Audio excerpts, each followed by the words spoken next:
There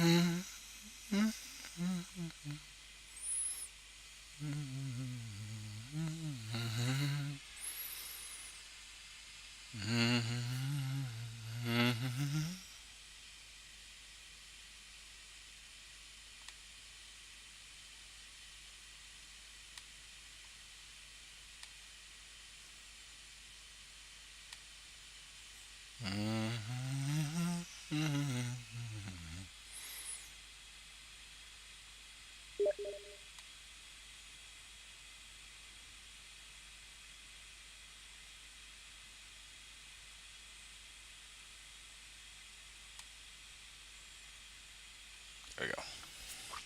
Sorry, you guys are seeing my hand. Trying to manage the stream.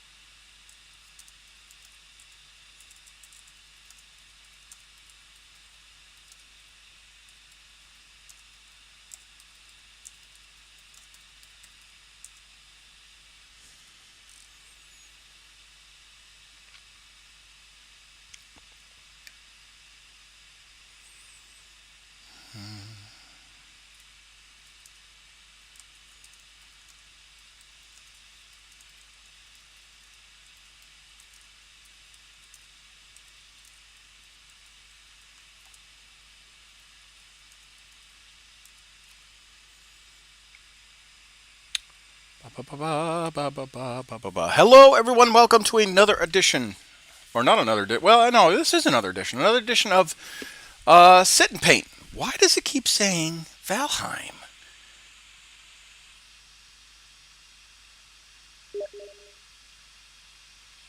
Oh, because that was the earlier one.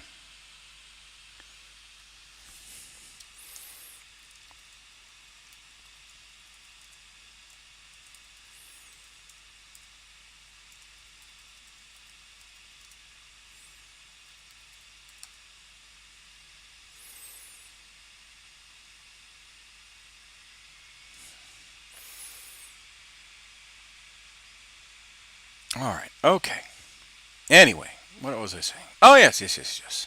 So we've got another live stream, and I am excited that we're doing a sit and paint because I haven't had a sit and paint in a hot minute. Well, let me just see if it's actually working on all my other platforms.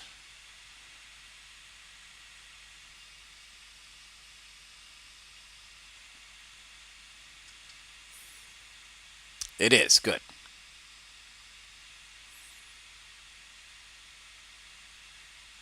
Good. As always, with every live stream,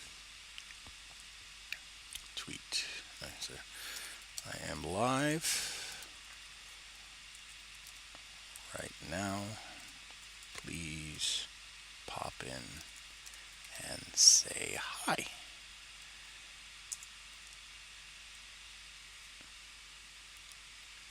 As with every live stream,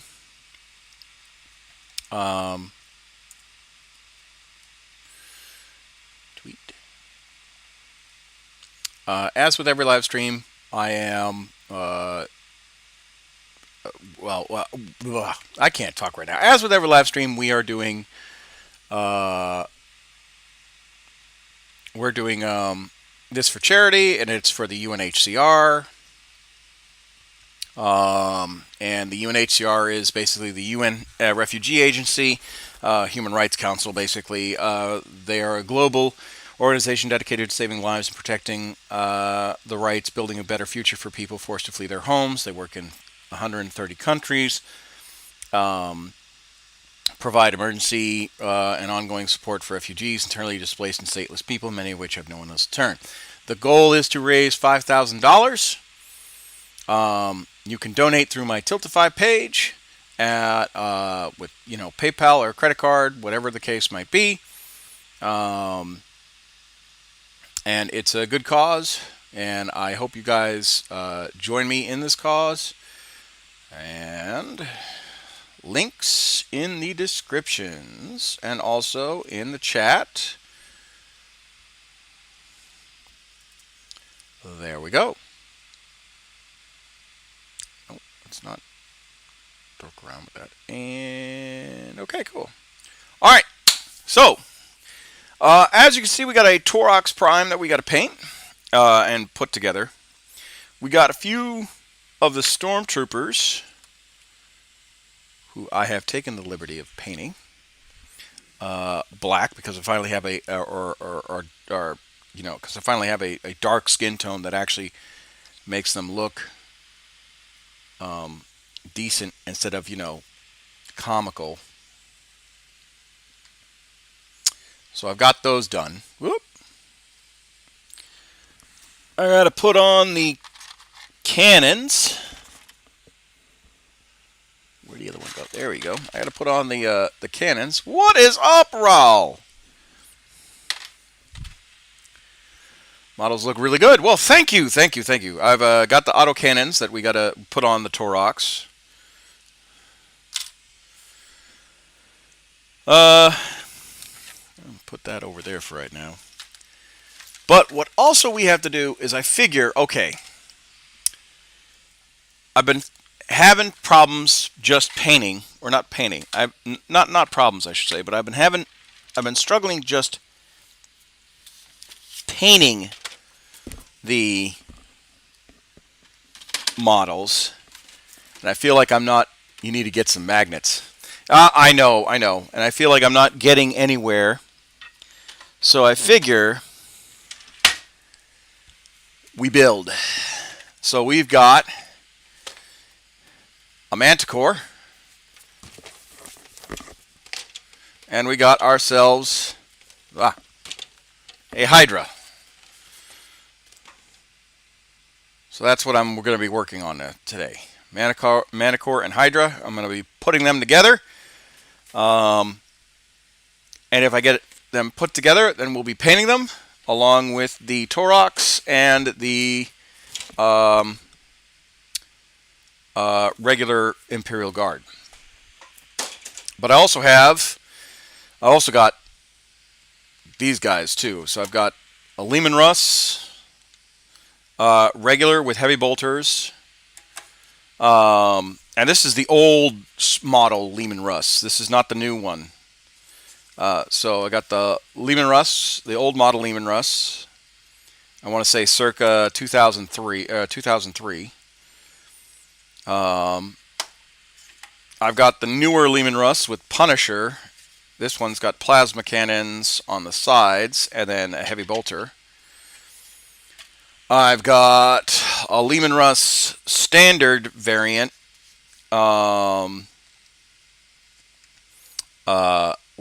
but instead of heavy bolters, it's got plasma cannon and loss cannon. And then I got a Vanquisher that's also loss cannon, plasma cannon. So 3 of the newer pattern. You got to get some magnets on the models, make them 40K future proof. Yeah, so I've been thinking about that. If it happens, it happens. I know a lot of people some of their models have gotten outmodded, which kind of sucks. Like it really does. But there's nothing I can kind of do about it. But so I'm just trying to figure out what we're gonna do. Are we gonna do the Hydra, or are we gonna do the Manticore? That's kind of my biggest issue right now. Do we do the Hydra, or do we do the Manticore? Because I've got another Leman Russ that is in the wings waiting to be built, but as you can see, I've got a goddamn tank battalion, or a tank attack squad that needs painting. And then I've got some other tanks that need some love too. But I figure if I build them, right, if I get them out of the boxes, the missus will be happy and whatnot. There's a lot of videos of how to magnetize. It's scary at first, but you'll be happy. in the end. But at the end, you'll be happy. And I've been doing models. I've been doing this to all my models. Yeah, I mean, don't get me wrong. I really want to. I don't have the magnets with me. So like this is actually the first time I'm actually sitting down at my house. Because if you hadn't known, I haven't had power. I haven't had. We had COVID, so I had to be daddy. I had to be daycare dad while my wife was teleworking, and yeah, but just it's been a lot.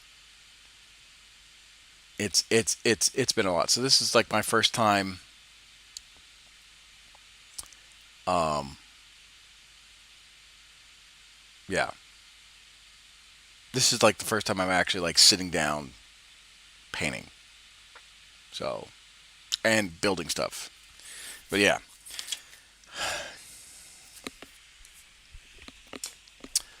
I don't know, Raul. What do you think? Heavy DACA or artillery? I honestly don't know which. I think I'm just going to pick, but I'm just curious. Both kits look like they're going to be fun. I mean, they're on Chimera chassis. That's why I'm like, eh.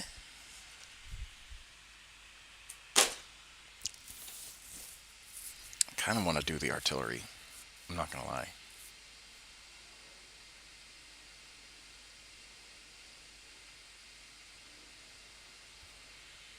You can't go wrong with either. All right, okay, cool. We're going to do artillery. We're going to do artillery.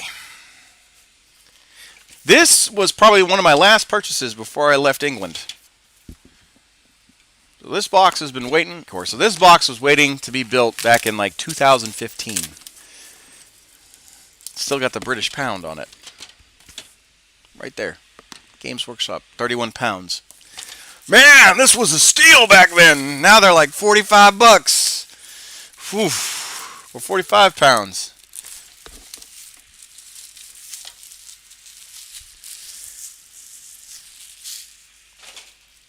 Oh.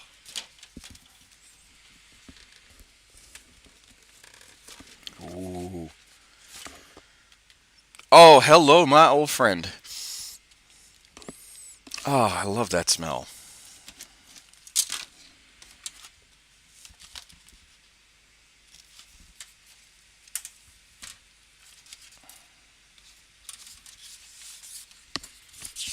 The old style.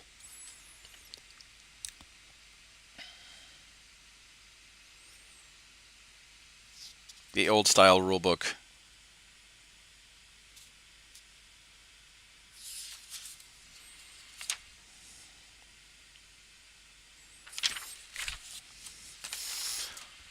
All right, well, you can't go wrong with just building an artillery piece.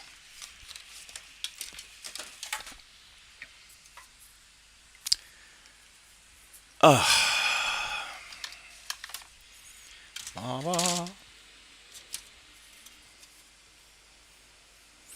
la la la la dee.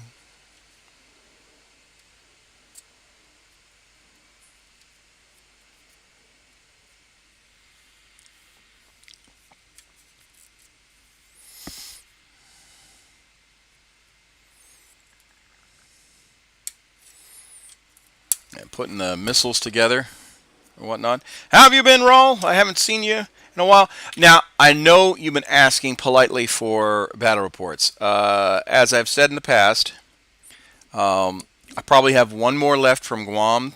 I have to find the footage of that one.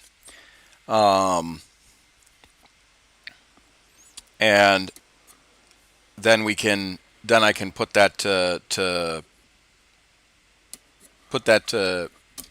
the public. But yeah, it's just because I don't. I mean, I don't.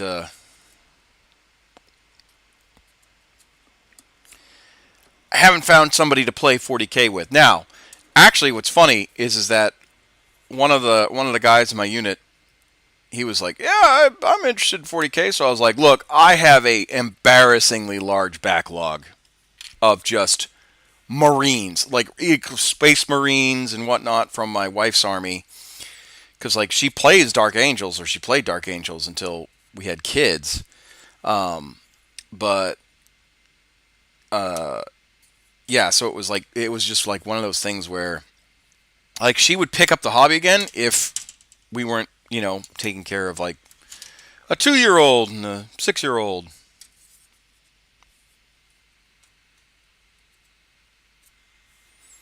So, so I gave my guy 2 Space Marine tac squads, old style librarian. Okay, game group was going. Just got 5th out of our tournament last week. Oh, well, congratulations. That's cool.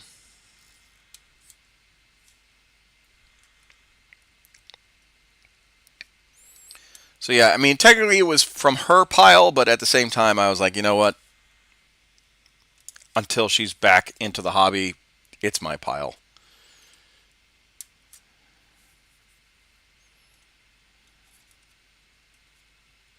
Ah! Damn it.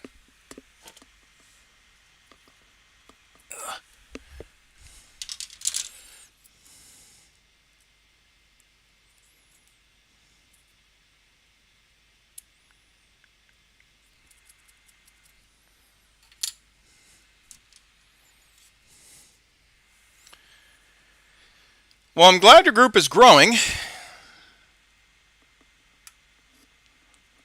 Old school chaos still has a little bit out left until the new codex comes out. No, I know. Honestly, I'm glad that chaos is now focusing on the cults a little bit more than just the Chaos Space Marines. So you'll actually have more flavor armies instead of just the same. What's with the rule? So Rule 9 Comics and Games was the group in Altus, Oklahoma that, and they're still available in Altus, Oklahoma. Or at least I hope so. That was a comic shop that I did all my D&D games with. The Silesian campaign. So that's what Rule 9 is. So Rule 9 Comics and Games is, like I said, in Altus, Oklahoma. I don't know if they're still around. I hope they are, because they were a great, great bunch of folks. The people may have changed a little bit, but because people move out of this town and whatnot. If they're part of the airbase, but yeah, it's a solid group.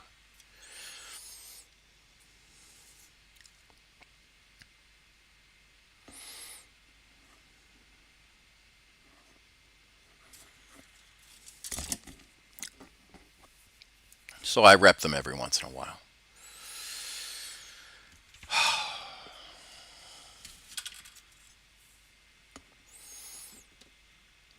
But yeah, I'm actually looking forward to the new Chaos. I don't like the fact that that Chaos has kind of been limited to just the Legionnaires. I'm glad that they're fleshing out the cultists, so you can actually be like a cultist army, and it'll give more spice to the to fighting them. It really will.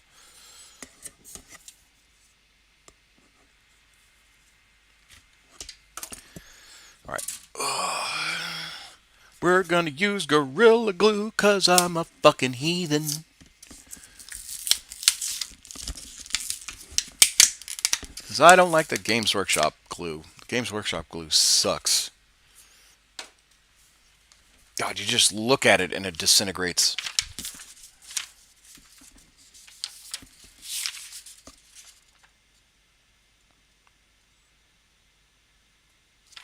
Okay, that's what I thought.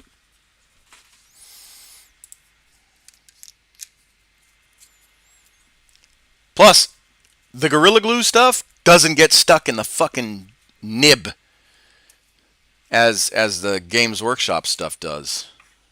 Oh, it's annoying. Oh, you got to take a lighter to melt it out of there. Dude, no.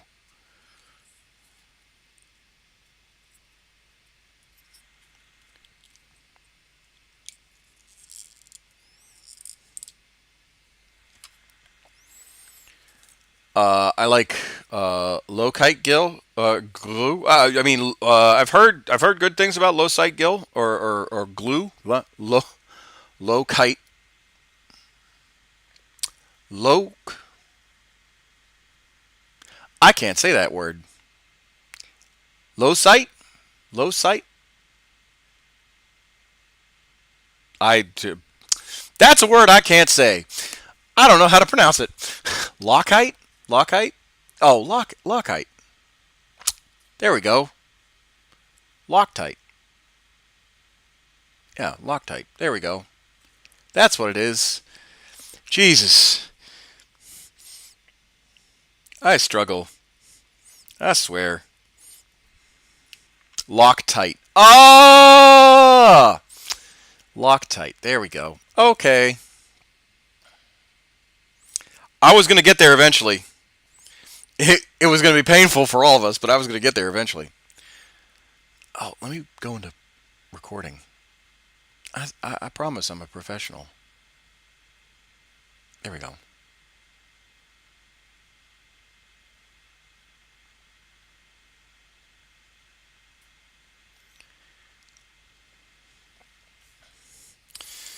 All right.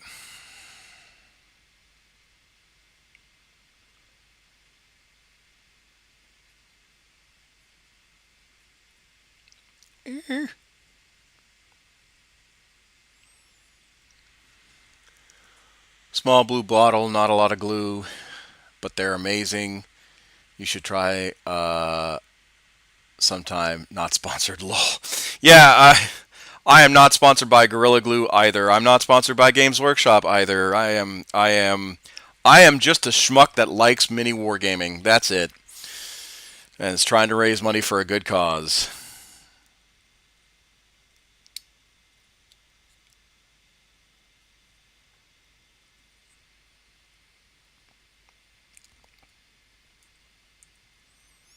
Huh? Huh? See? I didn't even get my fingers stuck.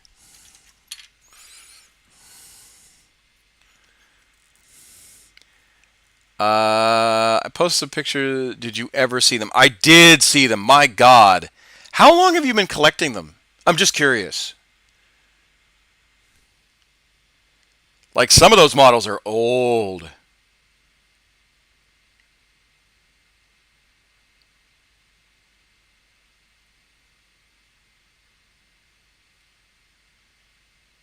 Or did you happen to be just lucky? By the way, if you want to see some awesome 40K pictures, please join my Discord.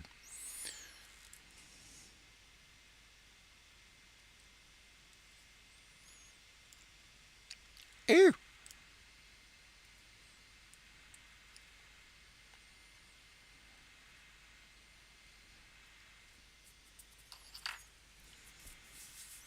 I started back in Section Edition, but now a lot of them are now Primaris. I don't think I've seen your Primaris Death Legion of the Damned. I saw your older models, the ones from 3rd Ed. I haven't seen your new Primaris ones.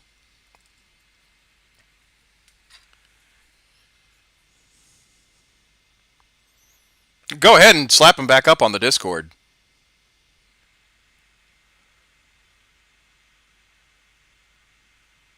I have been giving a local printer a unit a month and it's growing. Oh, so you're 3D printing them? Oh. Oh. Well, I'm now. So, okay, here's my thing about 3D printing. I'm probably not going to 3D print anything, but I've seen some amazing models come out of 3D printers. I think at the most I will 3D print is maybe like a life-size Cadian armor set. You know, just to say that I actually have a pair of Cadian armor. Sorry, painter. Painter. Oh, painter. Painter. Not 3D printer. Okay, all right. Okay, gotcha. I'm sorry. Well, still, slap them on the Discord again if you're getting their paint stuff renewed. Hey, Mark, how's it going, man? Nice to see you. Well, we're building right now. We're not painting just yet. We'll probably paint tomorrow, but we're working on a Imperial Guard Manticore.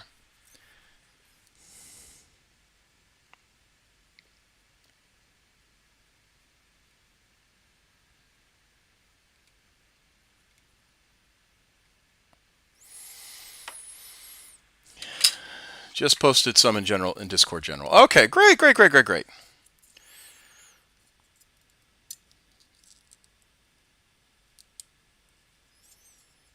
me just take a quick pause.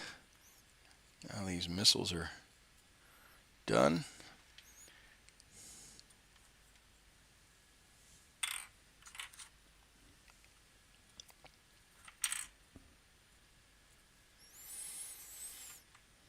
Getting stuck. Let me see these in Discord.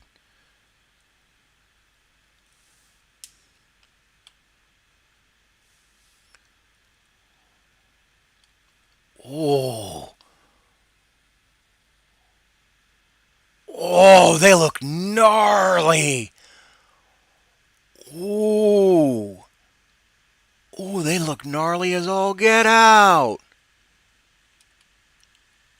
Oh, that's awesome. Ooh, yeah. I like ye. I'll be moving from Alaska to California, so no painting for me until I move. Oh, you're PCSing again, my dude. I'm sorry. Where are you going to California?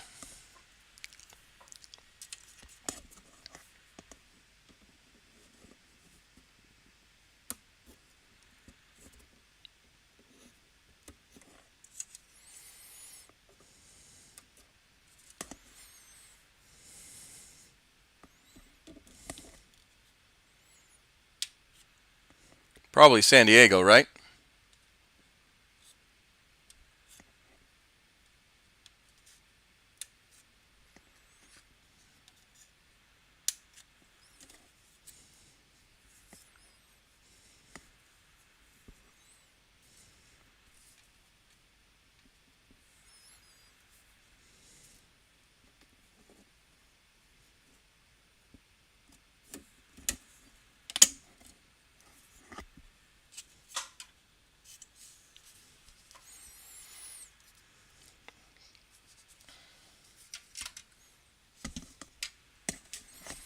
Northern part, I finally made. Oh, congratulations, dude! Yeah, I'm waiting on my E6. See if I make it this year. I'm gonna cry if I don't. Be forever E5.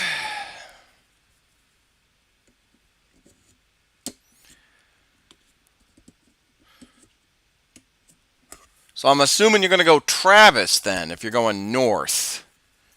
Or near Travis. I know it's not a joint base, but I know there's Navy there.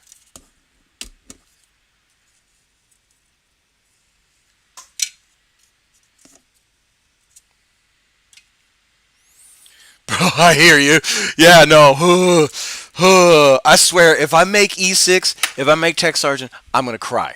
I'm going to cry. You are going to see me be like, how many guys? I'm going to just bawl my eyes out. I'm going to be so in my emotions. The feels are going to, there's going to be a tremor in the feels. I sense a tremor in the feels. I'm going to be in my feels whether or not I make it or not. Let's be honest. I painted my Legion of the Dam with all Marine chapters so that I could play any chapter, future-proof my Marines. That's honestly smart, really smart. That's pretty goddamn smart. I'm not gonna lie.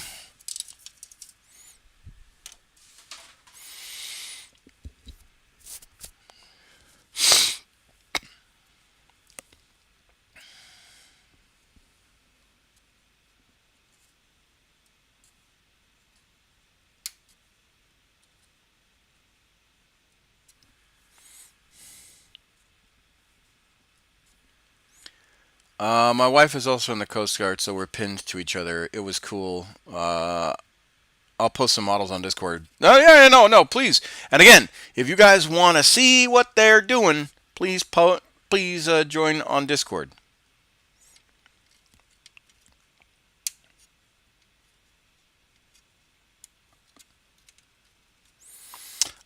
I know the stream is not playing any music right now. It's because I don't want to get copyrighted on YouTube. Otherwise, I'd be like blasting some awesome music right now. Um, I just finished watching Dune for like, oh shit, the fourth time. God, that's such a great remake. It's such a good remake. I mean, if you guys have not seen the remake of Dune, you are sleeping on it. Like it is just it's fantastic. It's awesome. So your wife is a puddle pirate, huh?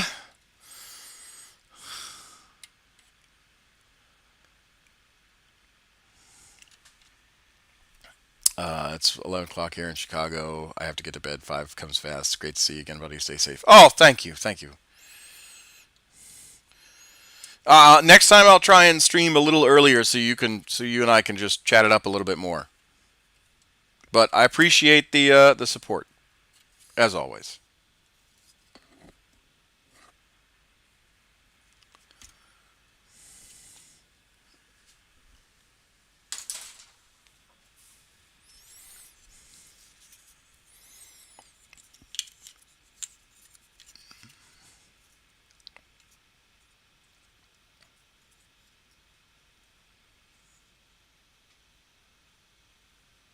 Oh, did I clip out the wrong ones?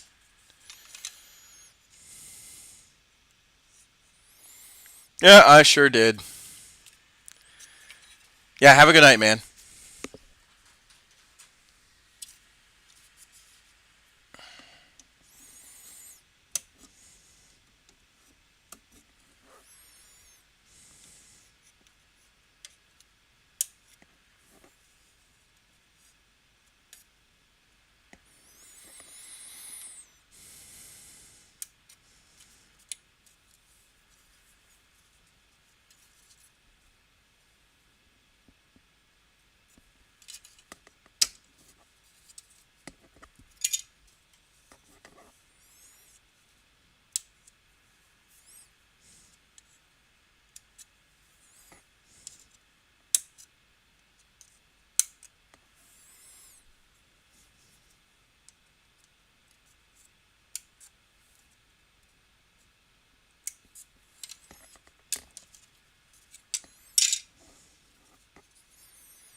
Ba ba da ba da. Oh God, I'm afraid if I play this song, it's going to get copyrighted. Anyway, I was watching Dune, and the Atreides fucking song or theme music, as it were, like the Atreides theme music with the bagpipes, solid, solid, just. It hits the right notes. It hits the right notes. The right notes, the right times. Especially, we are House Atreides. There is no. Oh God, what's it? There's no. Oh man. All right, I'm gonna play this really low, just so I don't get copyrighted.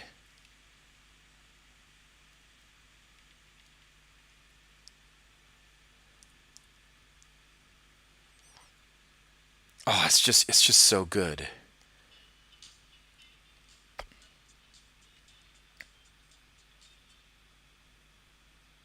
Hopefully they can't hear it.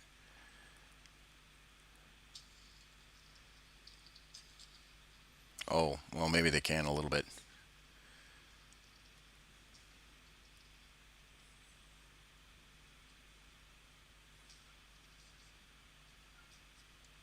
Hopefully they can't. Hopefully the bots can't.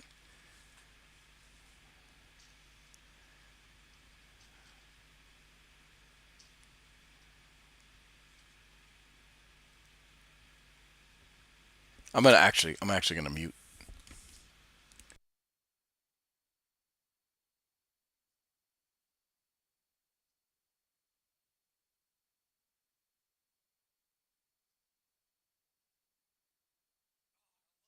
Fine. I don't get tired of it. I don't get tired of it. There is no call we do not answer. There is no faith that we betray. Oh, oh! I love that. That is just such a powerful line. Oh, anyway, God, I love Dune. Oh, I love it. I love it.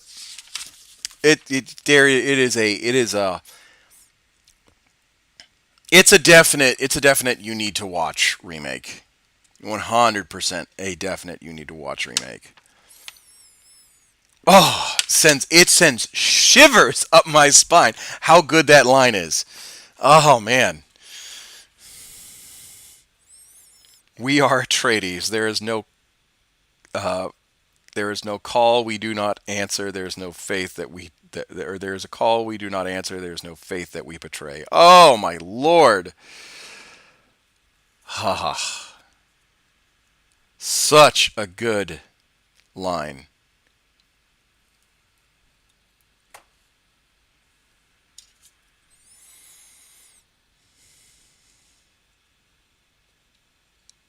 Aha.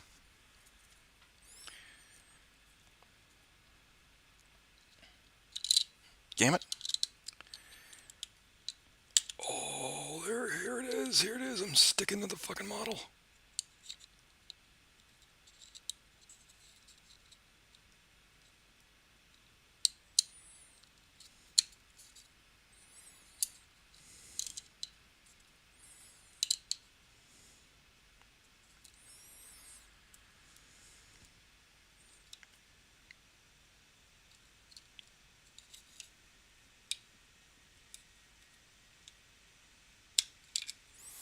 I hate putting on tank tracks.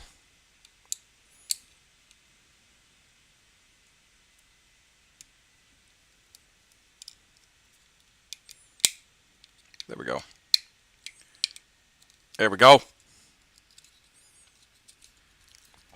Only took a little bit of my dry skin.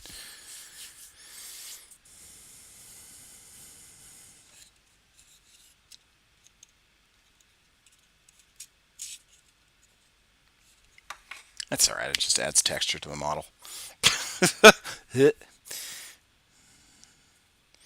Alright.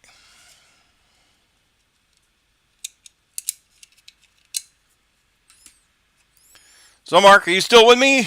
Or did you have to log off? Fine if you had to.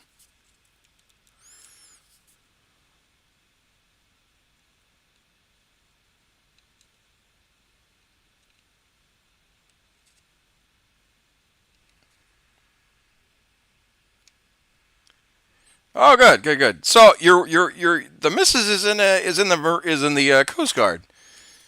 So did you guys like meet in the Navy? Oh, I know you're Navy, and I know she's Coast Guard.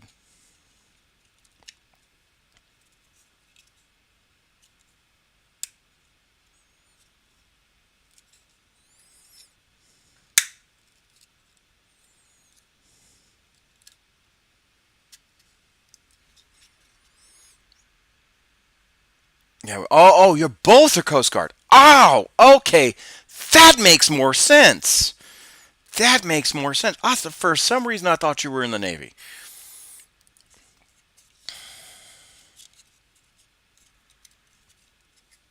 I mean, yeah, I get it. The Coast Guard is part of the Navy, but it's like not at the same time. It's one of them. It's one of them weird services.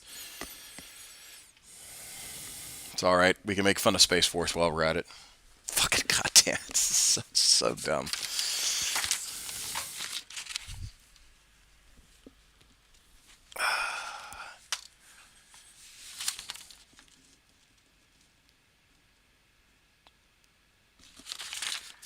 All right.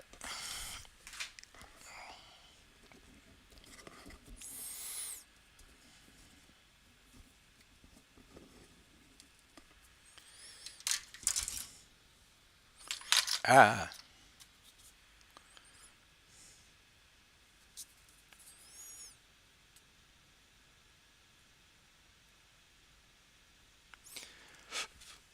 So is this going to be your last stint, California?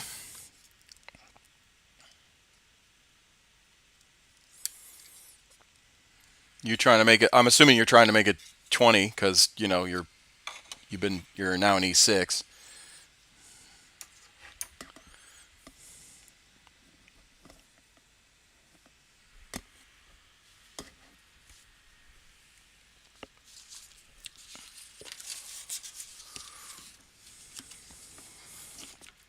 No, we have one more unit after. It's been 13 years. Oh shit! You joined same time almost I did. I haven't been 13 years in. I joined 2009. You must have joined 2009. Well, 14 years is January.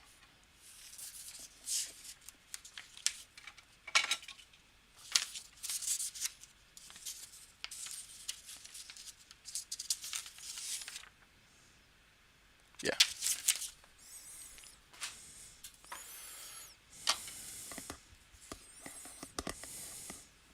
When did you join? Now I'm curious. Yeah, 2009, but when? Like, I joined January 27 on my brother's birthday. Best birthday present ever, apparently. That's what he keeps saying.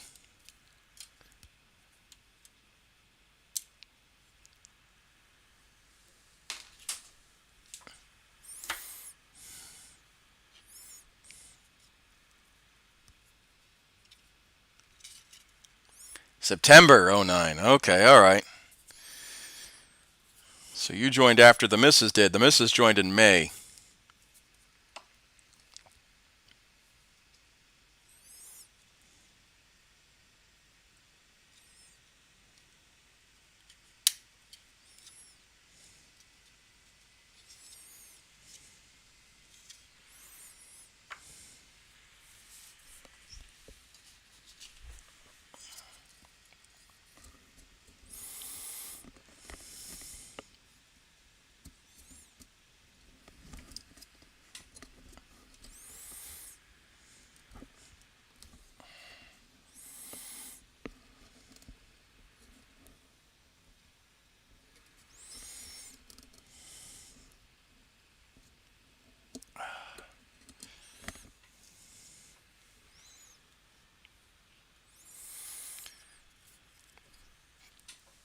Well, I'm assuming you're PCSing. You're gonna be busy. But like, have you done any tournaments recently?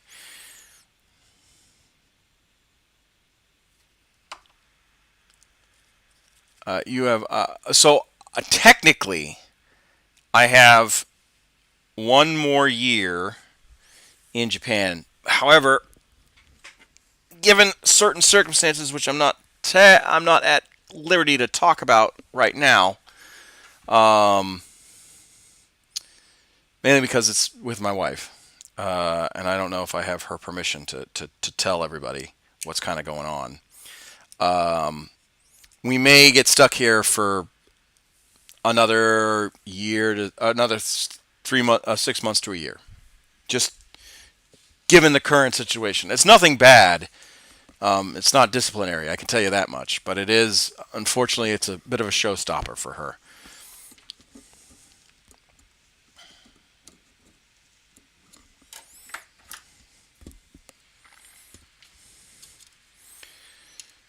So, and she really wants to go back home, which I get it. I don't blame her. This COVID stuff really did take a toll on us.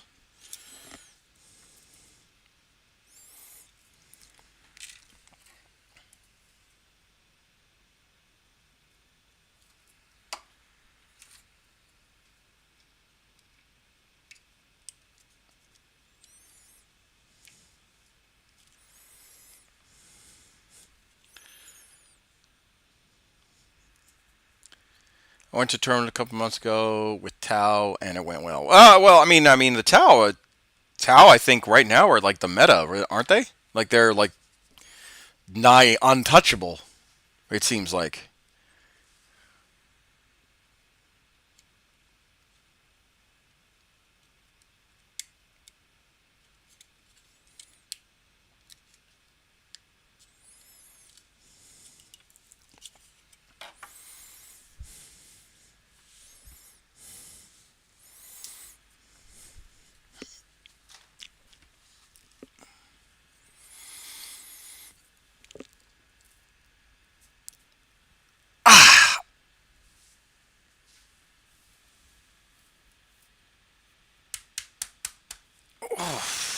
Yeah, I've been off and on with deployments for 6 years, so it's nice to have a solid land time with family.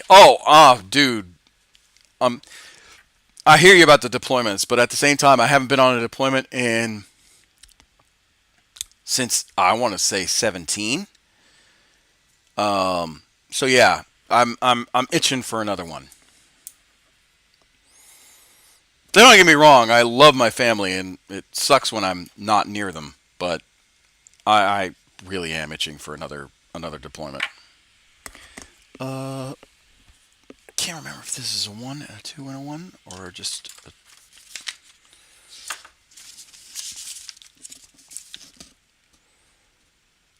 1, 2, 1, 4, 1. Okay.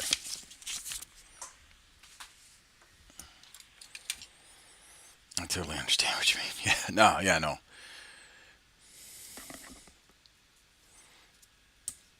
Oh no. Where did that go?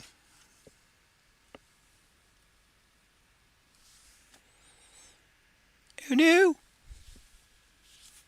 I dropped a tank tread. That's not good. Oh, there it is.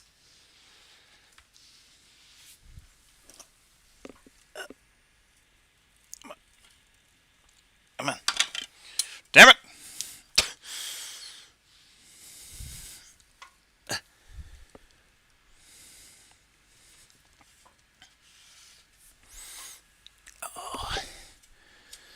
One thing I'm going to invest in my forever home is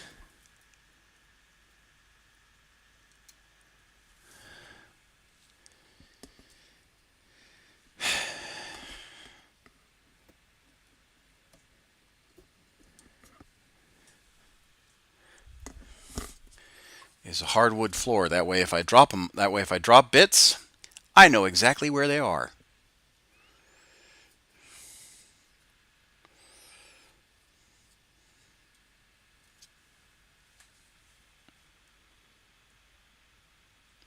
Sorry, someone has messaged me.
2.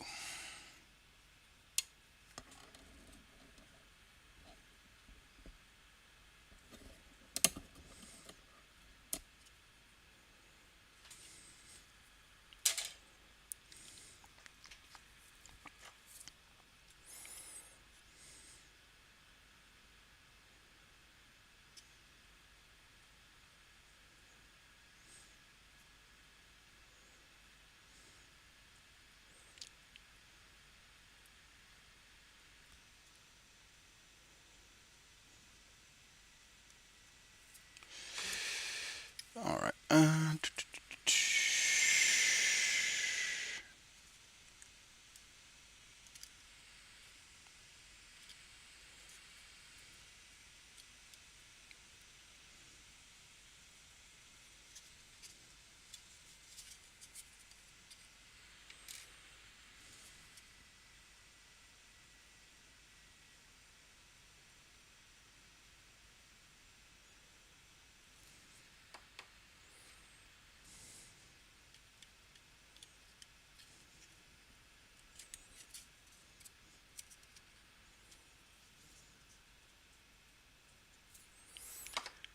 Trying to get the tank squared away.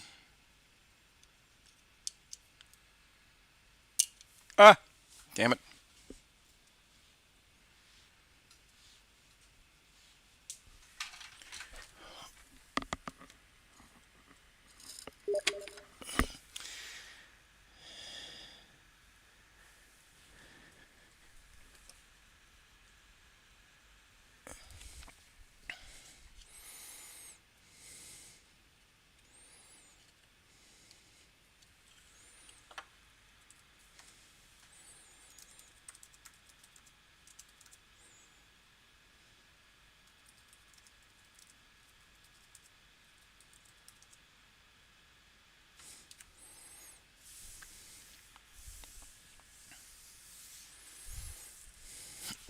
Ah.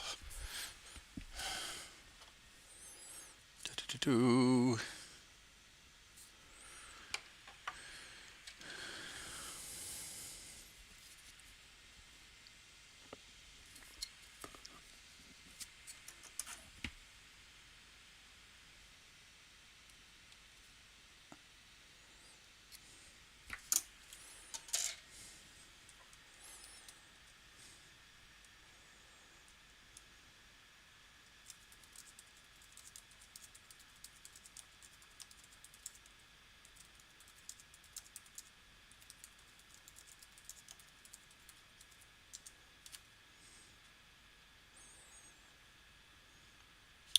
Do-do-do-do-do-do. Sorry.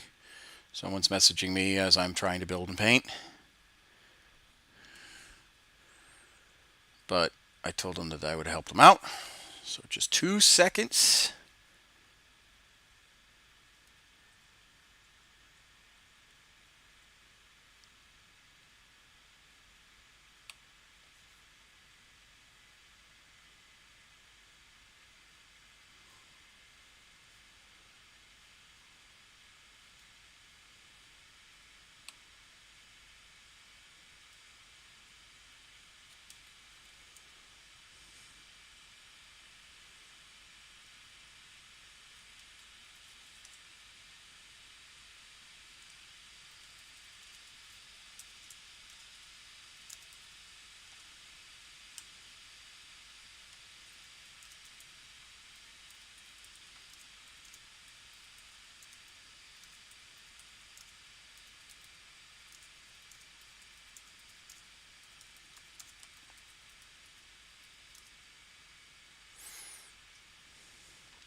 All right, cool. All right, back to this.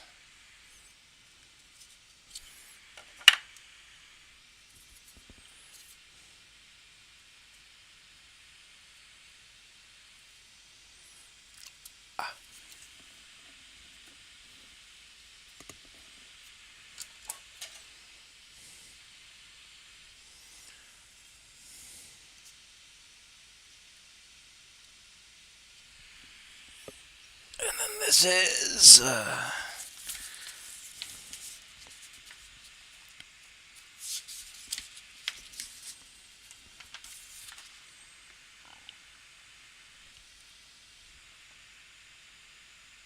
Yeah.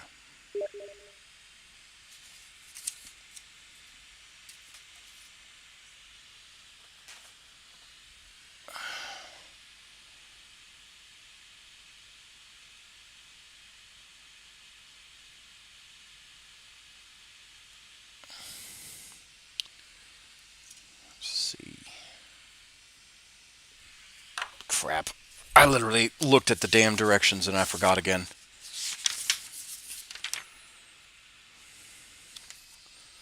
This one's the bottom one, so it's 1 4. Okay, 1 4 1. Okay, all right. I hate doing that. Like looking at a direction and be like, "Oh yeah, this makes sense," and then brain dumping it a little later. It's rough.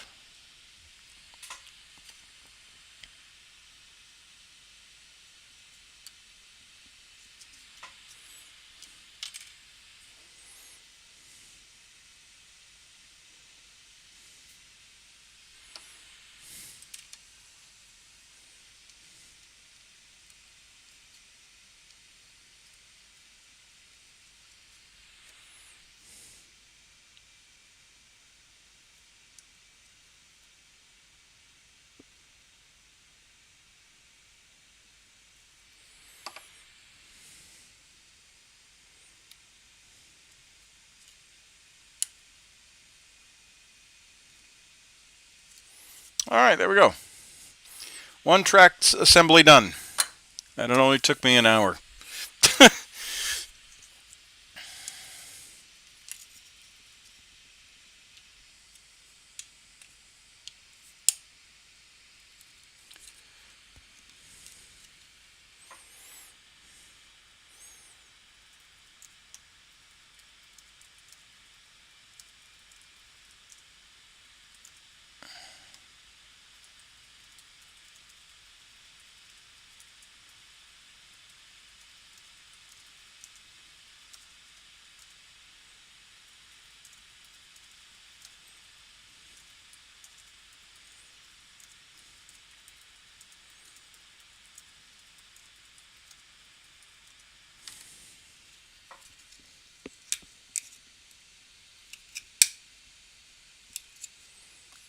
Oh well.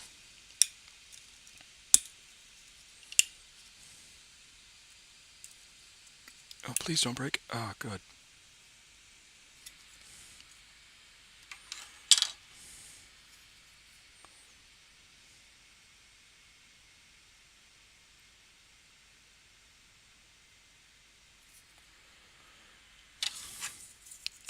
Ba-da-da-doo, ba-doo.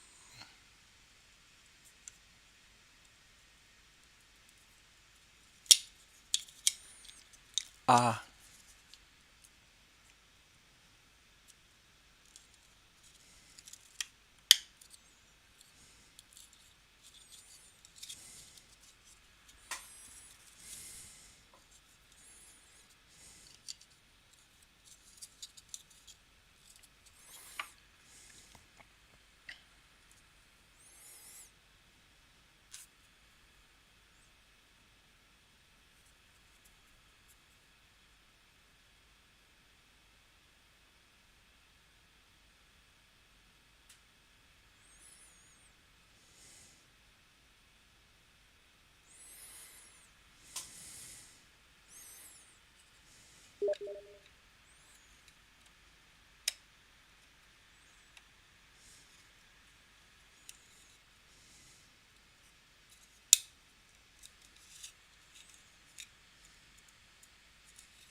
Ah, god damn it! I hate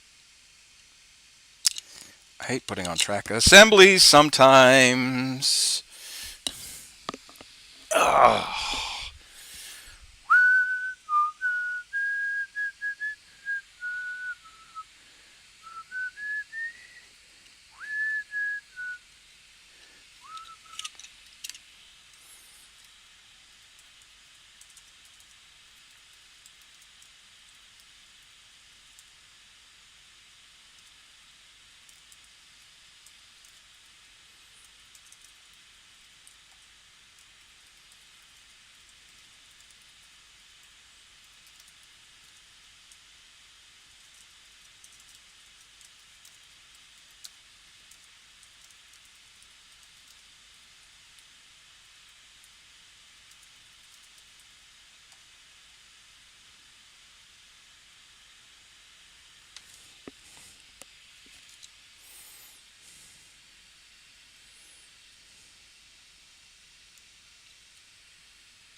All right, and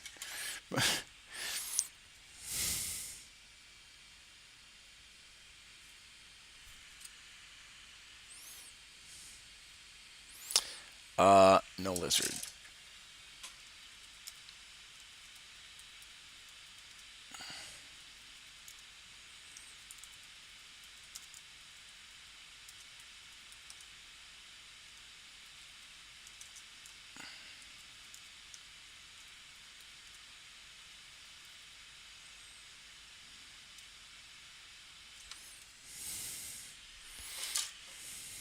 All right, okay.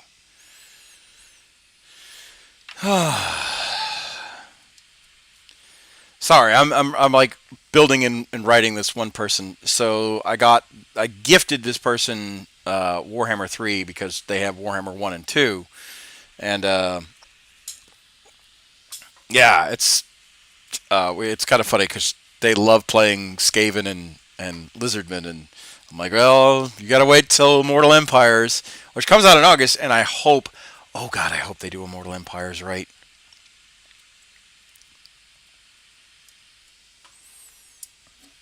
Total War Warhammer 3 will survive if they do Immortal Empires right.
Don't you dare.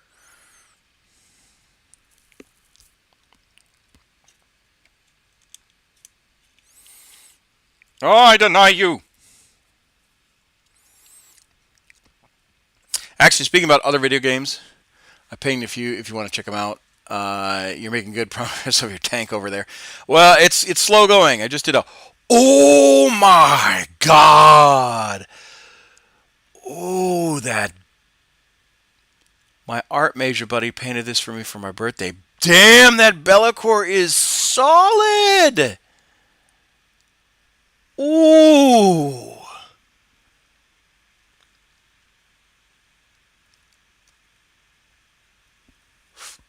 Oh, I love it. Your towel looked good.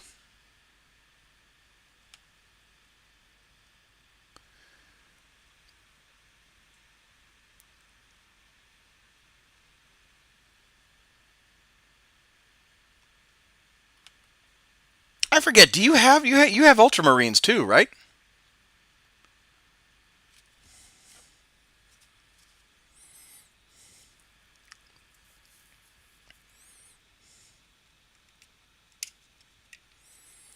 Because you got Tau, you got Chaos. What are all your armies again? Ultramarines, I know.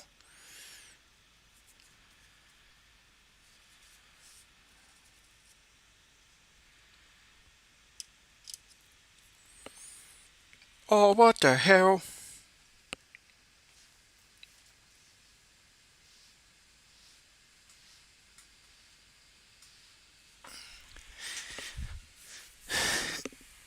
I know you got some knights. Actually, that's what I probably need to build is that Knight Titan that's been sitting in there.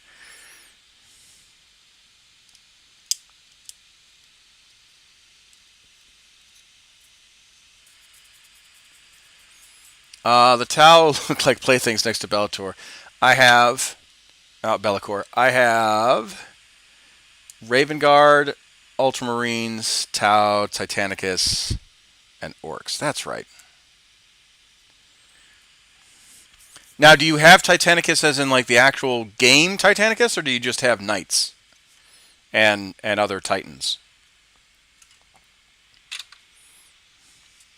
I'm not going to judge you if you have both.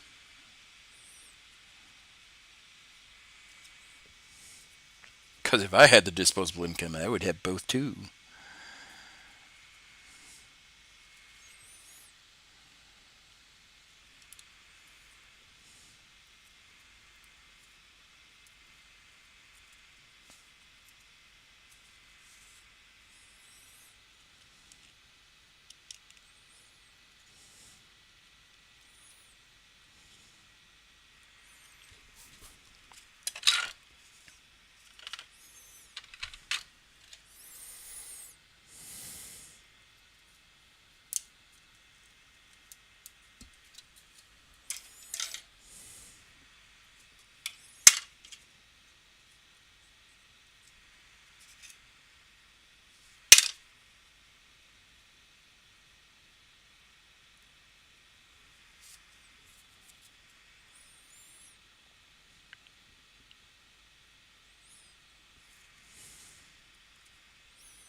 Okay, that track assembly is almost done.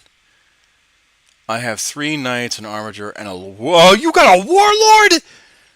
Ah, damn, man!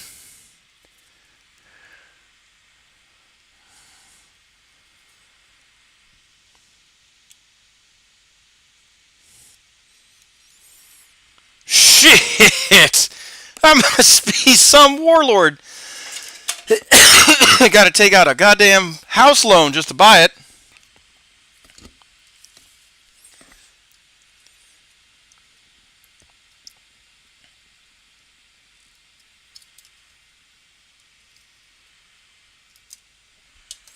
Man, I would love to have a Warlord Titan. Oh, that'd be so cool.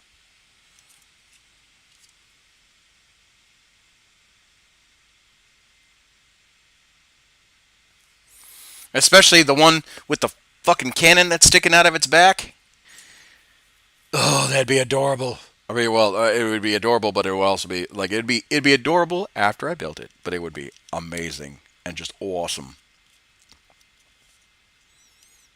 to paint and build. All right, we only got two more pieces of the track assembly, and then that's done. And then I'm gonna go grab something to eat real quick. I'm still gonna eat here, and we can talk about Warhammer and all that stuff.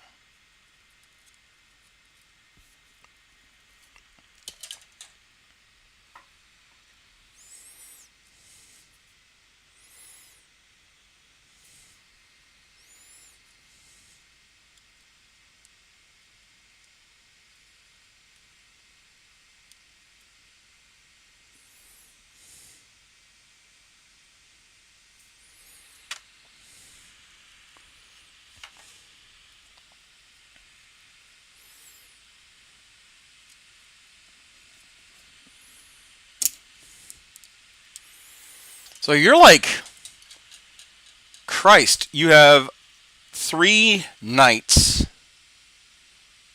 armigers. Like you literally have, I mean, short of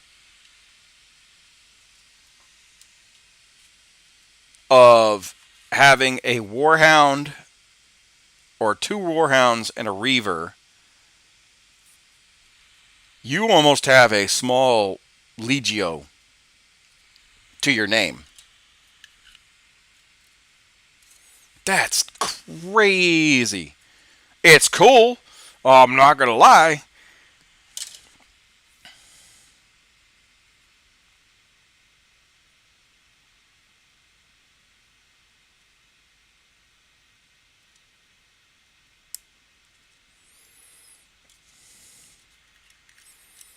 All right, 2 track assemblies done.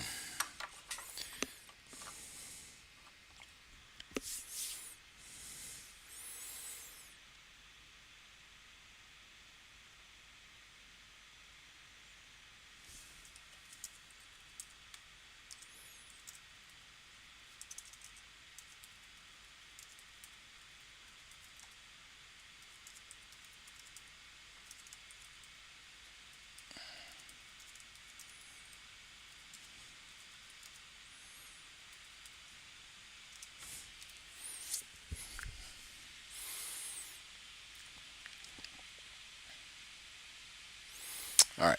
All right. What's next? I am assuming, by the way that this sucker is put up. Yep. Yep, that's what I thought. Okay, cool.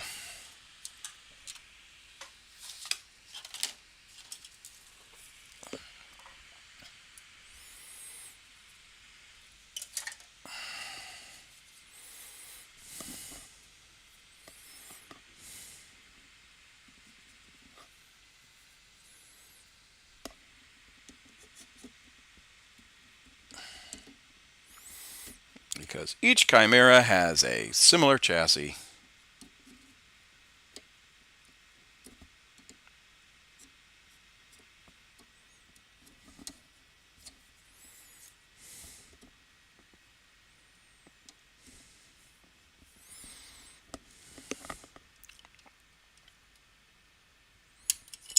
Ah, got it. Saved it.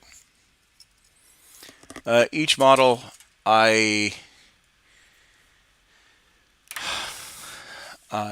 I have is fully assembled and painted, so maybe I'll pick up a box of something soon to get back to the hobby aspect. Well, I unfortunately just buy boxes. That's why I have such a massive backlog, an embarrassingly large amount of backlog.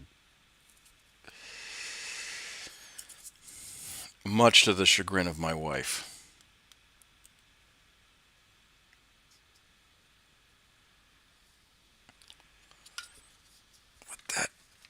Let that dry.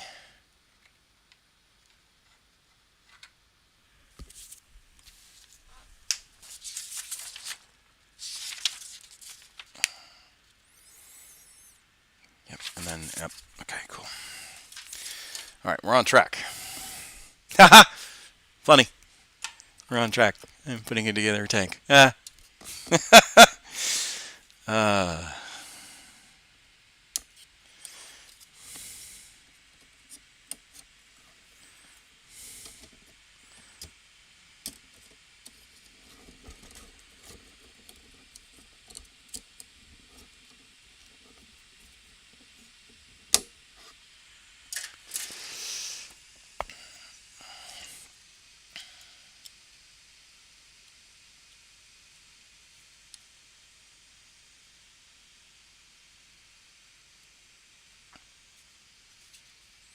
All right, cool. Ah.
Oh, perfect.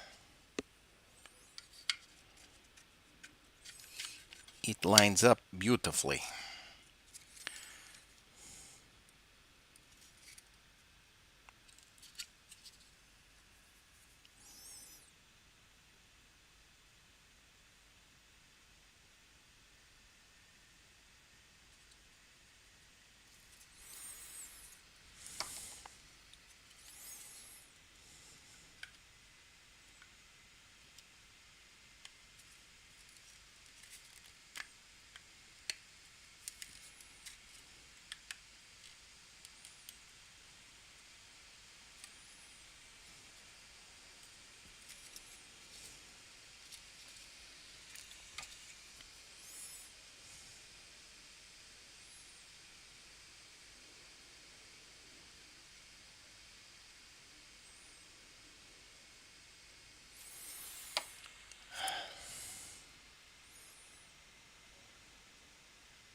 Look at that.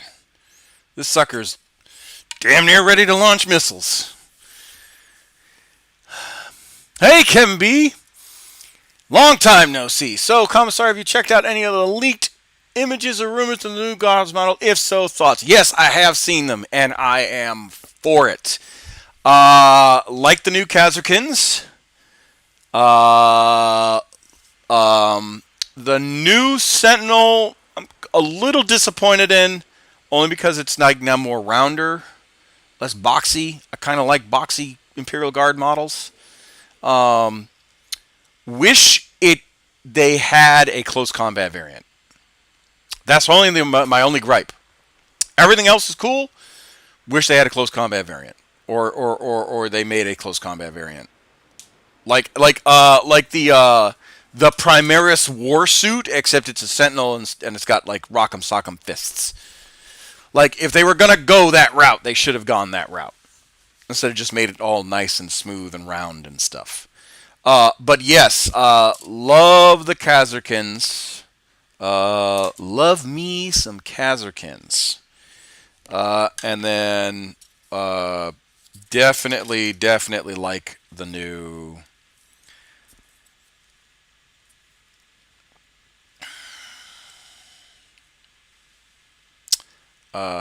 What's up, brothers? Yeah, your current time scheme is a bit off from mine, being East Coast, which sucks. I kind of felt meh about Sentinel's current kit is good. Yeah. I sorry guys, so I'm on leave, which is nice. So I promised myself I would get to the backlog today and try and build out as best as I could my the models that like needed love and affection. So building out the models is kind of the goal today, and then painting tomorrow, and then Friday it'll probably be another build paint session. Kazakhans coming in great. I hope they still stand up. I still hope for new Rough Riders. Rumors of heavy tanks, Bane Blade between a heavy, Bane Blade and a Lehman Russ. That'd be cool. I'm not gonna lie. That'd be kind of dope.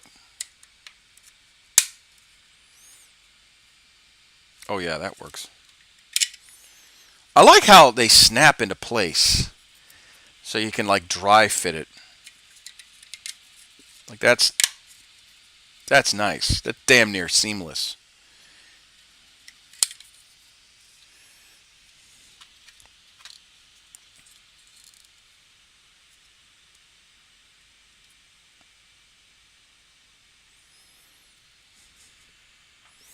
Yeah, my one thing I would like to see is the Kazarkins and the Tempestus Scions be interchangeable almost.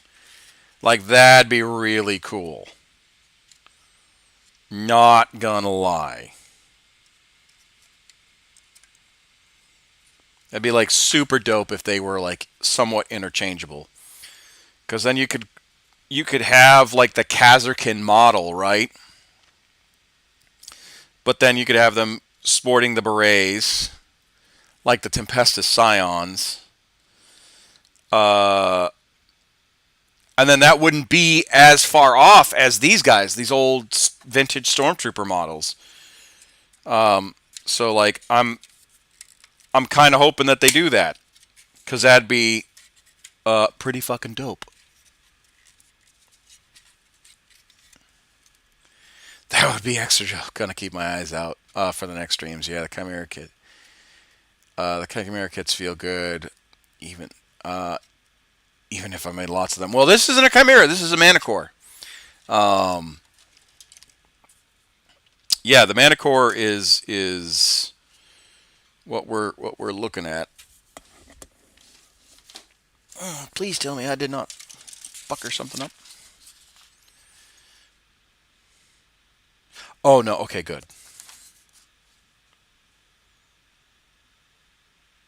Okay, good. All right. All right. Good.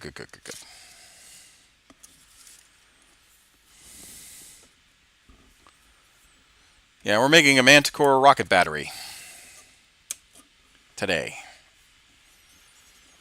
and a Hydra flak cannon as well.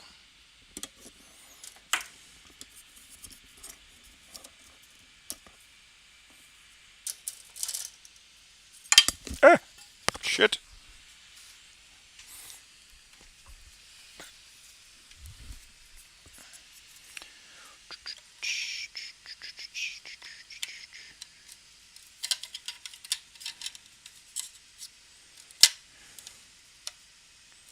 Come on. Perfect. I'm sort of kind of wondering how the Scions and the Kazakins would match. I do love Manticores. I still make my. I still have to make my Hydra and slash Wyverns, but it's been so lazy. Honestly, man, this is so. Like I said, I'm really bad at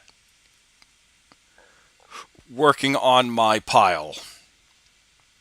So the fact that I have this leave and the fact that my wife is at work and the kids are at daycare and all that stuff, I have literally no excuse to not work on my models. So that is what I am doing.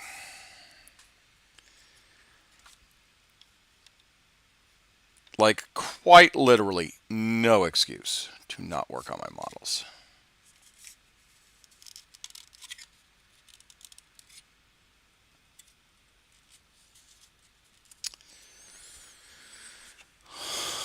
Well, that looks cool.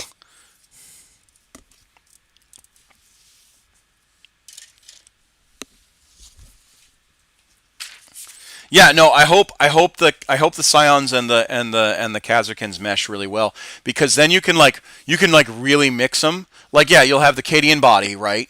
But then you can have like the Khazarkin legs. Or sorry, you'll have the Khazarkin body, right? But then you can have like the Scion legs, and like instead of them having, will you make and run a Death Strike, is the question of every Imperial Guard commander. So I would make a Death Strike if a Death Strike wasn't such a gamble. And I say that not because I hate the Death Strike. I say it because it's true. I don't think the Death Strike is worth the points costs, in my opinion. I really like.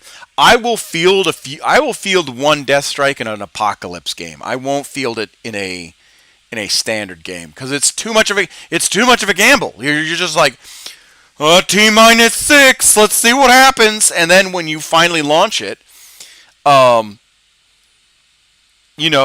target of opportunity that you want may not be there. It's okay to hate the Death Strikes. I do keep hoping they're useful at some point. No, I mean, it's a wonderful unit eraser. It really is. Like, when it hits, when it launches, all that stuff, it's great. But the fact that it has to have a countdown, the fact that you can kind of rush the countdown, but at the same time, if anything happens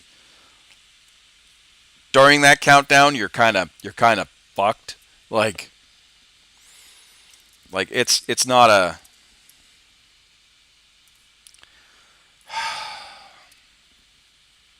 It's too much of a gamble in my eyes.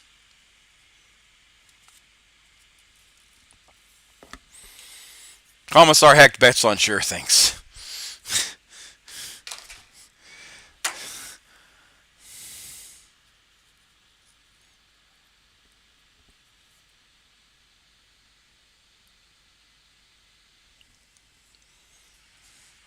That I like God do not play in dice and do not believe in fate in circumstances, in random chance. To quote,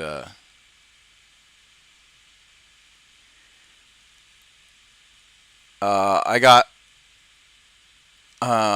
one because someone thought of me as a double-edged Christmas gift. I'd only make one if I never bought it, so a friend bought it for me and put it together. Oh, well, that's nice. Then the third painted it, forced me to play it. It's painful. No, honestly, a Death Strike is a really good. It's one of those models that's a great set piece model. It's one of those models that can make your opponent panic and focus solely on that particular model, to the detriment of everything else that's on the field. Right? It's a really good model. Oh, God damn it. It's a really good model to distract, your opponent with.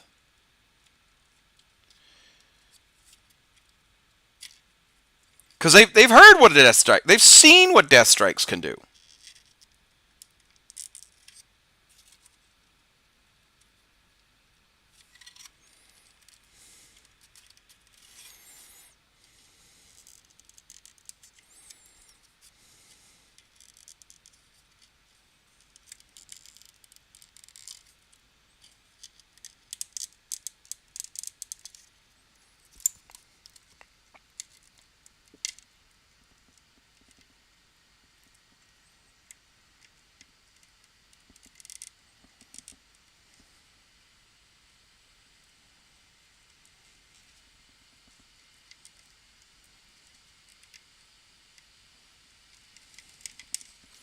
as I struggled to put in this heavy bolter.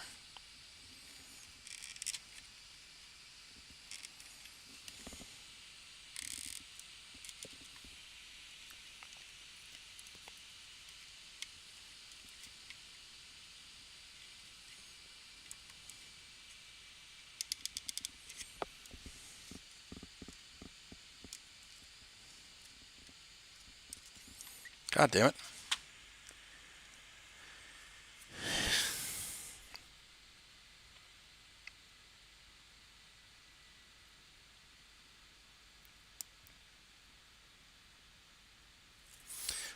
It's such a fun idea. It does end up.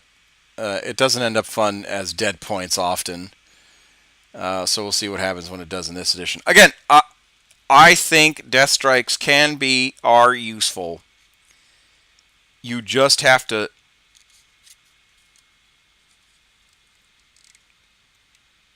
You just have to know when to use it. You kind of have to build your army around it, and then knowing that it will get blown up.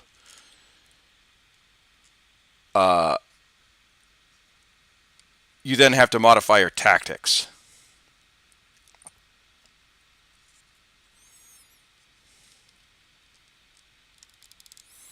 That's how I approach death strikes.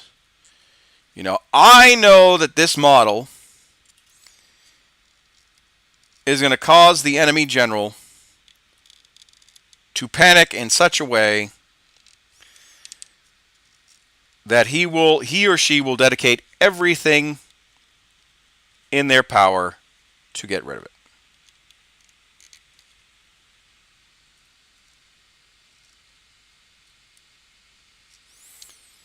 This heavy bolter is just not wanting to cooperate.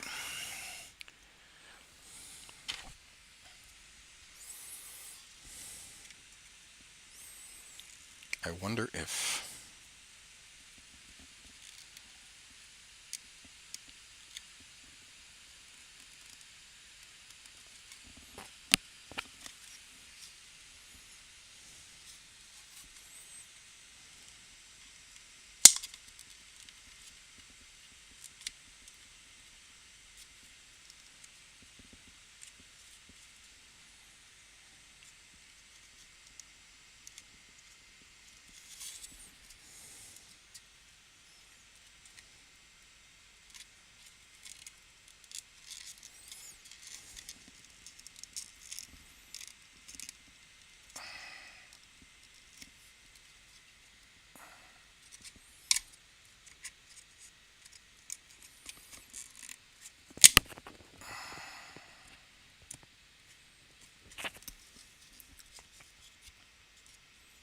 See, that works.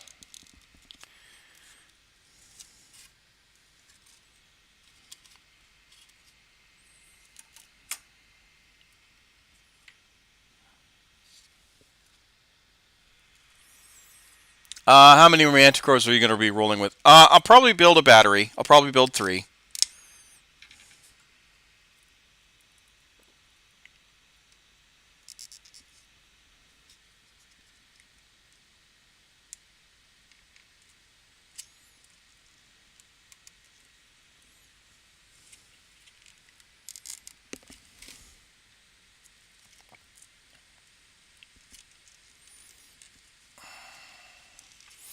Yeah.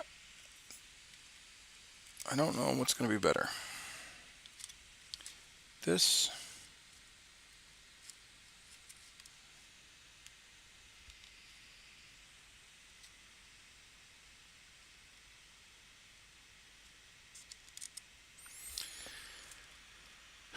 Nice. I only run 2, but 3 is good though. Yeah. Like I said, I'm pretty sure. 3 is I think the magic number because I would love to run like 3 basilisks as well. And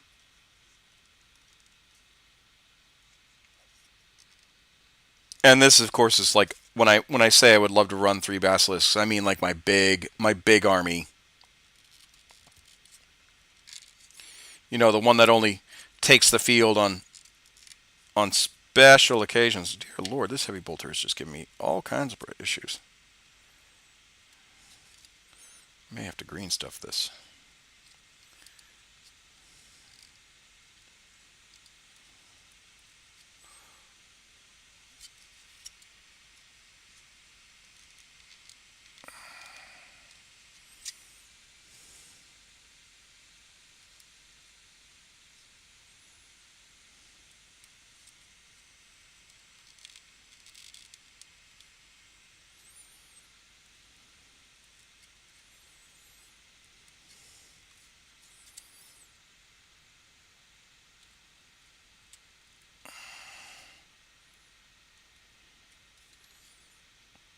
You know what? There we go.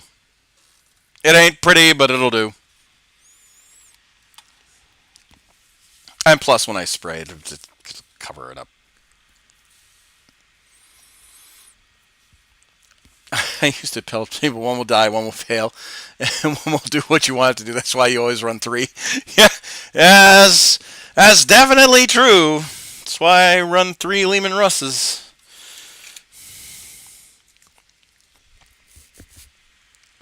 All right, let me grab my sandwich real quick and wash my hands, and I'll be right back.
That's some hard logic lessons. Yep.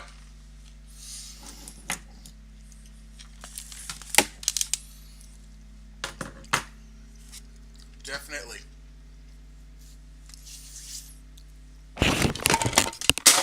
Oh dear.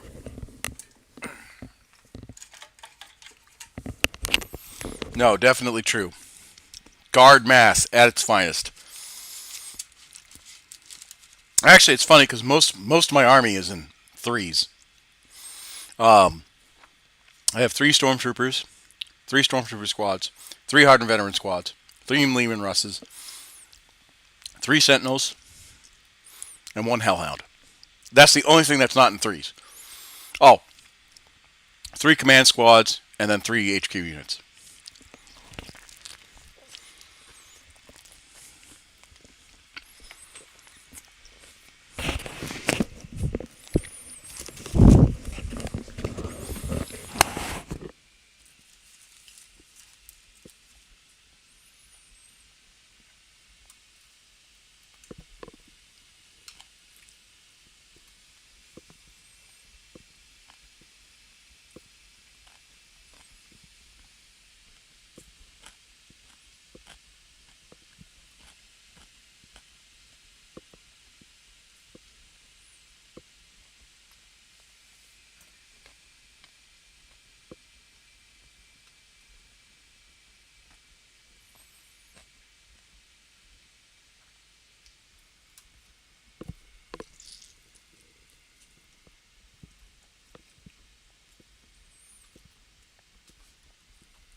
Nothing like a good sub to hit the spot while you're building models.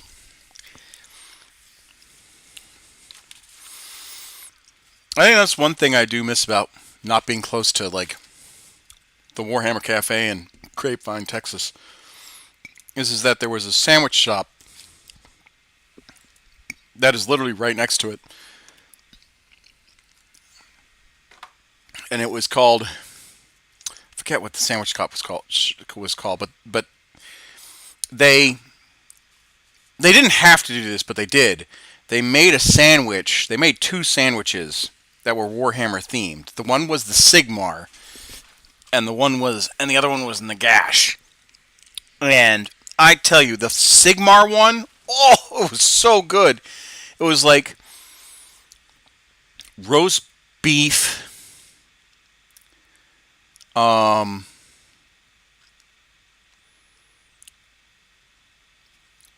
was like roast beef on mustard, with mustard and like some sort of cream freeze cheddar, and and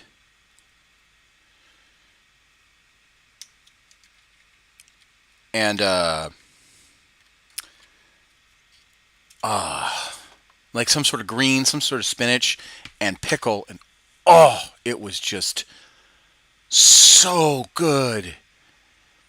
And I never had the Nagash because the Sigmar was just on point. But yeah, it was really good. Damn good.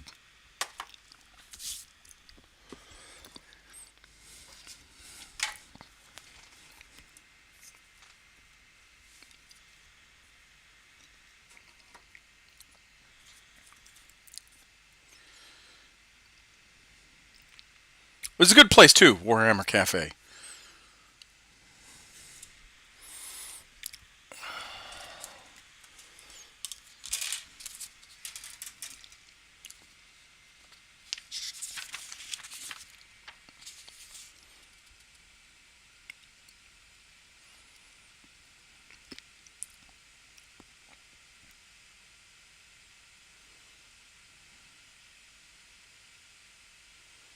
Yeah, there's that.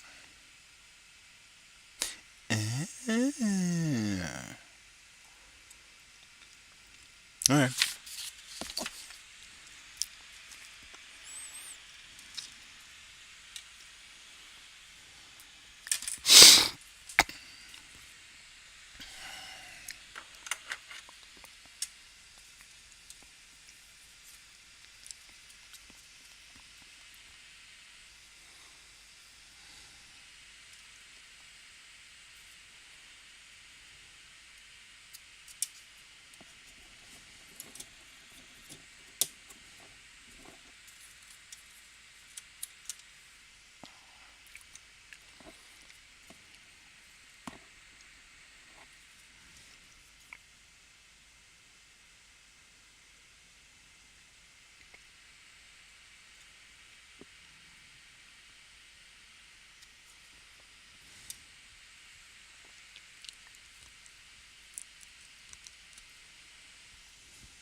Oh, that worked.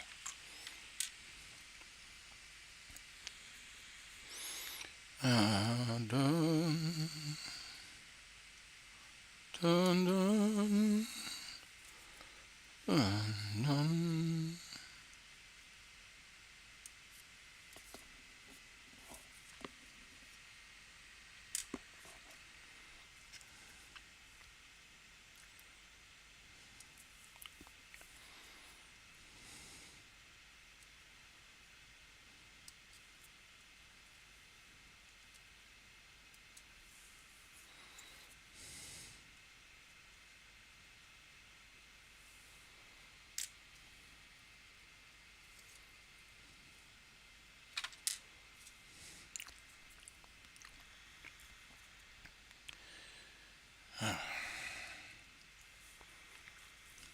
So, Kevin, how have you been? Kevin B, how have you been? Like, obviously, we haven't chatted in a hot minute,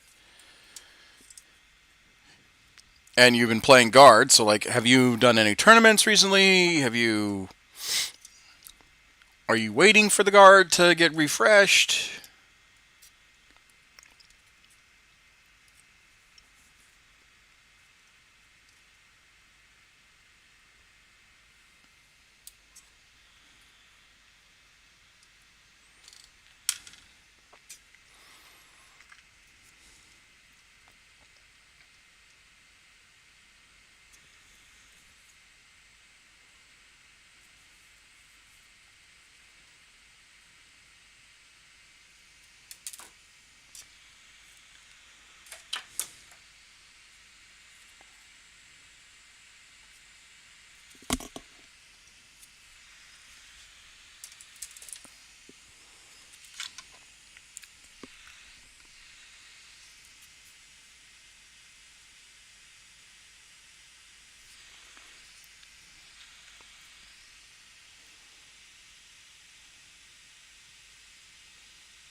Oh. Oh, okay, all right, I see.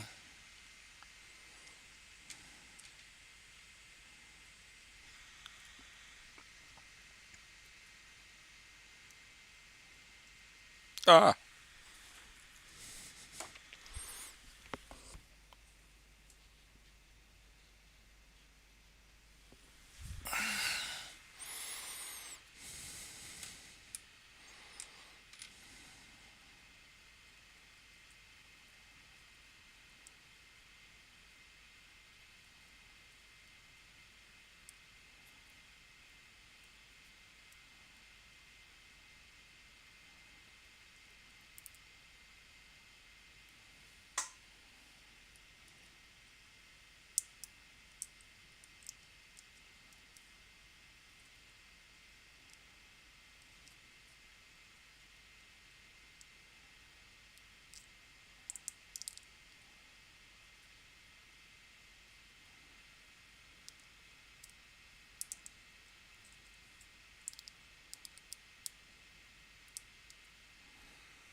trying very hard to get this light to rotate as the glue dries.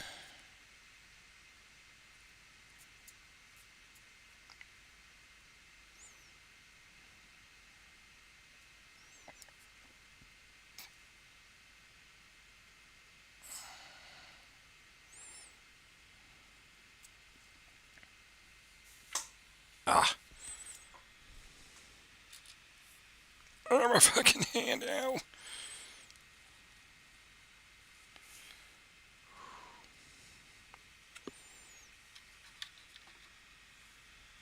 Ah, my hand.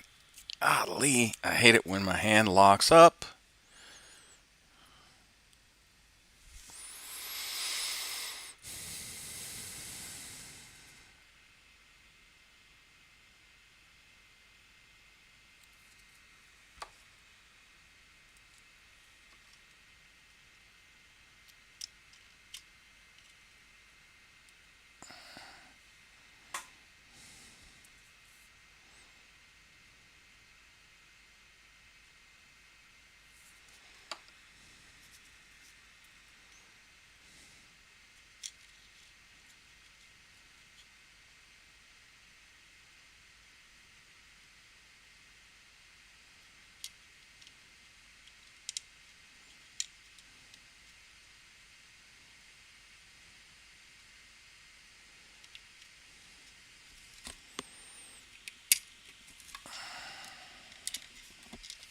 No.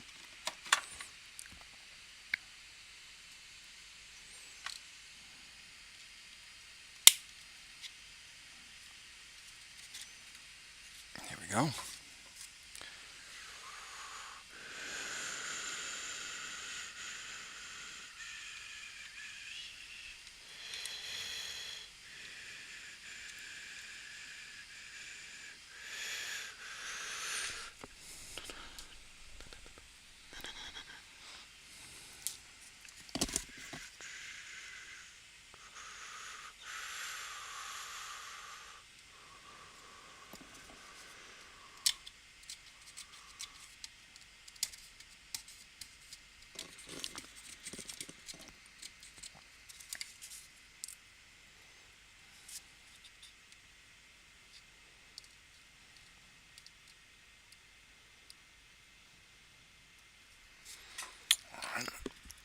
And then I need a nub.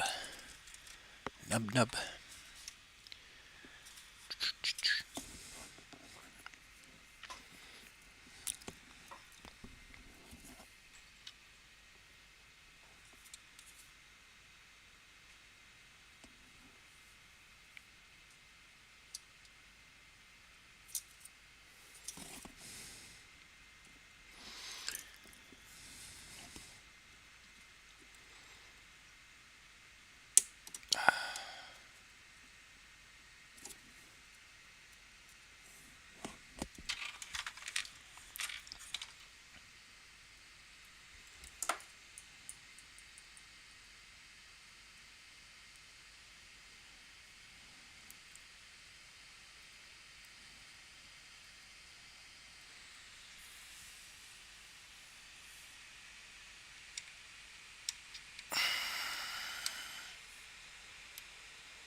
Duh.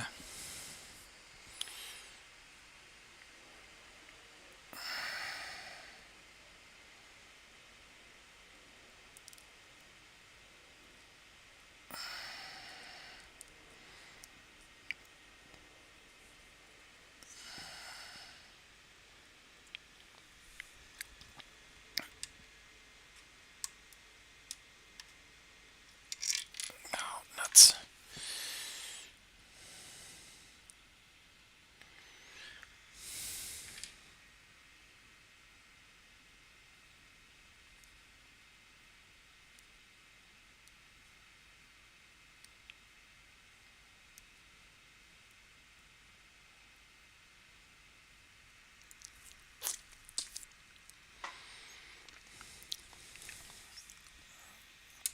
Oh, no. Ah, there we go.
Happens to me when modeling, dropping random pieces, searching and furious search has led to a furious search for small bits. Yeah, no, it's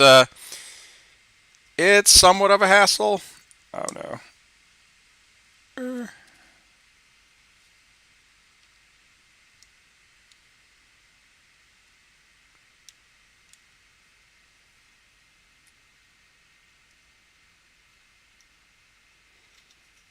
Damn it.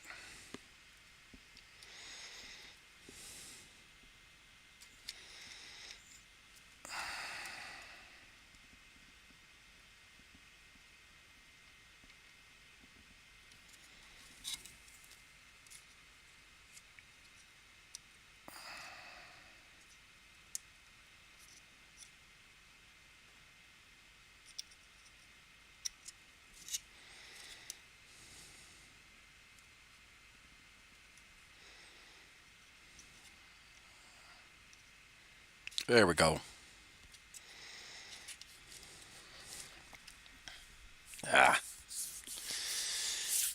All right. All right. I'm just going to move the Turox real quick. Ta-da! That's what we got so far.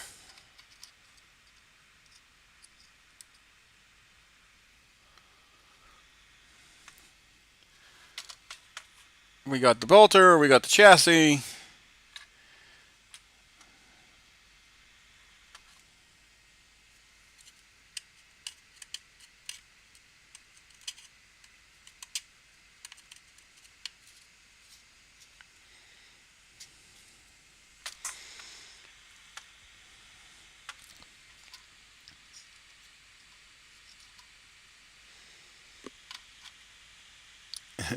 Looking good on its way to launch time. Yeah, it's getting there. So now we just have to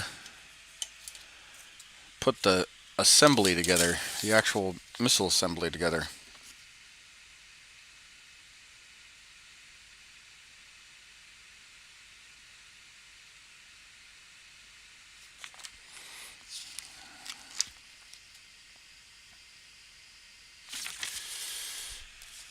All right. Okay.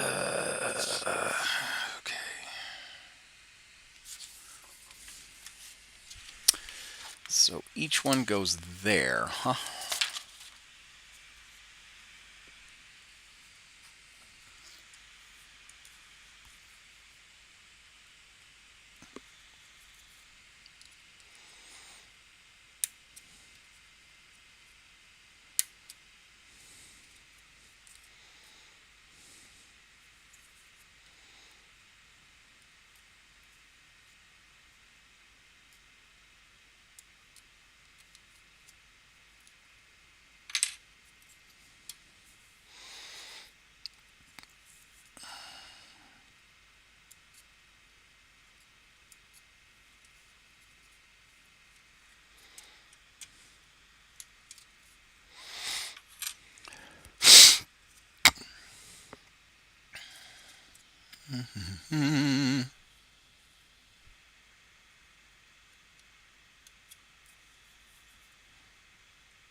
Okay.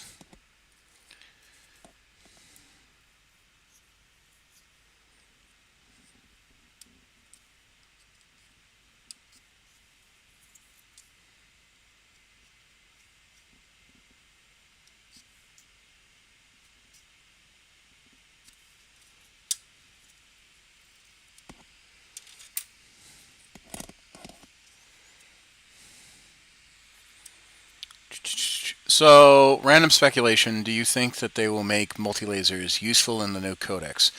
Um,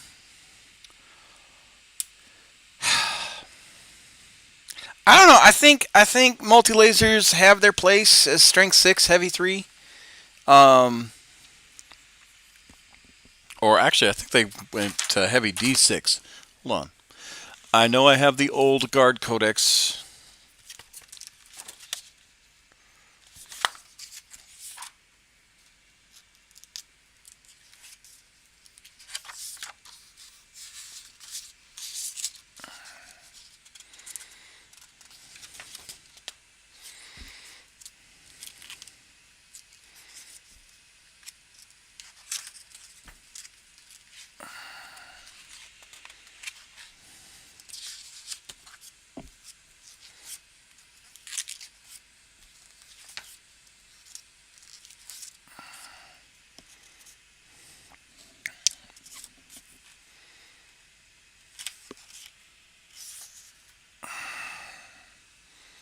Yeah, multi-laser strength 6 heavy 3. 0 AP. I could see them changing them up as heavy bolters kind of eat their lunch. I mean, so a multi-laser, it's it's a little bit stronger than a heavy bolter. It doesn't have the negative AP, and it still does 1 damage. But that strength 6 is what punches through lower armor values, right? If you have a transport that has strength 6, you know, or toughness 6, and a heavy bolter is strength 5, then you're still rolling 5s. Whereas now you're rolling 4s. So I don't I don't see it being an issue right now.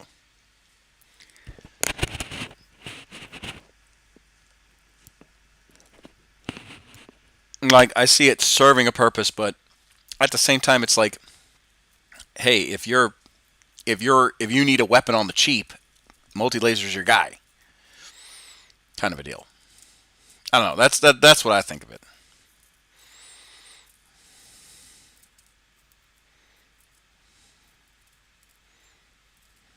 Might have to wash my hands after this.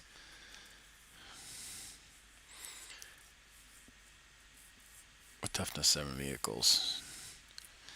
No, no. Like, yeah, toughness 7 vehicles now are, you know, now it doesn't matter. But again, any model that is below toughness 6, a multi-laser is going to be more dangerous towards. Whereas any model above toughness 5, um, a heavy bolter isn't going to be much of a threat.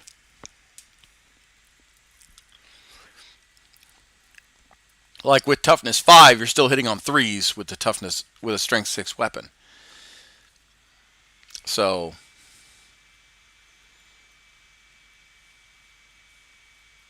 something that's more zesty. I mean, yeah, no, I get it. I get it. Though it would be nice if the multi-laser was heavy 6, kept the same damage profile and everything. You know, at least make you miss an armor save here or there. I think that the fact that now everything has 2 wounds for the most part, that's toughness 4 and above, makes lost guns fucking useless. I mean, most standard infantry nowadays for the Marines and Chaos are 2 wounds apiece. Hell, I think Necron Warriors are 2 wounds apiece now, or at least some of them are. So it's just like, you know.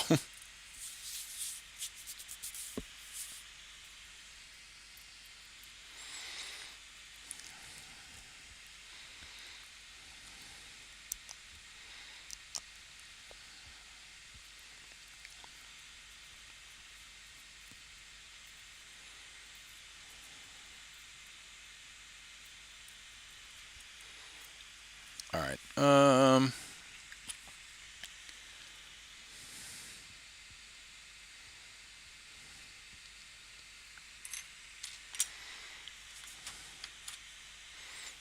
It still wouldn't have an AP, but so mass fire seems like the way to go for a multi-laser. I always thought that it should fire more, like spray things down. No, no, no. Like, you have a point. I'm not saying you don't.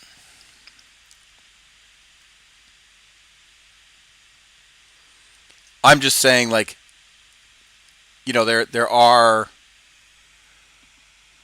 other ways, I would say.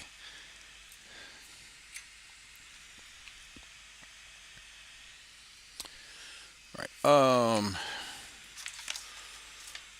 are those clippers?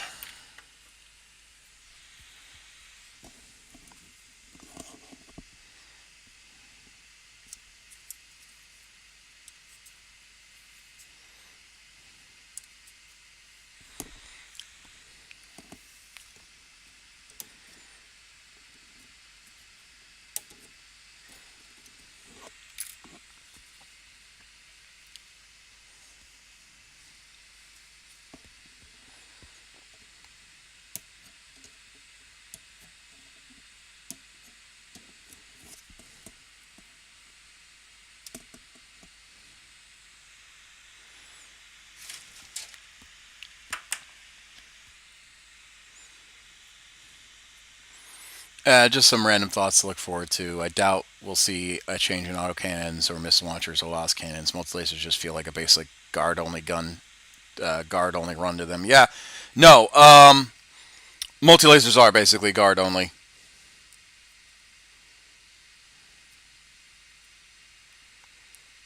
Like that is a an affirmative.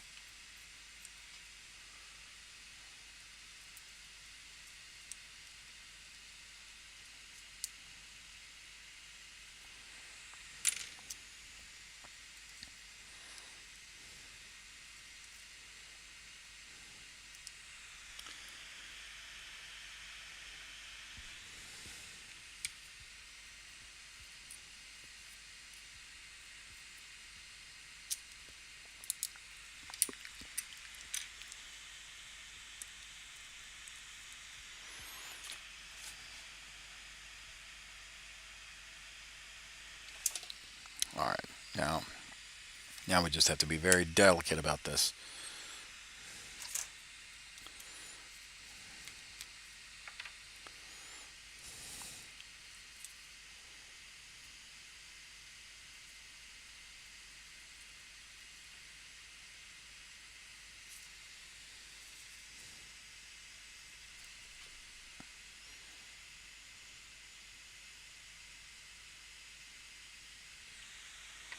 So, question with the new, will you probably get?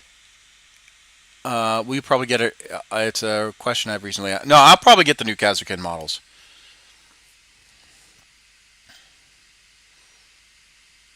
Like I said, I want to get at least one box and see if I can mix and match.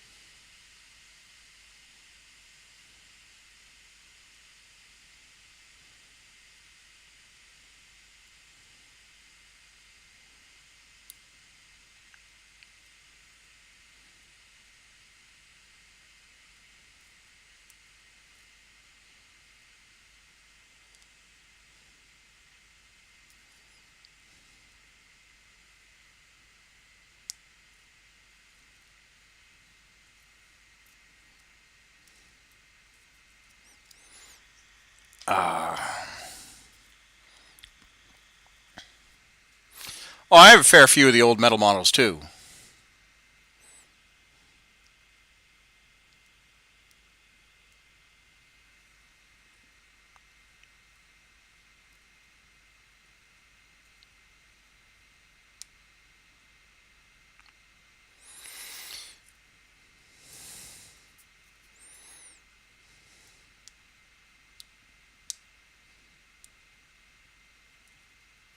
Ah, damn it! I think I have three squads of the old metal models. one traditional flamer grenade launcher.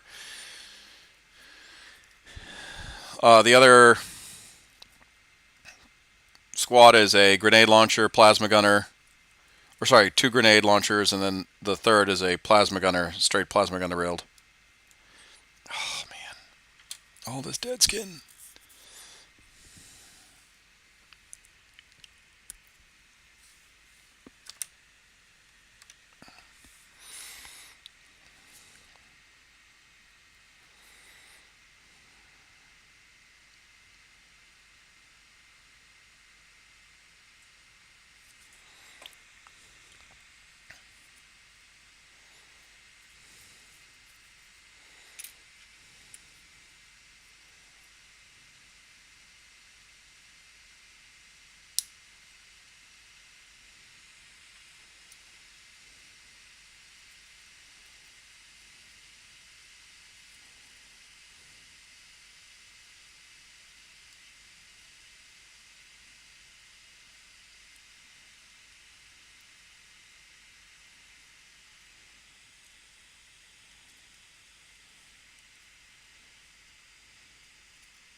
All right.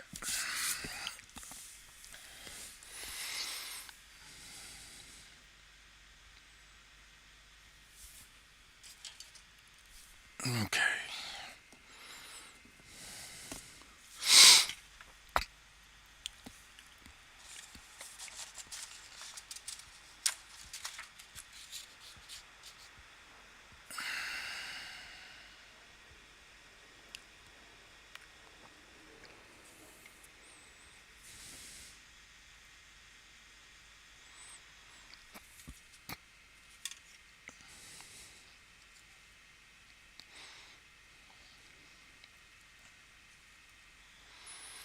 So I'm not putting it all together.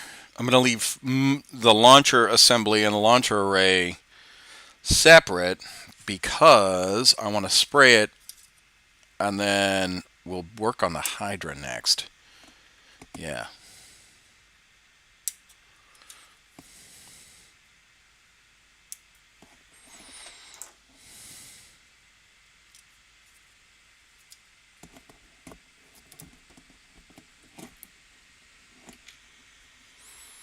What's up?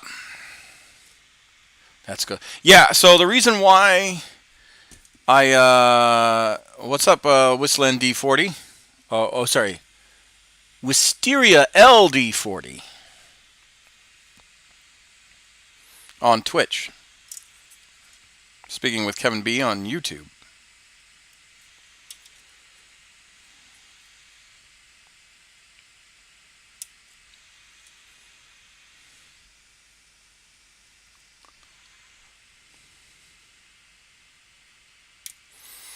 Yeah, I figured it was a good call because, like I said, I want to actually paint the metal parts and all that stuff.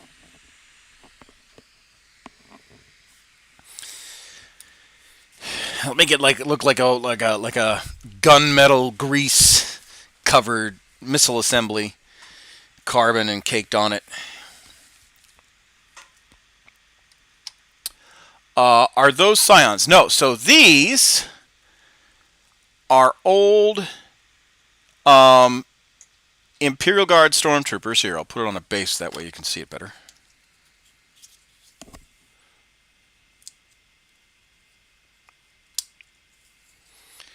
So these are old Imperial Guard Stormtroopers, circa 93, I want to say. 93 or 96.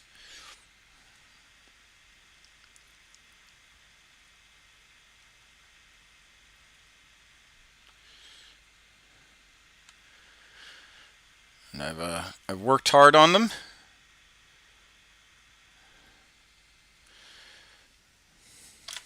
Yeah, we'll put one right there. Nice, classy models there. Oh, thank you, thank you. I was born in '96. Well, I was born in '86, so I got 10 years on you. They look good. Well, thank you, thank you. Old models have such more character to them. Well, again, the reason why I'm like looking forward to the new like I don't mind the Scions, but a reason why I'm looking forward to the new Kazakins is that if I can mix and match, because my original army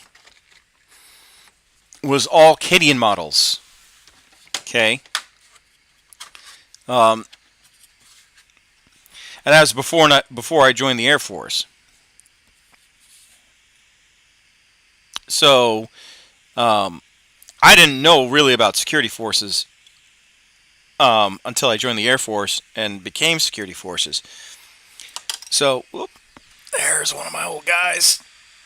I'm painting my friends and each demons and my space sharks right now. Oh. So here is one of my old models. That's one of my old Cadians. And as you can see, I didn't change much. I still kept the black armor and the BDU olive drab color uniform. And again, that was before I found out about security forces and the Vietnam era uniforms they used to wear. So the Vietnam era uniforms they used to wear were all olive drab, and they still had the berets, and they would have olive drab or woodland color BDU armor. So I was just like, screw it. I'll just make a modification and make these guys into security forces, Air Force security forces, Vietnam era Operation Safe Side. So yeah, that's what I did.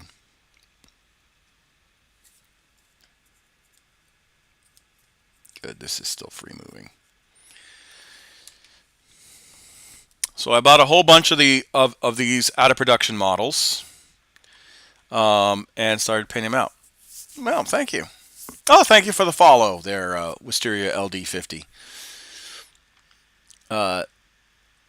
It's good that they're digging deeper for those good old feels. Yeah, no, it really is. It really is. So this is actually one of my first models. One of the few first models I made.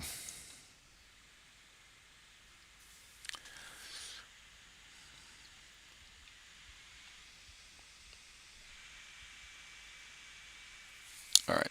Okay. So now,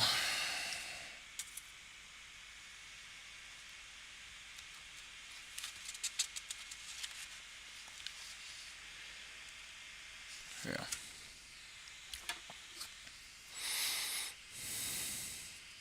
No, I'm glad you think it is cool. Nice, love the history.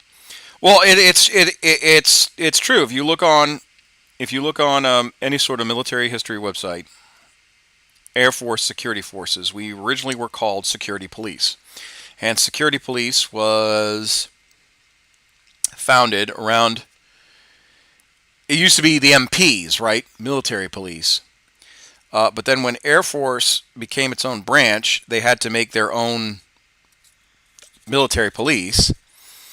And so they were like, well, okay, well, we'll just do security police.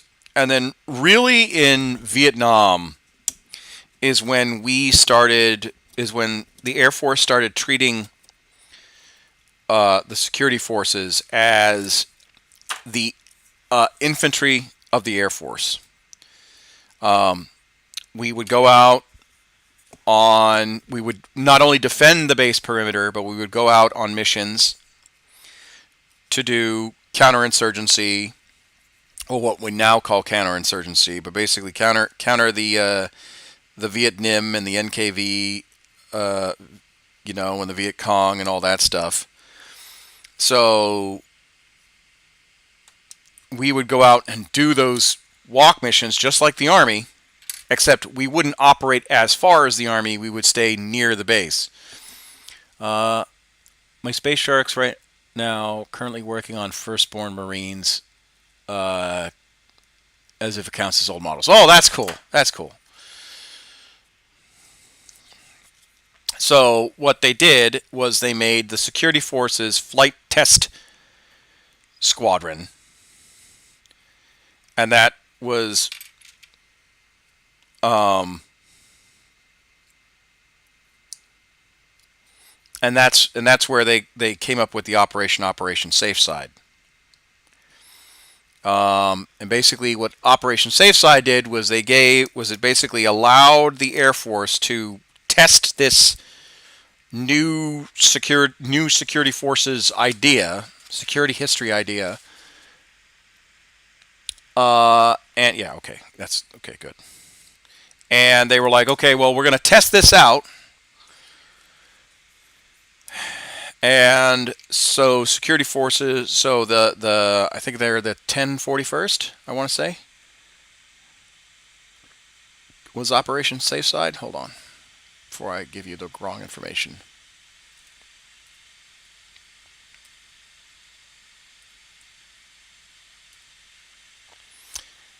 Yep. Yeah, Operation Safe Side. So the 1041st Security Police Squadron test out of Schoenfield Barracks, Hawaii. They're the ones that went over to do a 6-month combat evaluation tour. That's after the Tet Offensive, or that's during around the time of the Tet Offensive and whatnot, and at Phuket Air Base, and then of course at Da Nang and all that, and a Bunker 51. So yeah, it's definitely that's where security forces kind of cut their teeth combat wise. And so I'm like, oh, yeah, we changed a little bit to just security, and then the career fields merged in '97 from security specialists, combat arms, and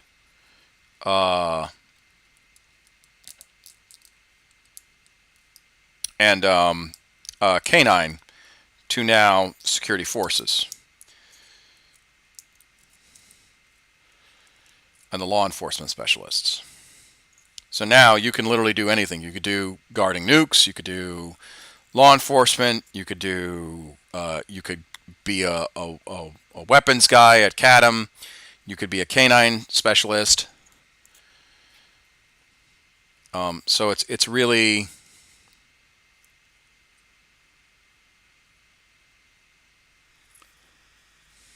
It's really kind of cool how the career field has progressed in such a short amount of time.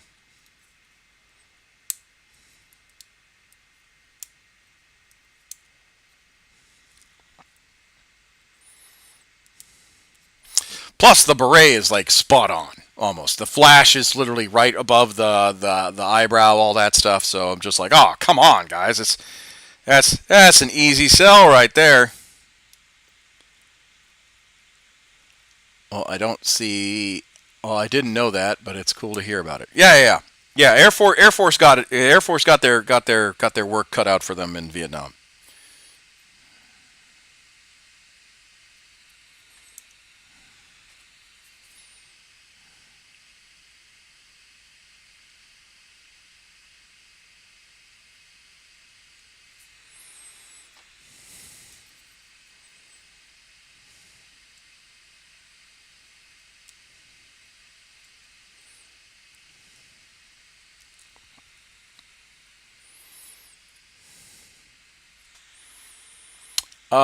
What kind of tank is that you're building? This is a Manticore Missile battery.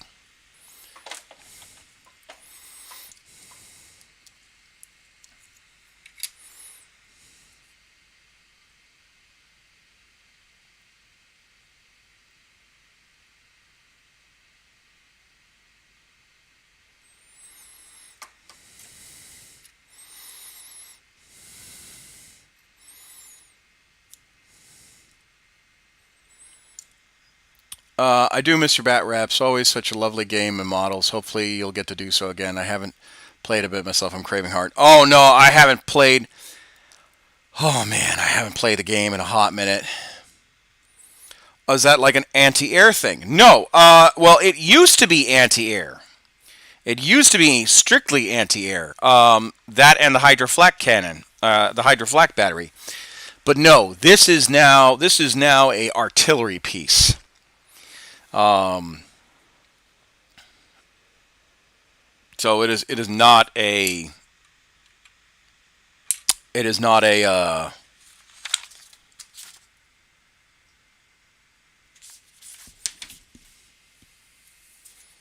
Okay, good. I thought I put it on the wrong way. I was about to be so upset with myself.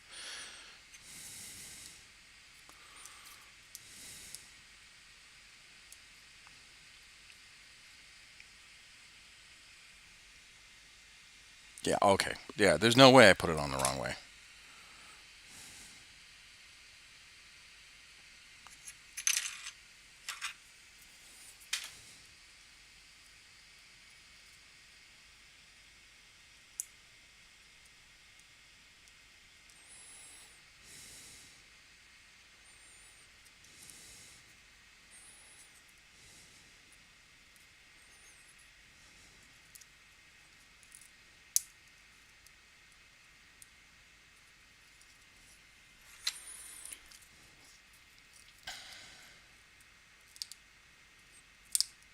Yeah, but now, like I said, it used to be anti-air, but now it's strictly a artillery battery.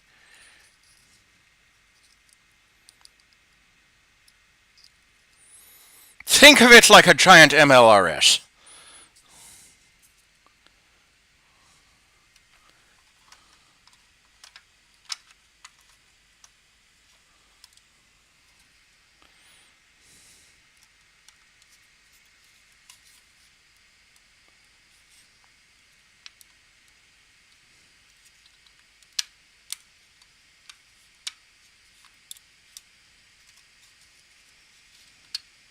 Oh yeah, yeah, it sits perfectly. And then what we can do is sneak on a rocket.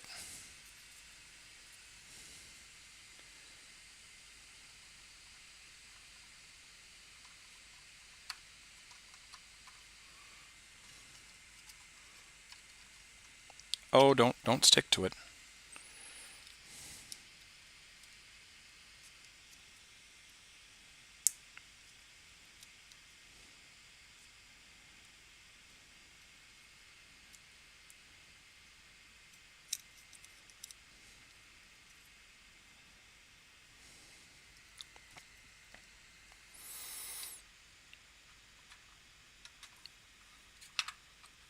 Yeah, and it looks like that.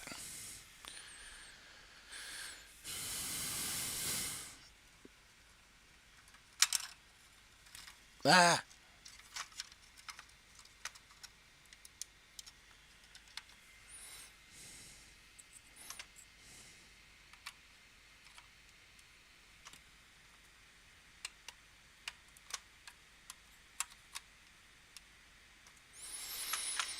Yeah, and it'll look, once it's all done, it'll look kind of like that.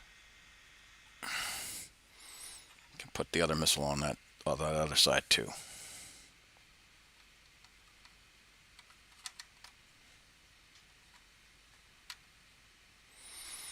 Yeah. And that's how that will work.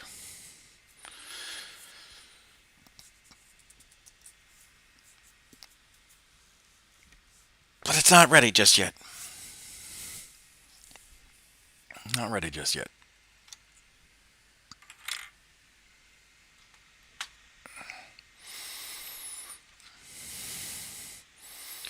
And this is my Turox for my... I'm only going to have one Turox. I figure it would look cool as a Katusha.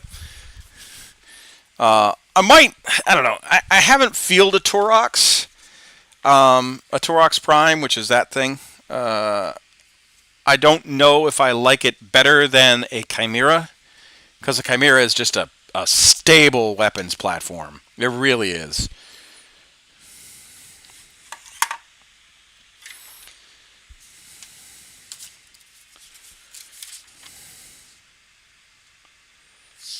What am I missing? That's right.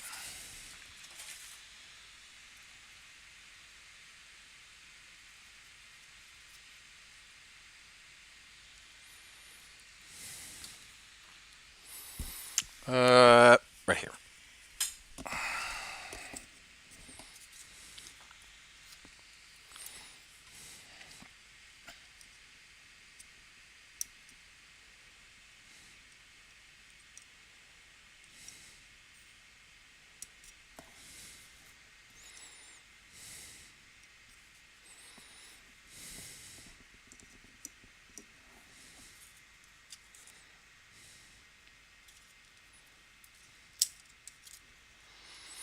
Turox primes feel good. Regular Turox are kind of poo-poo. Turox prime is aces. Its toughness is the lower end of six. At 6 though. Yeah, I mean, hey, that's the thing about 6 strength units.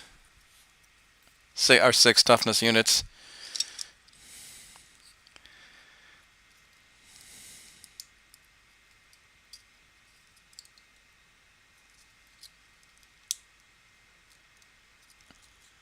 They're a glass cannon. Most things are, I find, in the Imperial Guard. I mean, hell, the fact that a Lehman Russ does not have a 2-up armor save is just, it still boggles my mind.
Yes, I did. I did see that the Lehman Russ does have a 2-up now, but I'm talking about in the original when they made this when they moved from armor values to AC or from armor values to air to armor saves and wounds.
Perfect. And there we go. Oh yeah, I still can't believe the Baneblade has +3. It's still so silly. Yeah, oh yeah, like the Bane Blade. The fact that the Bane Blade is a 3-up tank is just nuts. And there we go. We got one, count 'em, one Manticore Missile Array System, Manticore Missile Battery, done.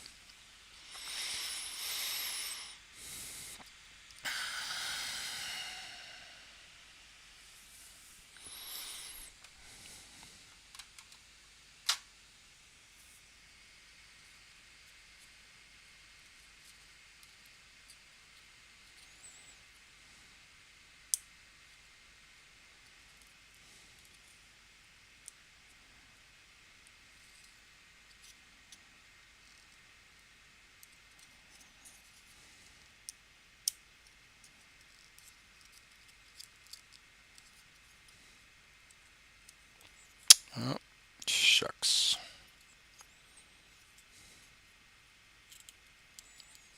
This is coming apart.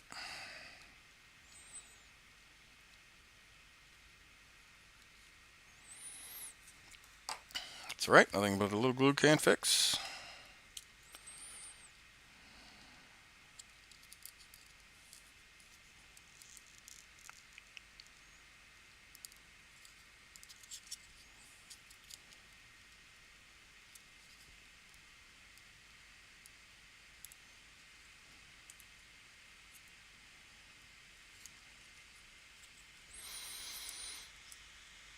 Oh, hi!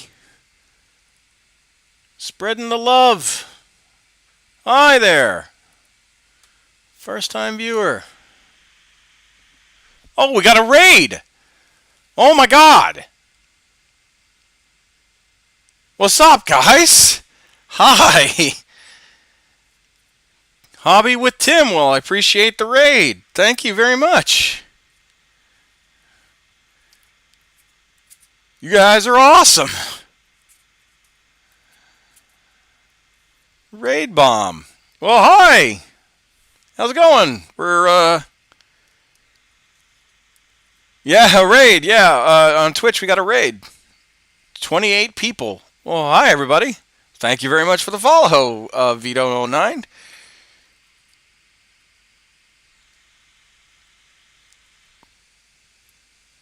Thank you, guys.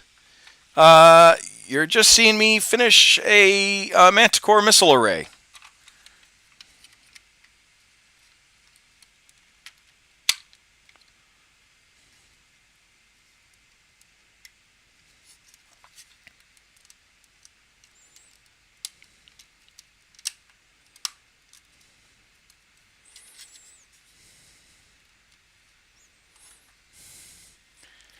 Hello and happy Tuesday. Yes, happy Tuesday. Happy Tuesday. I mean, it's technically Wednesday. Well, it is Wednesday for me. Tell them some of the tales of Manticore claim to be the best. Wow, them. Yeah, well, I appreciate it. I appreciate it. I've received 100 chats this year. Yeah, so paint water sommelier. Yeah, I've got my paint water right here. Here in Texas. Well, I'm in Japan. I'm at Misawa Air Base, Japan. So it is 15:10 here. So is that not the greatest Twitch name or what? No, it really is. That's a good Twitch name. That's a good Twitch name. So, fellow airman. Yes, I am a fellow airman. As I was talking to Kevin B on YouTube, I am painting Security Forces Operation Safe Side, circa 1965, Imperial Guardsmen. Okay, and I actually have the picture, or at least I think I got the picture. Hold on. Let me see if I have the picture that I'm basing this model off of. It's probably in commissioned art. Probably, I don't know. Where am I so broken fat now? Hey, man, you know, no one said you had to be. No one said you had to be in shape all the time. Just enough to pass that PT test.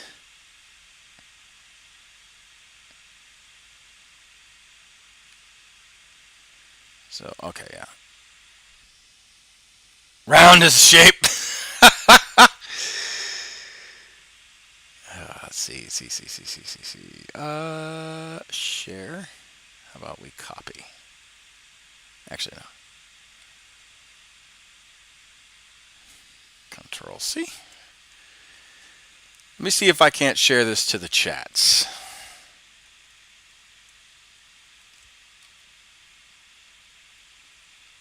Paste. Nope. Damn. I don't know if I can share this to the chat. Let's see if I can.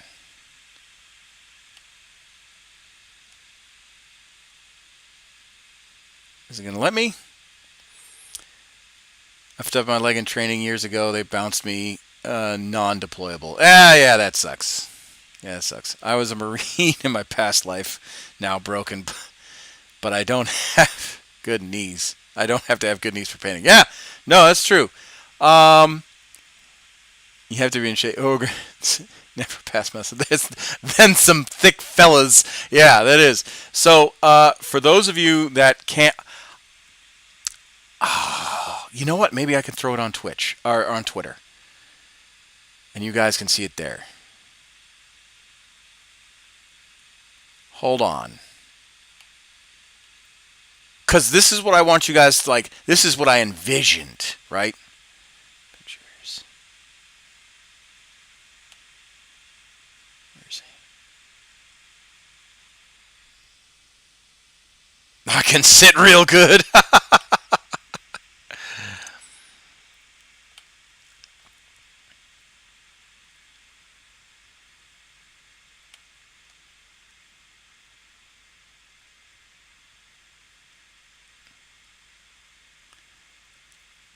Okay, now how do I share this damn thing?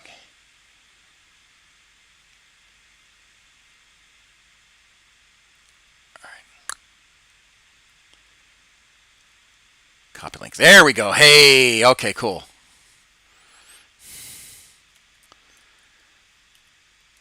So there's that. If you go to that link, that's my Twitter. I brought Secret Labs Titan Pro Sitter status. That's my Twitter. That's what the models I'm trying to get with the Fat Boy exhibition when he passed. Oh, I'm sorry.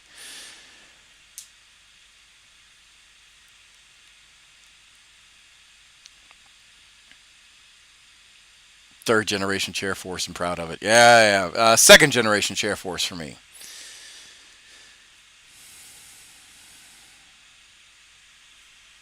But like I said, I'm purely fourth. So, but anyway, that's what the goal is to get them out that.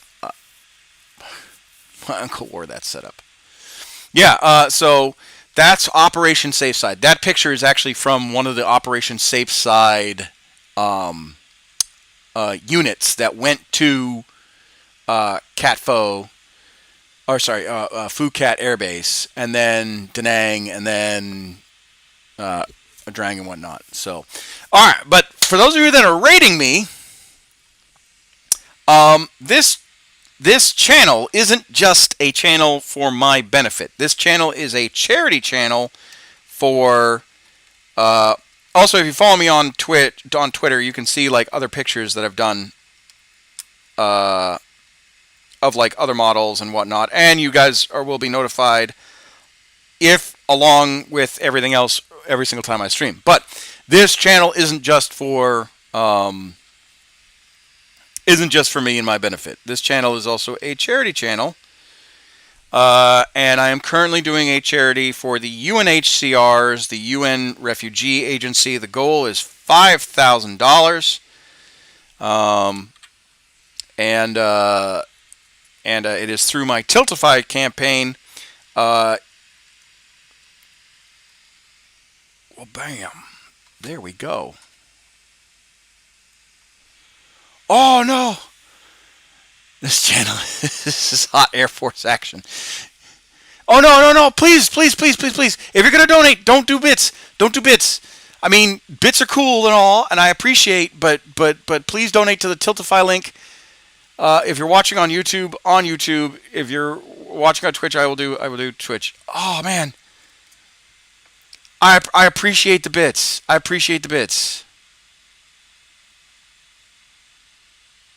Seriously. Go there. Bits are nice, but because of how much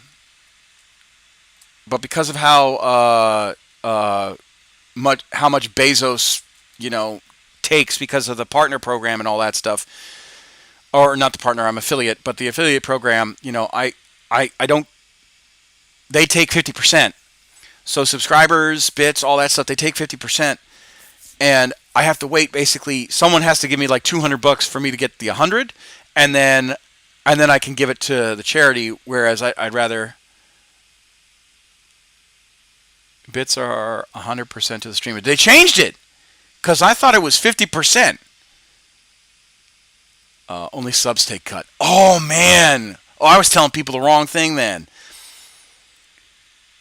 Well, I appreciate the $2.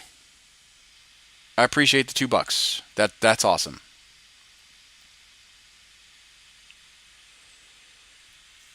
Yeah, I was telling people the wrong thing then because I was definitely like, oh, don't give me bits, don't give me subs or bits because I'd rather you donate to the link.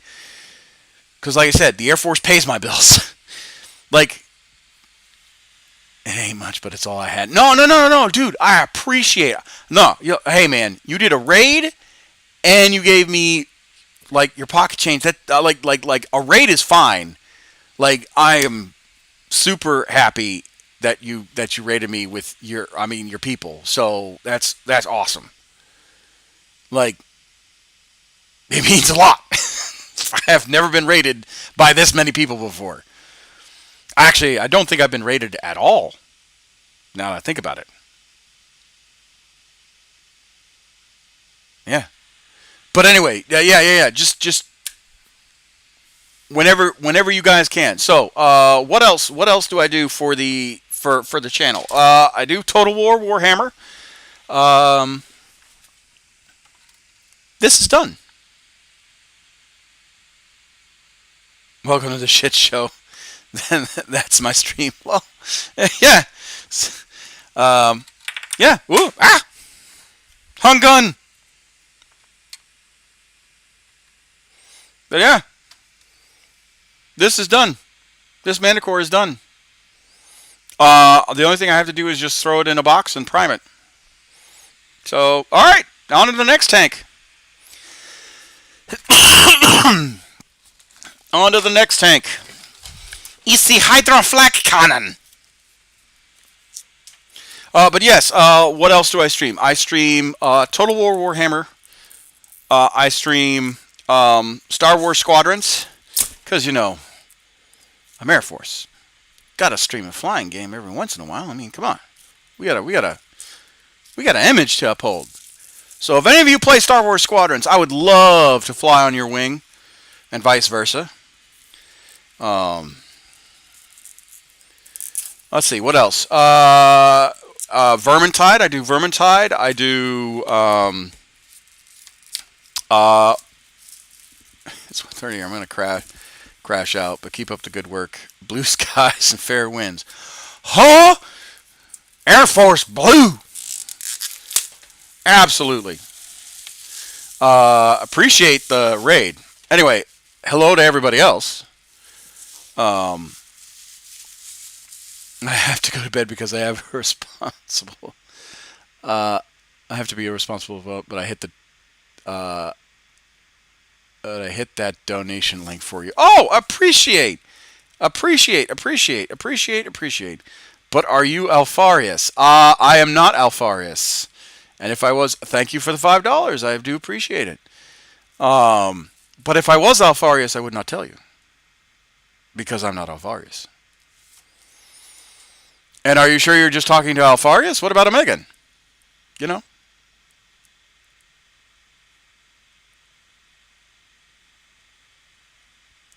Just saying.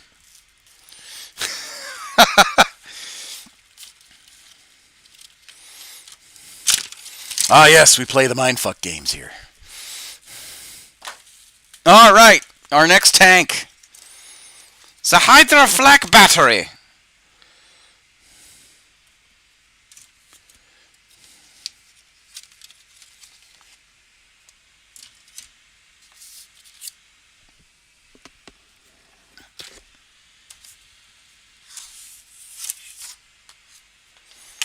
But yeah, let's see. What other games have I played? Battlefleet Gothic. We'll do Battlefleet Gothic occasionally. So all right. Now I gotta review. So not only do I build models, I've never seen Commissar and Alfarius be in the same room, so he could be. Thanks, Mark. Appreciate you calling me out as a dirty trader.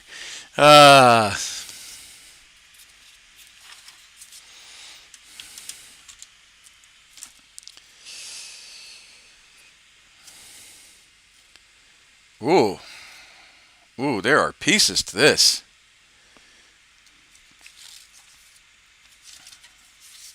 Well, let's start out with the track assembly because we already know how to build that.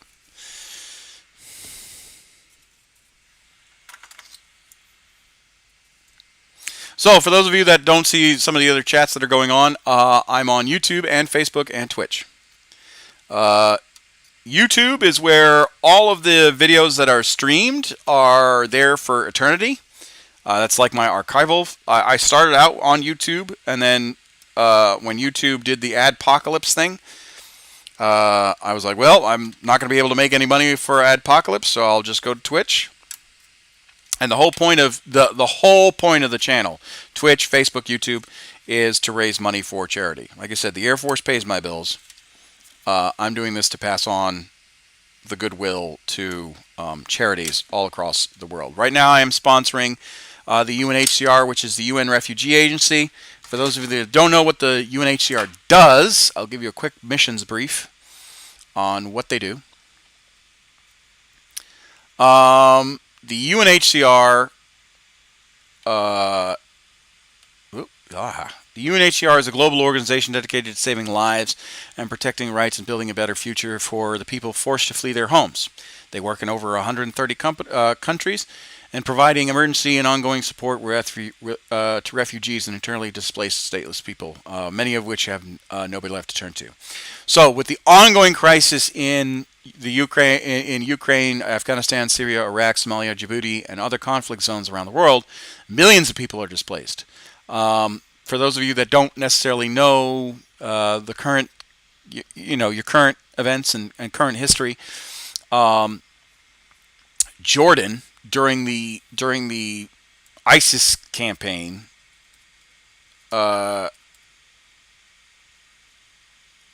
Jordan took on almost 1 million refugees. They took on 672,000 refugees, and that was from Syria and Iraq and whatnot. Yeah. So this is what's called a leave beard. I'm on leave, so I don't have to shave as much.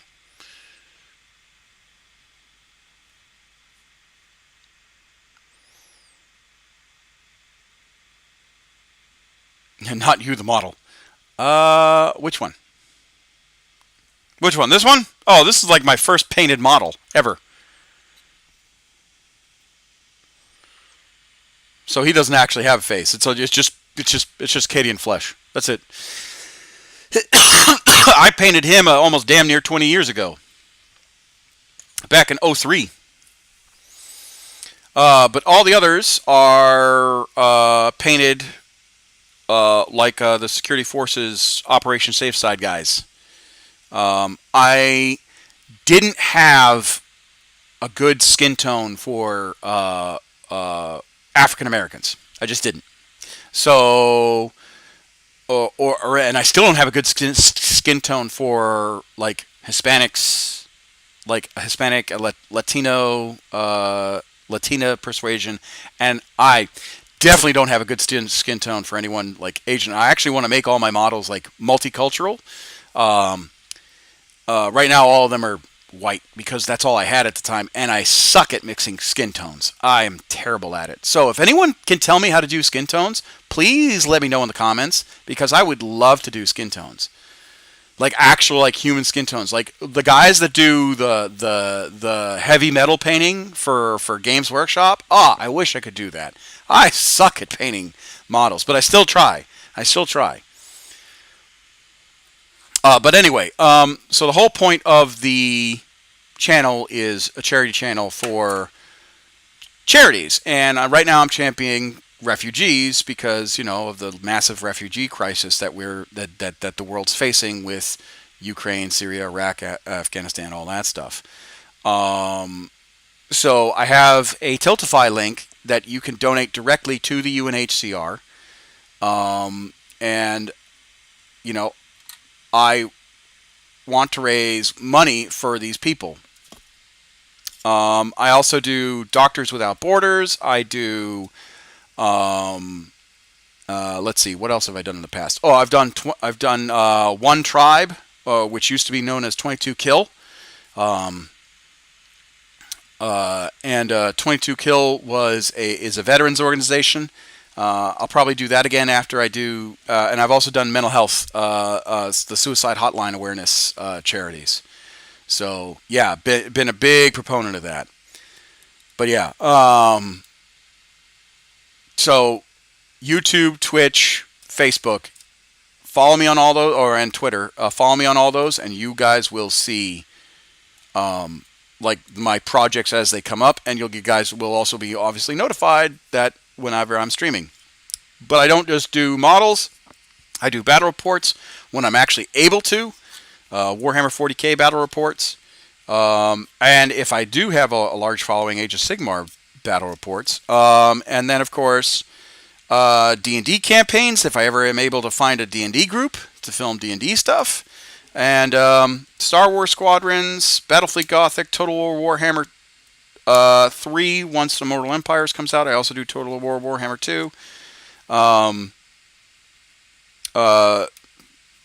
Dark Tide, when Dark Tide comes out, that's gonna be a slick game to stream. I'm excited about that. Necromunda Hired Gun, I'll probably do some more streaming on that. And Vermintide, yeah. So that's kind of where I'm at right now.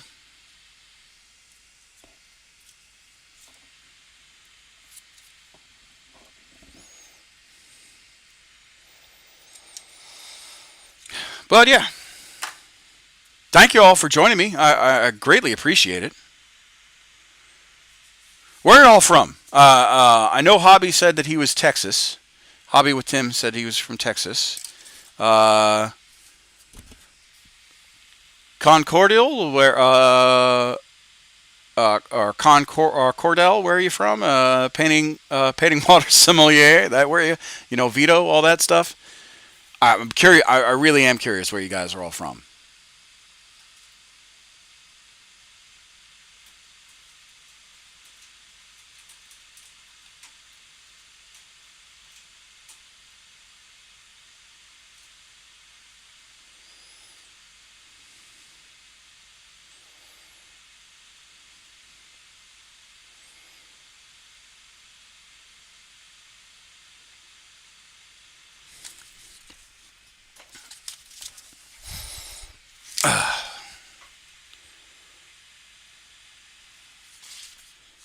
See. Let's do that track assembly. I got distracted by you all you awesome gamers, all you awesome hobbyists.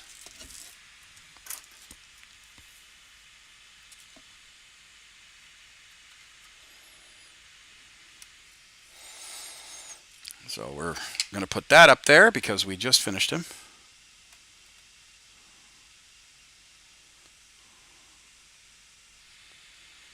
We just finished this guy. And we did the Turox. And the Turox I actually made an oopsie on the Turox Prime. Here, I'll show you guys actually. I don't believe in true mistakes, but I also don't believe in, screw ups either.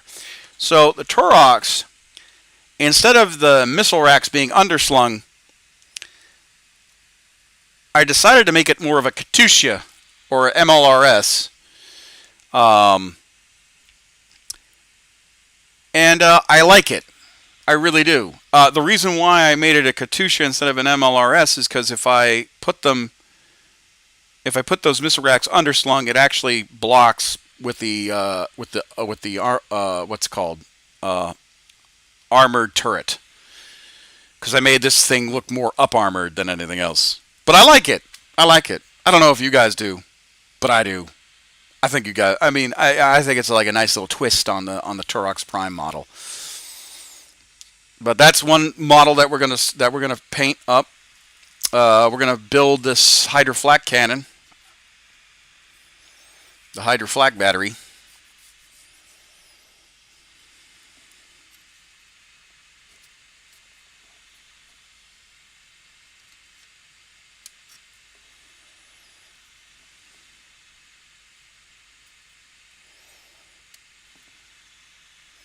Turox Prime is awesome. I have one with the chain gun on it. Yeah, I hear the chain gun's pretty good. I prefer the Turox Prime over the regular Turox. And like I said, I'm still a little torn because I love chimeras. And I love Mazel Tov. I love chimeras and I love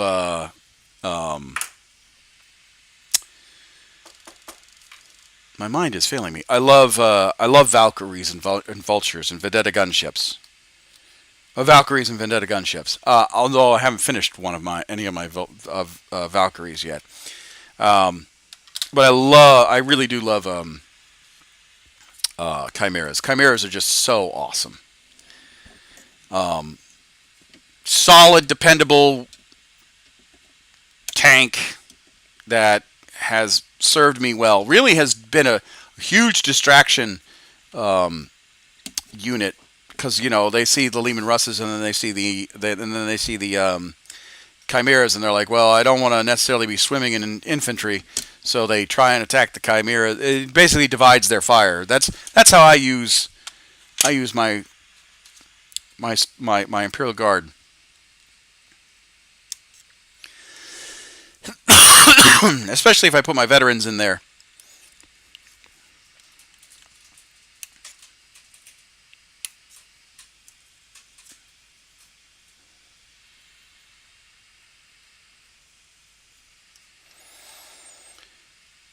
So I know Wisteria LD 50. He plays guard because we've talked about it. What does everyone else play? I'm now genuinely curious.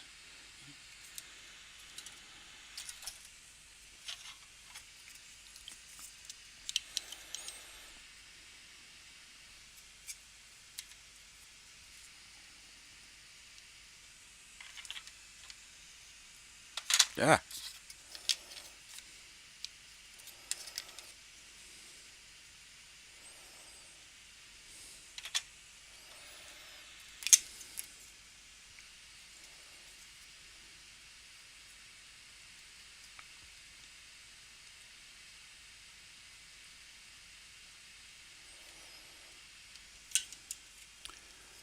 I play Scions, Emperor's Children, AdMech, Death Guard, and Space Marines. Wow, that's a fuck ton of armies.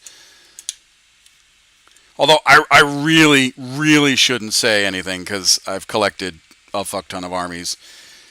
I think ready to play is Guard. My wife's Dark Angels. Sisters of Battle, the old school Sisters of Battle. Um,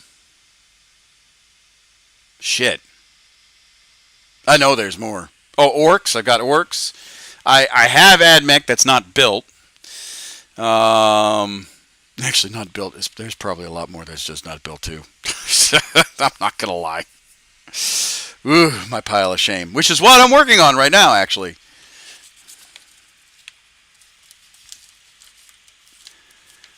There's a lot of ladies that play Dark Angel. I've noticed. Yeah, I don't know why, but I mean, I guess. Well, I know why. My wife loves motorcycles, and she was just like, "Yeah, I'll play Dark Angels. They've got motorcycles," and she never looked back.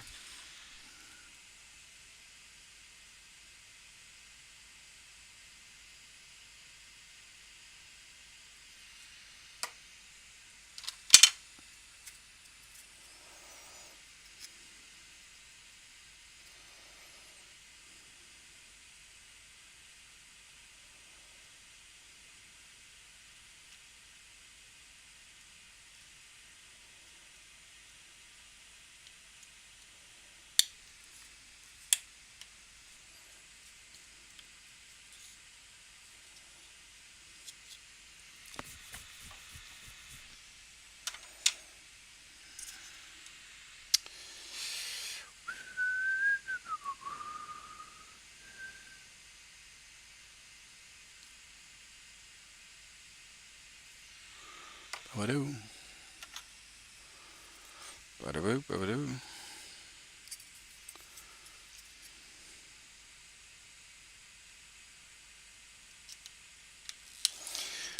So for those of you that don't know, I started playing 40K when back in. Oh, thank you, Tabacoma.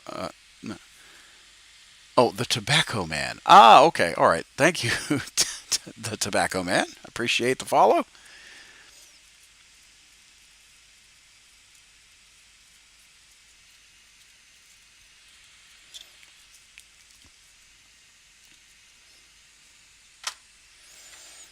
All right. So we finished. We finished this guy.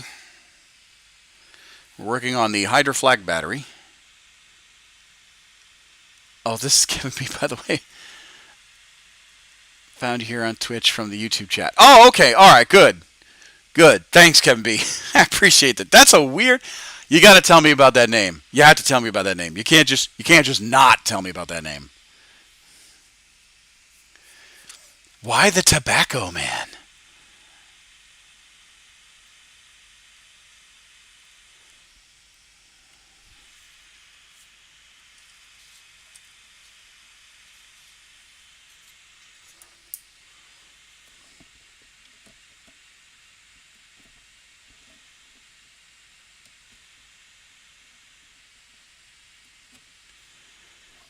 It's like a weird knockoff, like what's it called? Old like Newport Heroes, Newport Newport Slim Heroes.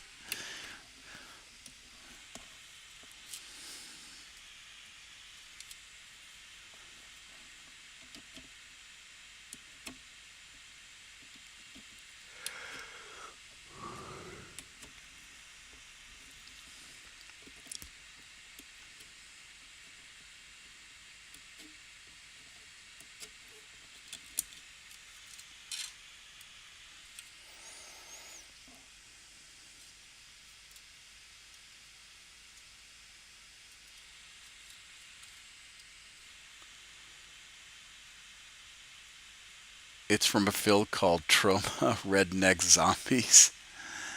A character who ends up being the only one who survives the outbreak. Oh, okay.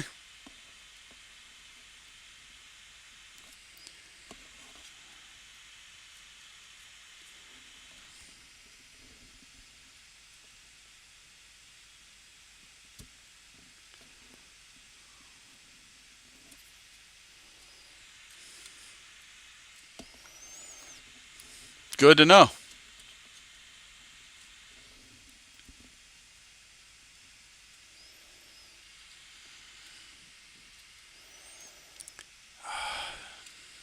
Trying to get these these treads to cooperate. There we go. It's so rare. Few people know the reference, but the movie's out there for everyone to watch it. I don't recommend it though. Yeah, well, it sounds B-rated as all get out. I'm not gonna lie. By the way, have you seen the new Dune? Like, I know I've talked about it earlier, but I don't know if you've watched it yet. Because it's good. You need to watch it. If you haven't, you're missing out.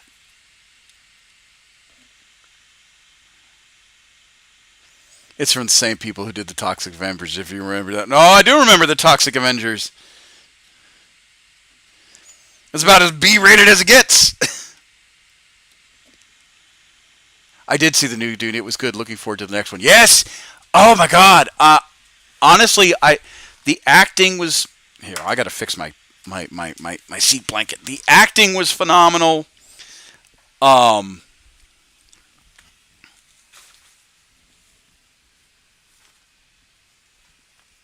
acting was phenomenal. I mean, Dune. You can't really screw up Dune. It's like screwing up a coffee. It's like screwing up a chocolate cake. You can never go wrong with a chocolate cake. But the acting was phenomenal. The cinematography was great. I'm curious if they're going to show more of the Landsrad. Like if they're going to if they're going to show like the politicking between the Padishar Emperor and the rest of the noble houses. So, but yeah, oh man, that was such a good series. That was such a good movie. And the really, I think what sold me was the soundtrack. Like, there's just so much good soundtrack. The Atreides bagpipes is probably, I think, my favorite part. Yeah, it's hard to screw up. The Emperor's Shock Troops was always my favorite. Loved the old RTS games of Dune. Of course, the books are a classic. Actually, speaking about RTSs, there's a new Dune RTS that came out recently on Steam. It's real time, sort of. I say sort of because, like, the units are a little different, but it's super interesting. So if you're into, like, the old RTSs, maybe you should see that. But yeah, the Sardaukar. Ooh, they did the Sardaukar right. I've never looked into Dune. Oh, Wisteria, you need to look into Dune. You need to look into Dune.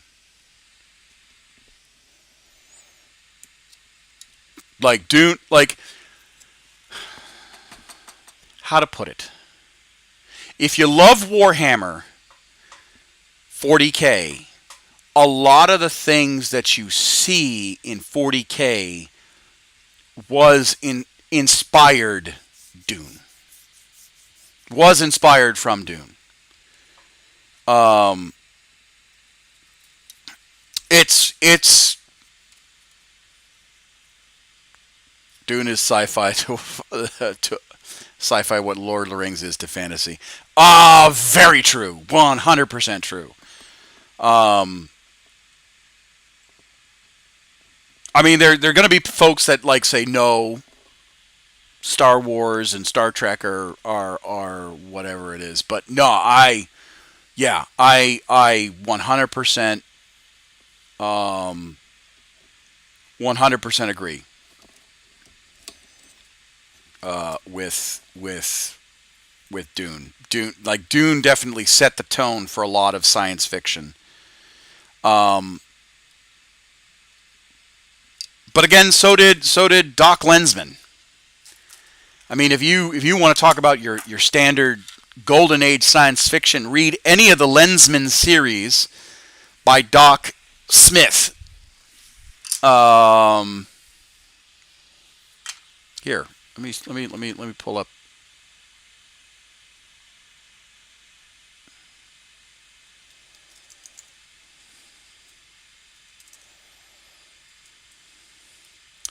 I think his name is E.E. Smith.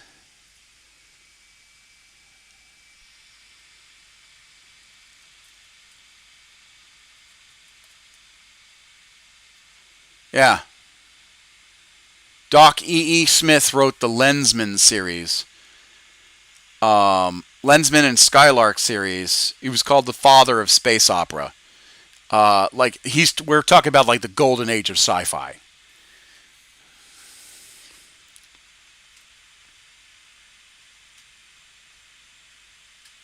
Um,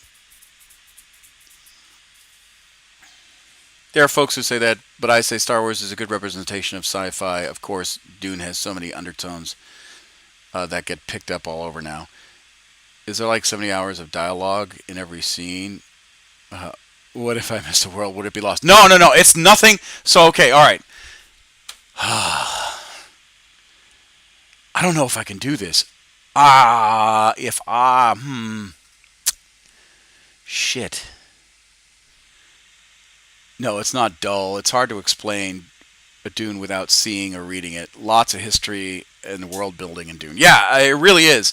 I mean, if I could do a public screening of Dune, I absolutely would without getting, but I would get demonetized, or not even demonetized. I would get yelled at by Twitch and YouTube. Um,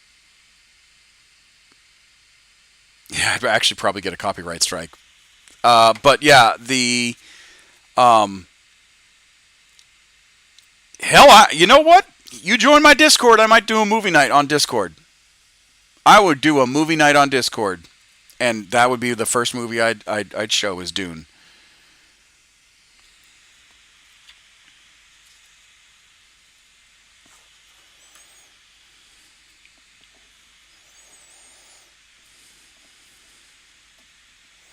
I mean, reading the book is better. I'm gonna say that reading, just like in Lord of the Rings, reading the book in Lord of the Rings is going to be better. Reading The Hobbit is going to be better than just watching the movie. But if you don't have the time to dedicate to to the books, you do have the time to dedicate to the movie, and the movie is solid.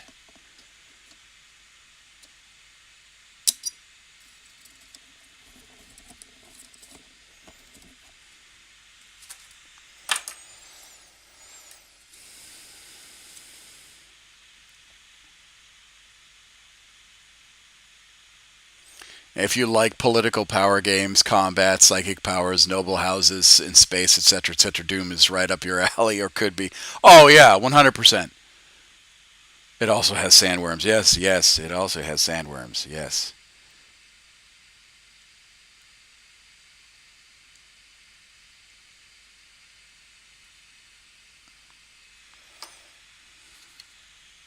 Yeah, I can't wait for the second series of Dune. Oh, it's gonna be amazing.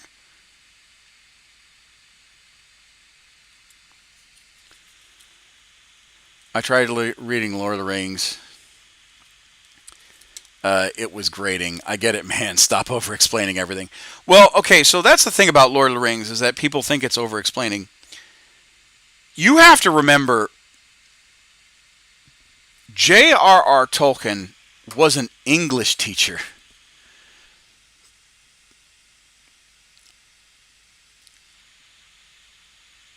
All right, I don't know if you're trying to be a troll, my dude, or if or you're trying to make a joke, but I mean, making fun of literacy is not cool. Of it being illiterate is not, yeah, like that, like I don't. Sorry, dude, I don't tolerate that.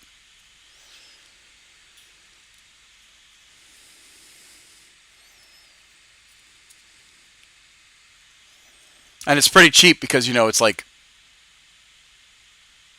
you're writing. So, but anyway,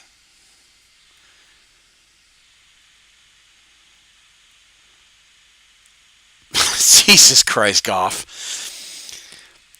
I thought you were a troll for a second, man. I appreciate the joke, but I can't tolerate that. So, golly. Thanks for dropping in, Goff. I'm just building tanks.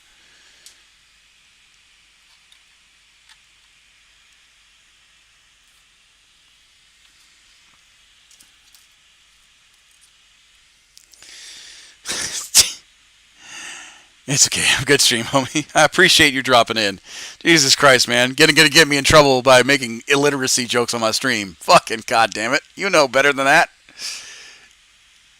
It's just hard for me to read. I won't ever say it's bad, but it's good to it's good, but damn, I just can't get through it. No, okay, so look. I hope he just forgot the kappa. Yeah, well, so look, let me how do I explain this?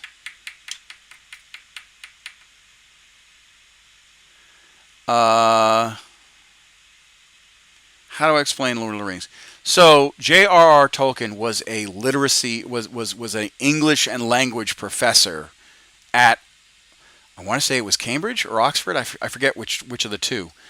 And he studied language, like he studied mythology and language and whatnot, and how he made the Lord of the Rings was really just taking bits and pieces of like ancient language and ancient lore and mythology, you know, and really putting it together and doing this deep dive world building that's so captivating and whatnot.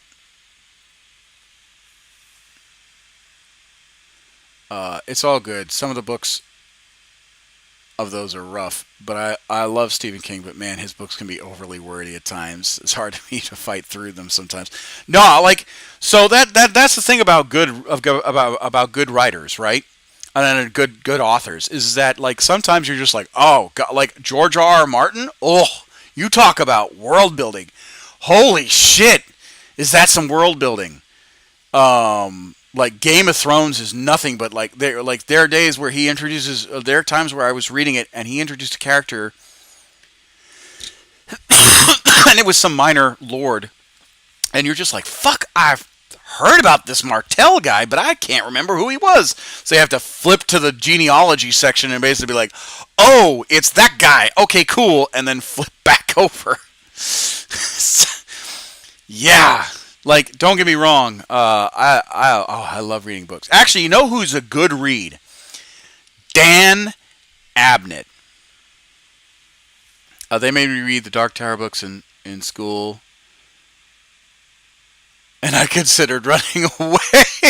Good Lord! Oh no! Oh, come on! You can't make jokes about that. That's awful. Oh no! I hate on that. Oh no! Oh no!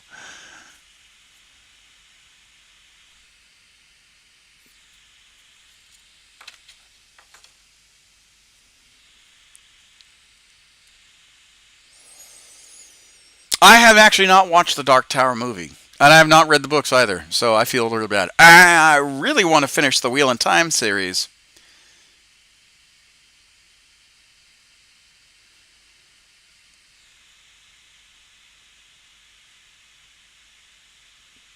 I hated those books. I liked the Hobbit book and the Witcher books, though.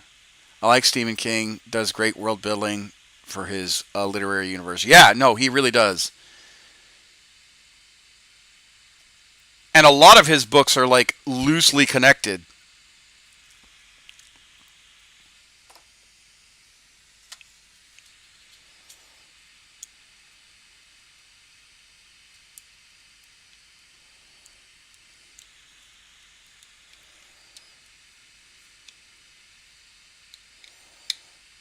But yeah, Game of Thrones, that's a slog. I loved it. I loved reading them, but it was a slog. Good thing I had a deployment to read them on. I read them in Manas.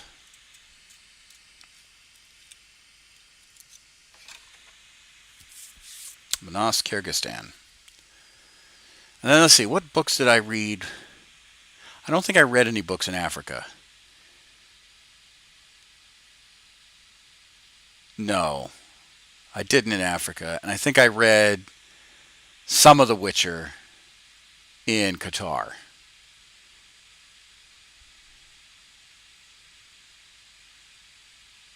I can't remember. But yeah, no. Good books. Good books.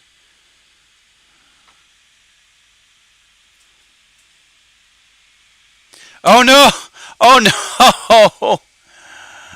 Oh no! No no no! Wisteria. Yeah, no. So, my bot. I don't know how to fix it. No, my bot. So you said .com. You need to do a space, then do .com because it made it automatically posted as a link.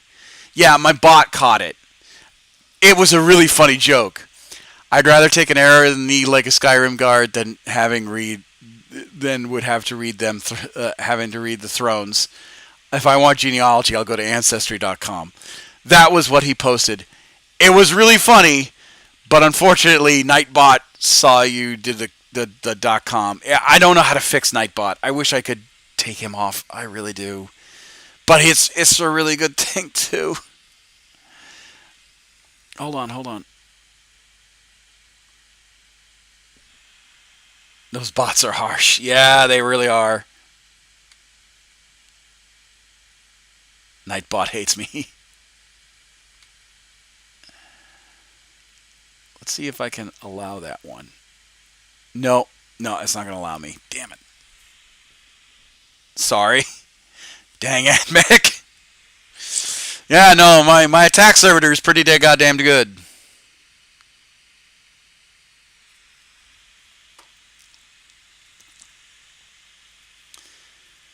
I painted white Agmech not that long ago. Oh, you did. I would love to see pictures of it. If you join my Discord, you can put them on the Discord stuff.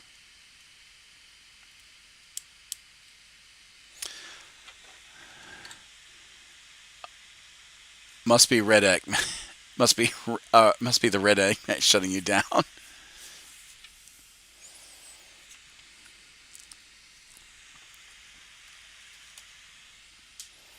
Oh man, one of my cats.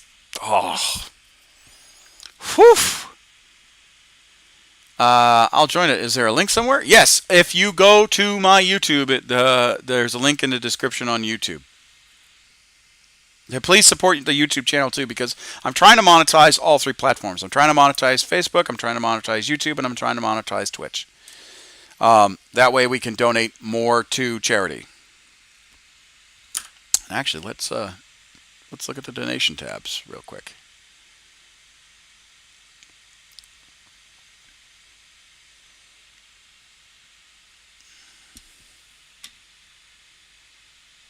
$105. Holy crap, guys. Thanks. I appreciate it.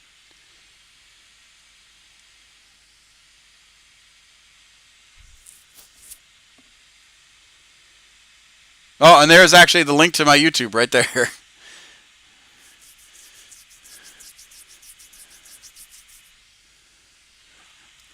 Commissar is Alpha Legion through and through.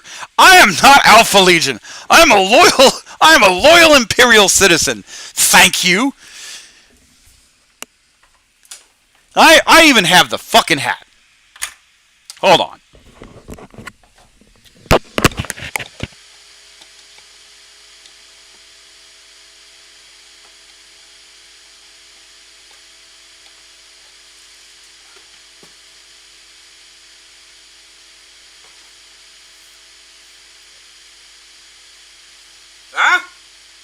See? Alpha Legion wouldn't say that. Look at that. Look at that. That is my Commissar's hat. That is my Commissar's hat, through and through.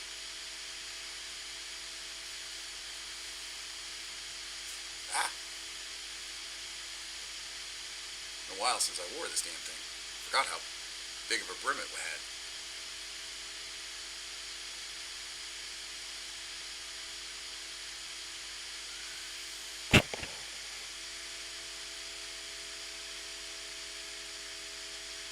Oh, the brim's off. Oh no. Oh dear. I might have to fix this.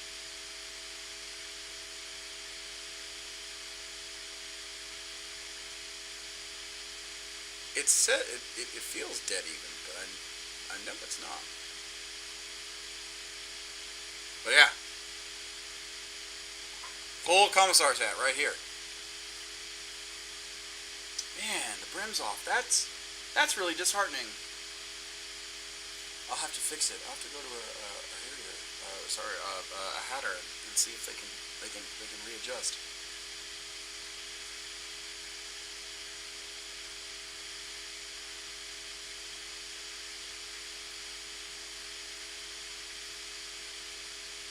Looking off, you ready to enact summary summary judgment, Commissar?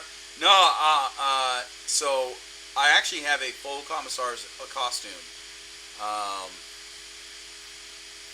I just haven't cosplayed it in a hot minute.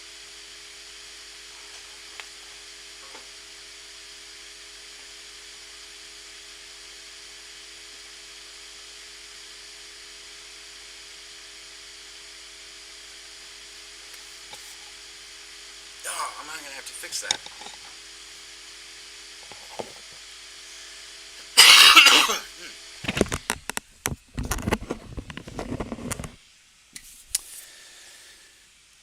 Well, we're almost to the end of this particular stream, only because at 4:30 I got to start making dinner.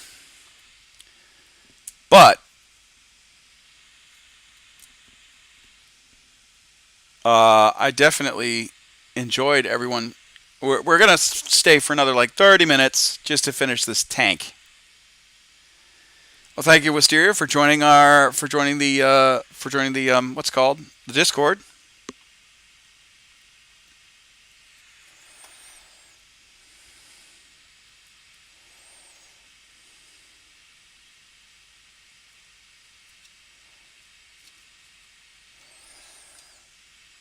Are you a gardener by chance? Because wisteria is a plant. It's a very lovely plant.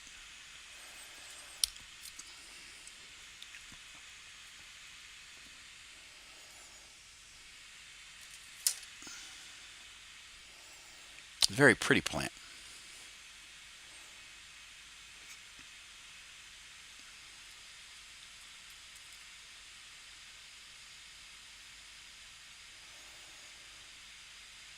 It's like a moss.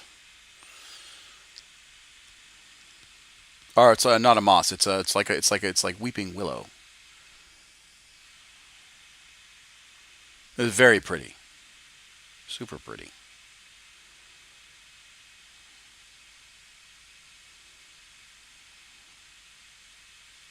It's like a vine almost. Grows on a lot of things.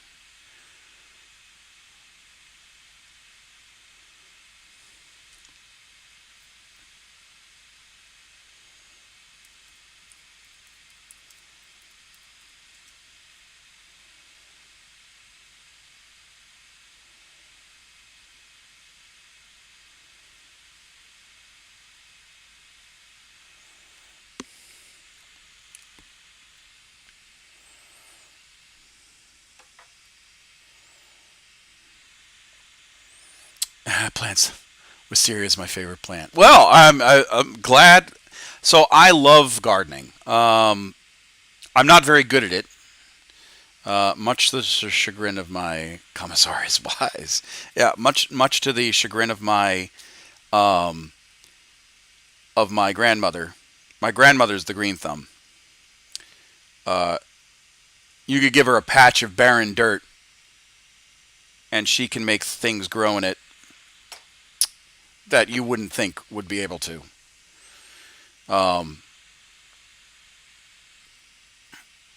Yeah, I love gardening. When I finally do retire from the Air Force, also I put the white agmat in your general tab. No, that's fine. That's fine. When I do retire from the Air Force, that will probably be the first thing I do. Is make a garden, do some gardening.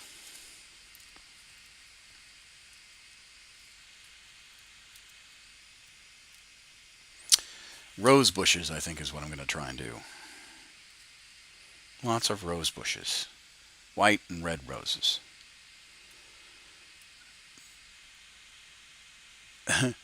Grow the Emperor's blooms. So I forget what the Emperor actually has for his flower, his holy flower. I know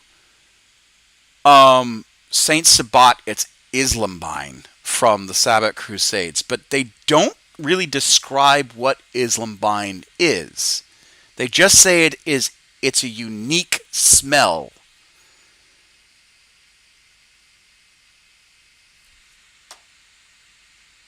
You know what? I have a source book.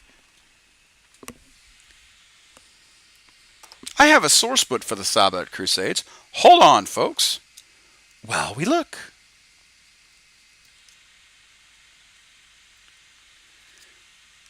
One side of my family is very weird. It is very hippie nature, weird sort of people. Hey, I'm all for weird people. I was a weird person. I still am a weird person. I still think I'm a weird person. So I'm all for it. Liking plants is just something we all like. No, honestly, I think gardening is probably one of the best. Asides miniature building and painting, is probably one of the best therapeutic things I could ever do. But first, hold on. Let me see. 2 seconds.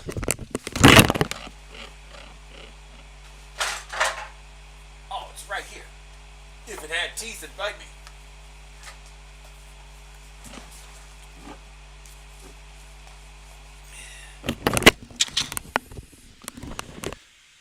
Gardening is nice. Haha! I have the Sabbat World's Crusades, a history.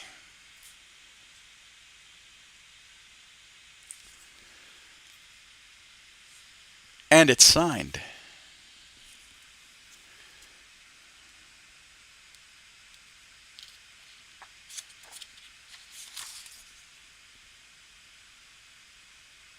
Ah! There's the Islambine. It's a white.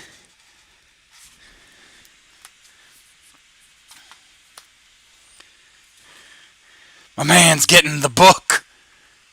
He's going to school us. It's a white, so that's what Islambine is. It's a white, lily-looking flower.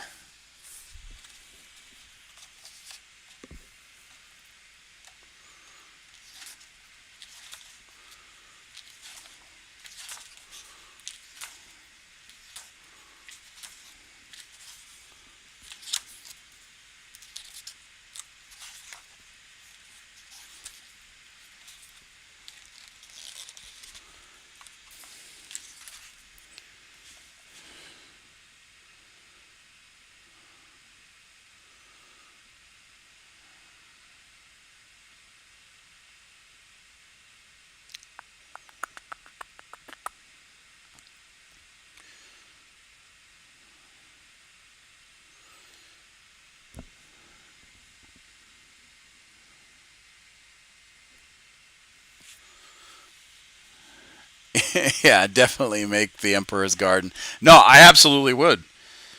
Uh,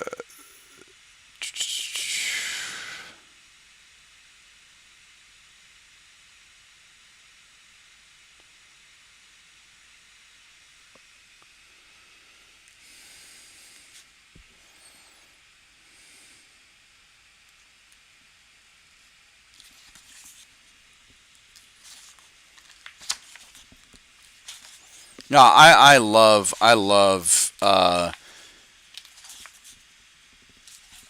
Honestly, I love the Sabbath World's Crusade. I love it. I wonder if the Emperor likes sunflowers. I bet he does. I bet he loves sunflowers over a field of blue skies. And I have a feeling, I really have a feeling, he would also love. Or is he more of a rose guy? No, you know what? I think you're right about the sunflower and the clear blue skies. Man, I think he would really like that. As a matter of fact, I think he would just like the colors yellow and blue a lot. Just saying. Just saying, without saying it. Because let me tell you, if there's anyone that's got the Emperor on his side, it's that country.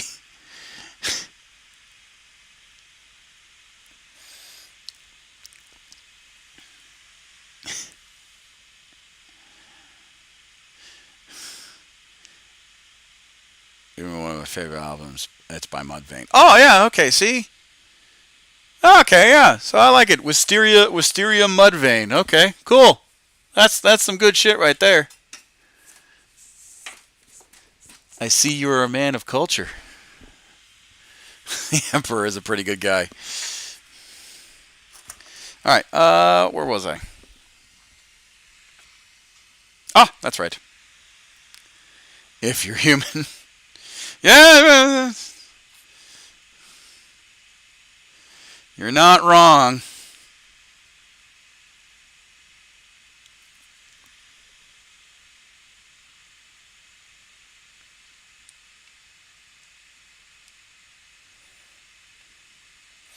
Well, like I said, it was kind of sad that he didn't listen to Eldrad when he was like, yo, man, one of your sons is going to stab you in the back, and his name begins with an H.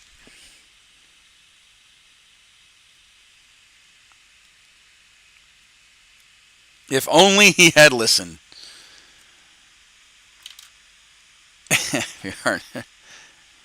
If you aren't an Eldari child, I hear you'll be okay. No. Eldari children can be okay. Because let me tell you something. There's a comic. Oh, it's such a sweet comic. It's like you talk about some wholesome 40K. When I saw it, I was like, oh, that's so sweet. So there's this comic out there. I don't know if you can find it. That must mean looks at Mortarion. No, the fan comic that I read, it was a Eldari it was an Eldari kid, and he was talking about we missed out on but we would miss out on the heresy if the Emperor had listened. No, see, that's the thing. We'd have a different kind of heresy. A heresy that would actually, save a lot of people.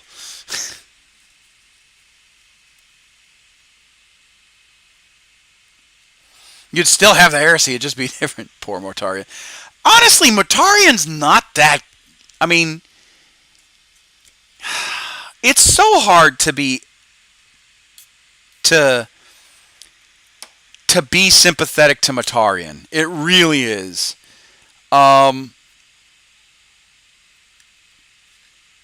Because he's like...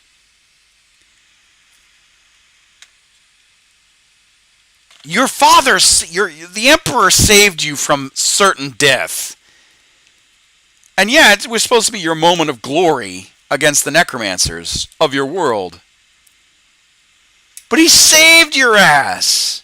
And you're going to be like, I hate you. That's why I don't like Mortarion.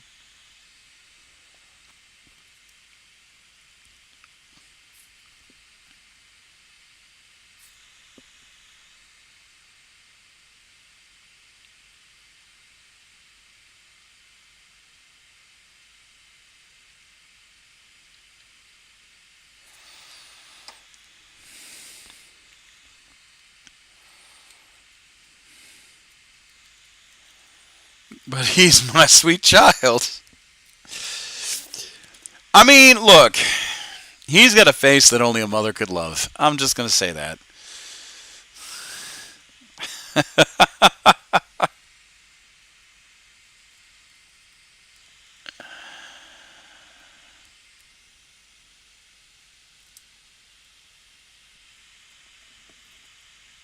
Nurglings are pretty sweet and completely unrelated to Mortarion, though. No, yeah. Nurglings are pretty funny.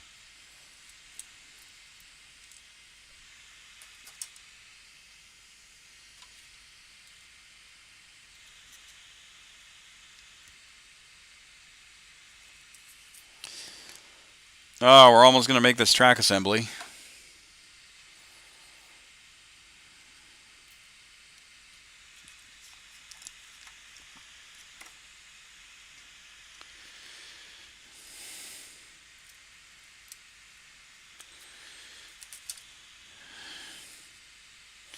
Honestly, I think out of all...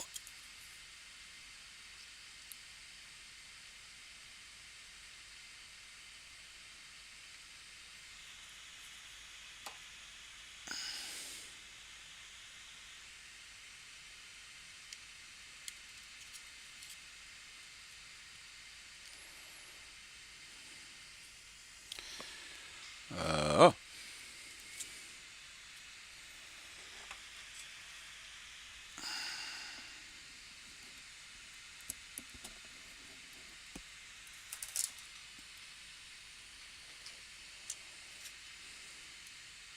All right, cool. Ah, nuts.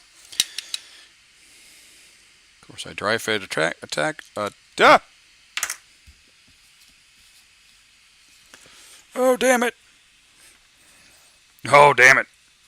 I don't know if I'm going to be able to get that.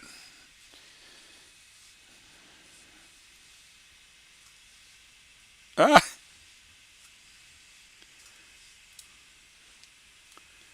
Is it stuck to my sock?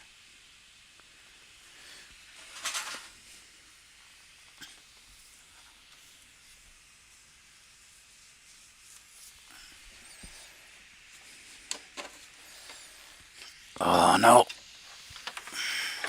Oh, bless my paws and whiskers. Oh. As if 1,000 voices cried out in silence. Cried out in terror, and then were suddenly silenced. My guardsman case opened up. Oh, no. I fear something terrible has happened. Crap!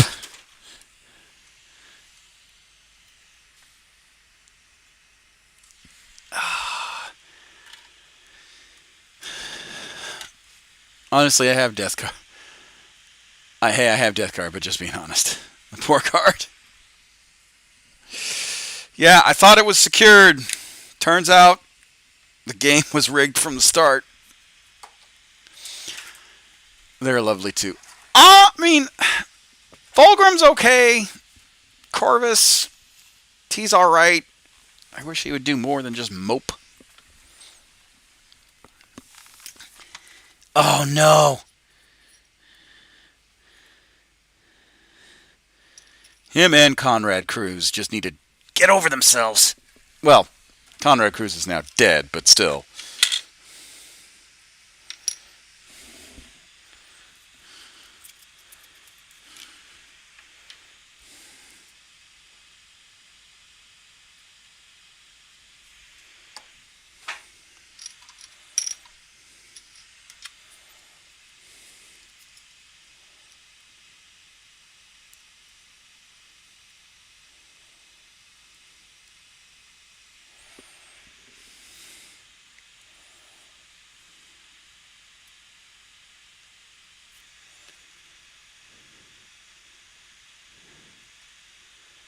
Man, I hate mistaking the crash of actually handled guard. Yeah.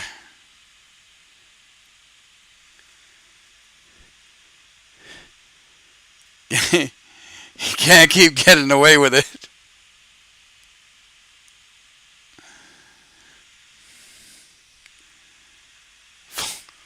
No, it's not that I don't. So here's the thing about Fulgrim that I don't understand.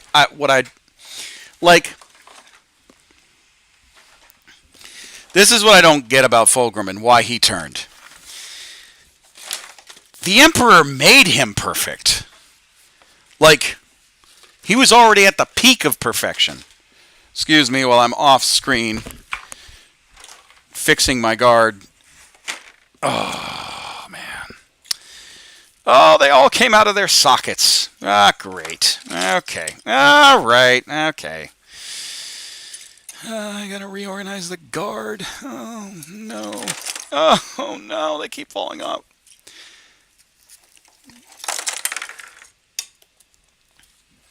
Plus, he betrayed his own brother.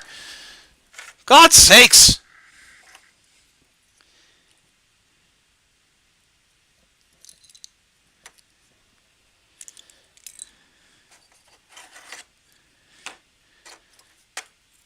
I mean, the man loved fucking Ferris Manus.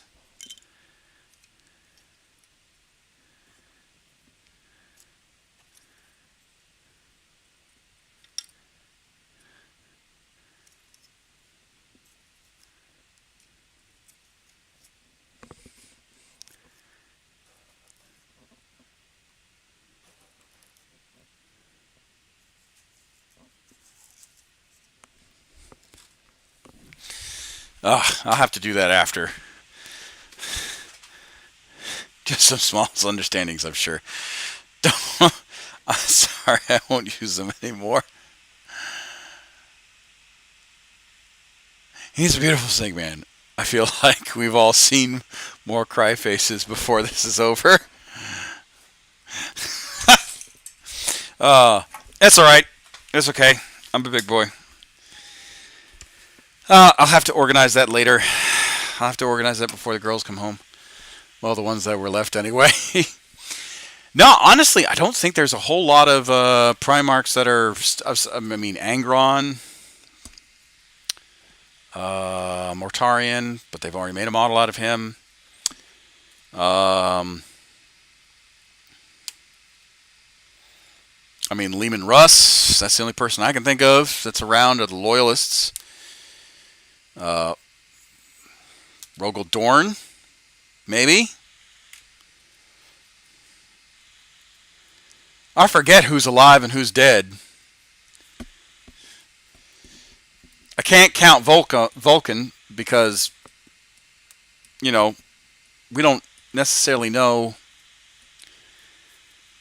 I keep watching for more. I keep waiting for more Loyalist Primarchs to show up.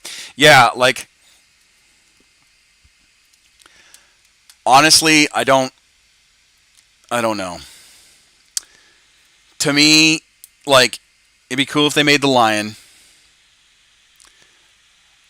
Not dead, just sleeping. No, well, so apparently the Lion is awake. At the end of the Lion's awake. Luther escaped. But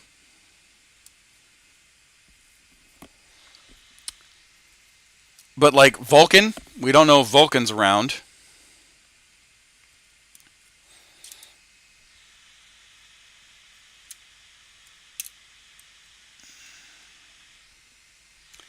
Everyone believes that the space shuttle.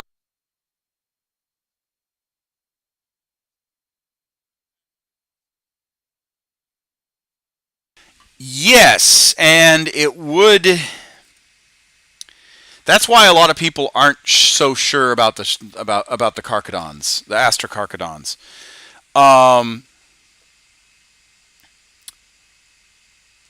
Because they use, like, the Raven Guard don't use fear the same way the Astra Carcadons do. It's clear. Oh, God's sake! Oh, it's clear to see that.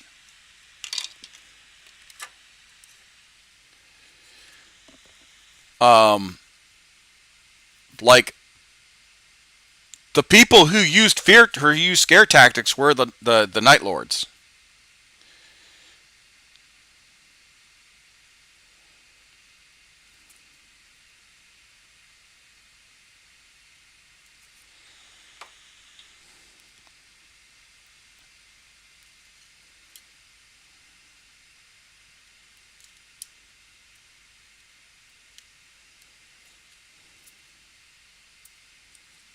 All right, that track assembly is done.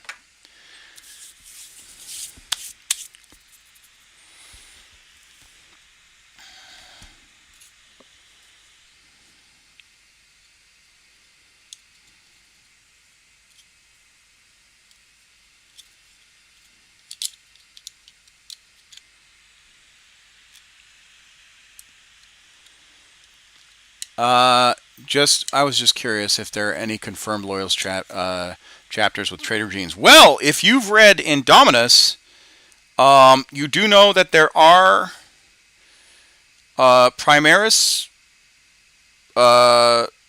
Space Marines that are in stasis that are using or that have been drawn from Trader Legion gene seed stock. During the Plague Wars, I think it's Godblight. They talk about, or no, it's Plague War. It's during Dark Imperium Plague War, the actual book.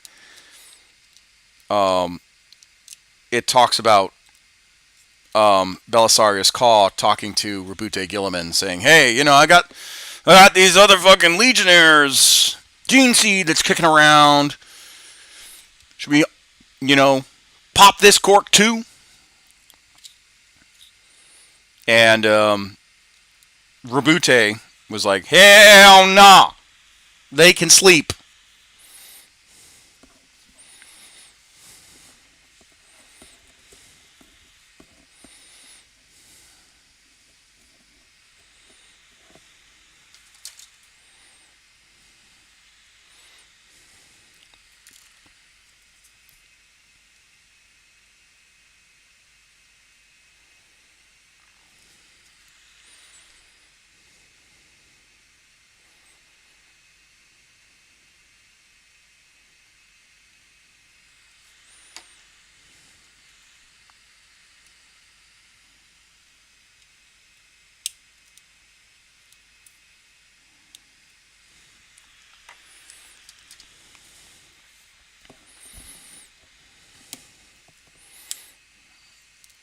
So if you ever want to get into Black Library tells you literally all the lore.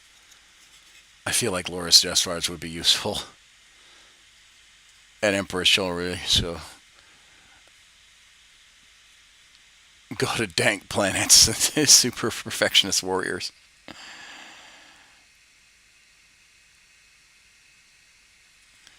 I mean,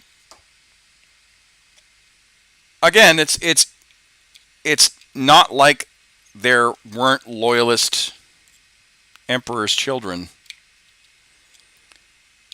They just got all massacred.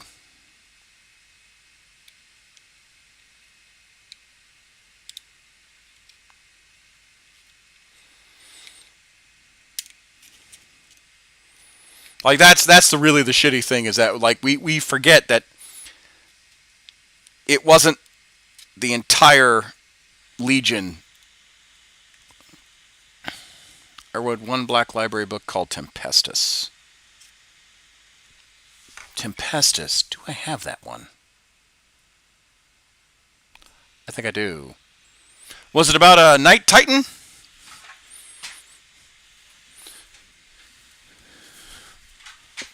Name sounds familiar.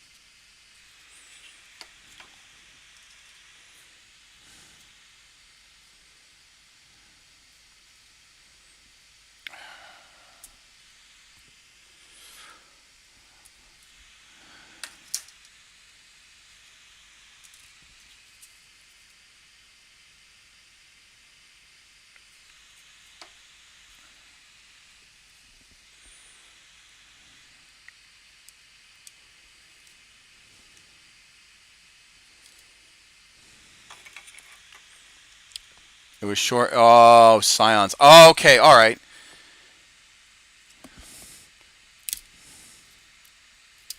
Damn it! I really got to stop doing that. There it is.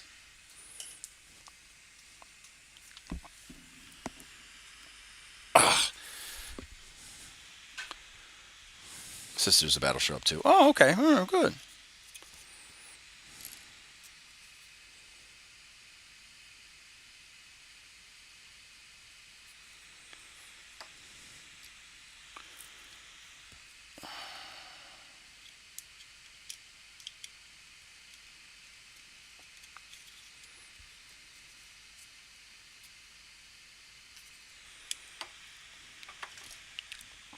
Oh, we're almost done with this track assembly.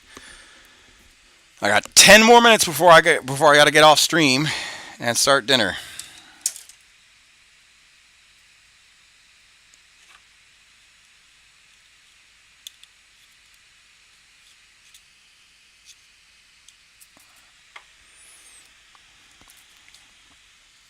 But we made some good progress. We finished a tank, which is cool. Hopefully, we'll be able to finish the track assembly and most of the body. You guys have been awesome coming in and chatting with me.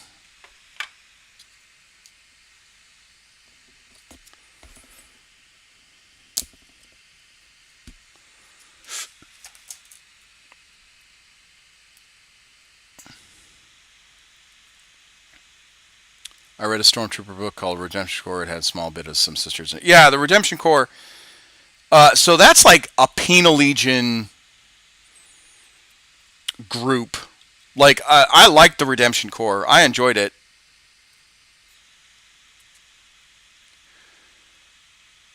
So we're all Marines. From what trade legion? So were all the Marines that were from the trade legions who didn't want to betray, were they killed? Yes, they were absolutely. They were slaughtered to a man. Um, uh, there were, I forget how many companies, but basically there were Loyalist Death Guard, Loyalist Emperor's Children, Loyalist Word Bearers. None of them made it. No, none of them did. I think there was one. I think maybe like Flight of the in the book Flight of the Eisenstein they mentioned a group of loyal Emperor's children had surrendered themselves to the Imperium. But I can't. Don't quote me on that. But yeah, no, all of them were killed to a man. I think. I believe so.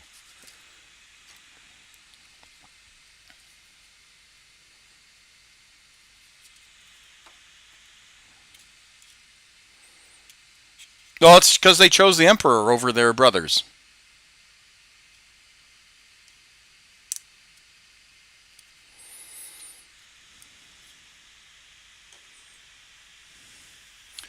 There was an Emperor's Children dreadnought that was discussed with Fulgrim before he died, I believed. Yes, actually, there's in Apocalypse. The funny thing that we should bring that up in Apocalypse. They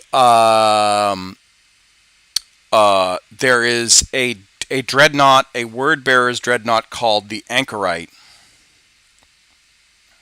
I'm kind of spoiling it for you guys, but yeah, you should definitely read that one.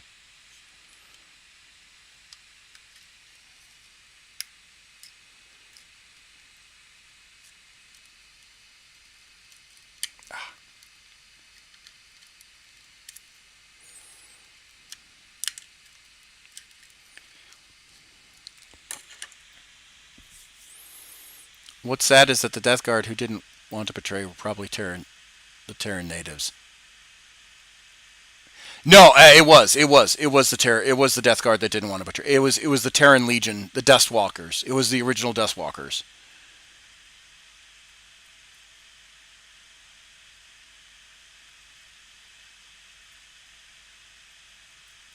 And a loyalist word bearer, that dreadnought that Gilliman may have secretly used to spread the Imperial cult. I'll try and find a link to it.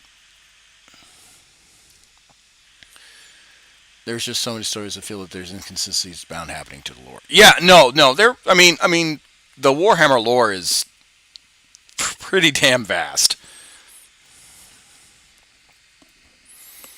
Like you're gonna run into conflicts in canon.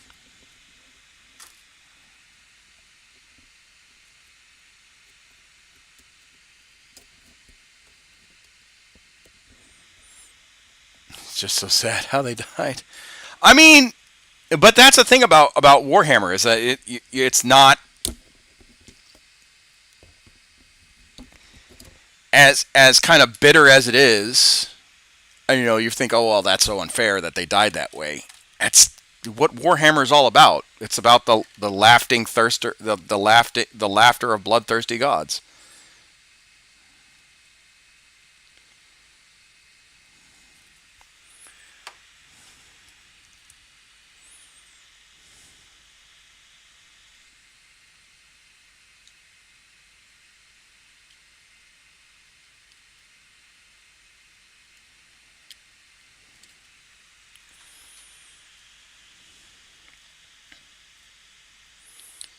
Alternate history kind of a deal. Yeah, I mean, well, that's kind of the whole thing about um, why no one will ever know who the lost Primarchs are. It's to make it's the lost Primarchs are basically people so that people can make a chapter. That doesn't necessarily follow by any other successor chapters rules.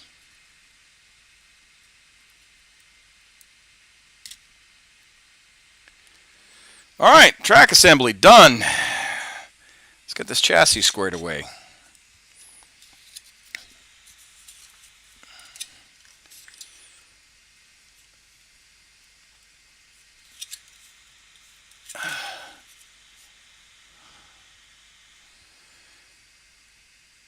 Um,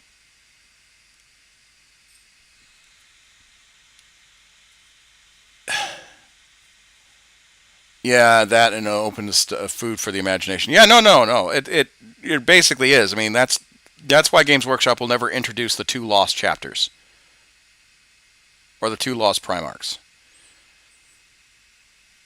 They want people to make their own Space Marine legions. Bad is subjective in Warhammer. Yeah, very much so.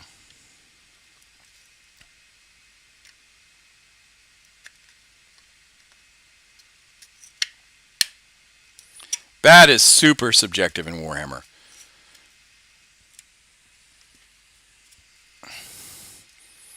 I mean, you can say that really the only evil people are the Drukhari because they have to torture and maim.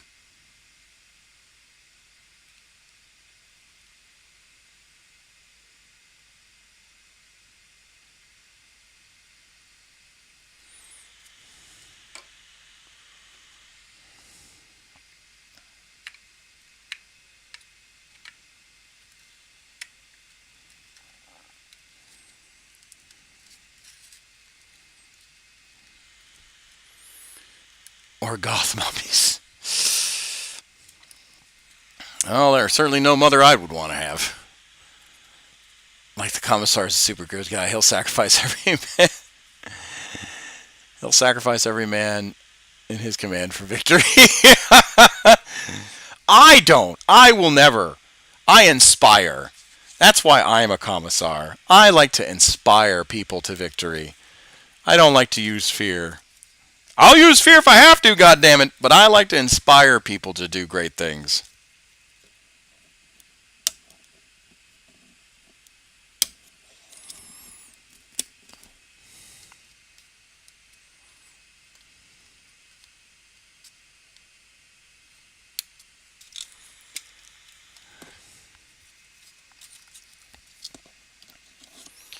All right, we got the chassis done.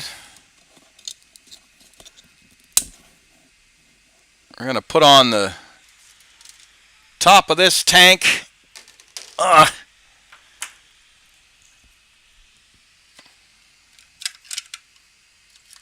Wunderbar.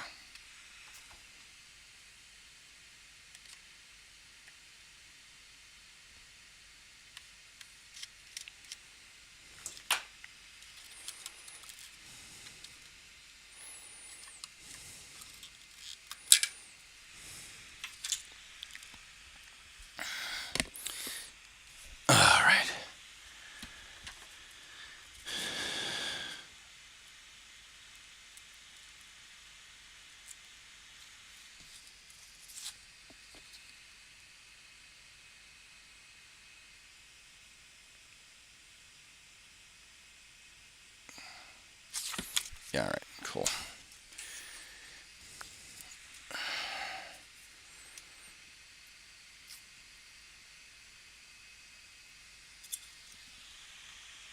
Legion of the Damned deserve better.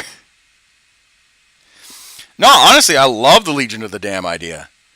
Like it's an unknown uh, legion that got lost in the warp or has turned into um, uh, near demonic.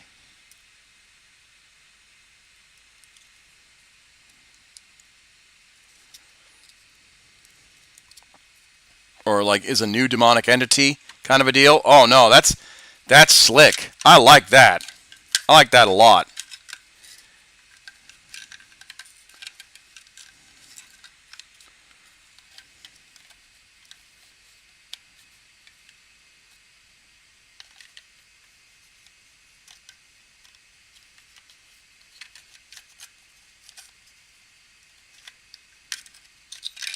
Ha ha ha ha.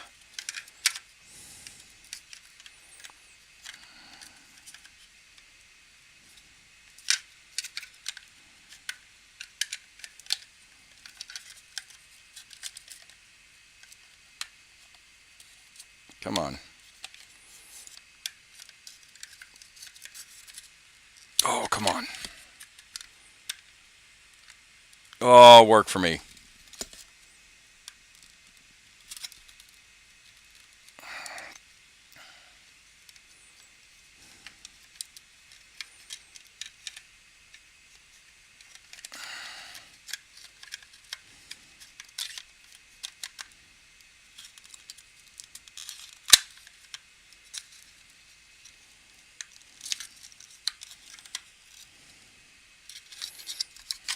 Come on.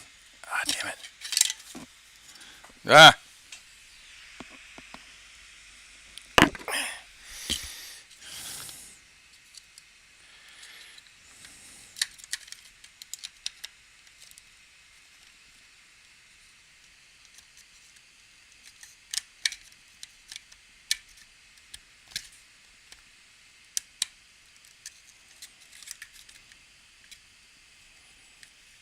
Oh.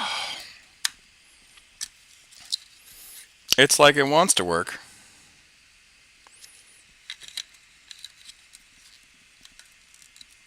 Oh, I should have never fucking glued this together, even though it said to glue it together.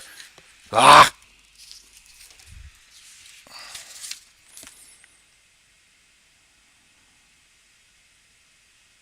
Oh. That's how I fucked up. I put on the track assembly. That's unfortunate.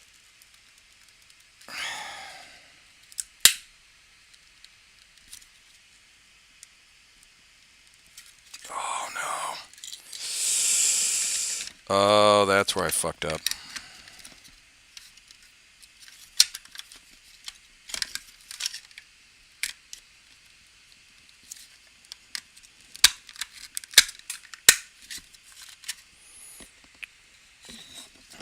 Oh! Oh, score.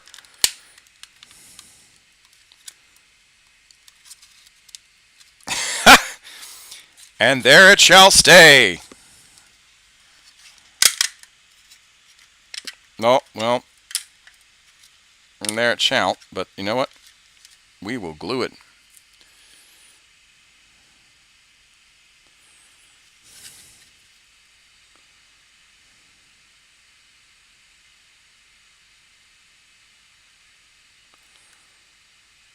You will glue it because it must stay.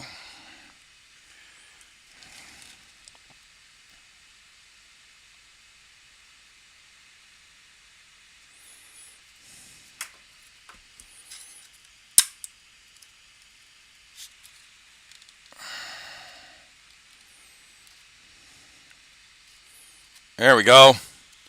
Fixed it. Oy.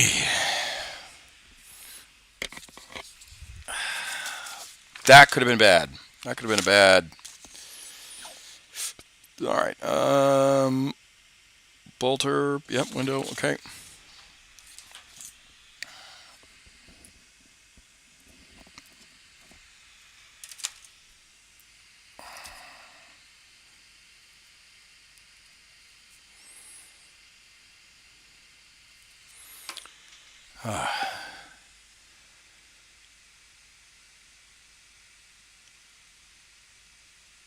I'm relatively new. Well, it's all right if you're relatively new. I welcome all fans of the hobby. Doesn't matter who or what or you know where you came from. I welcome all fans of the hobby, as long as you are accepting and you don't judge people.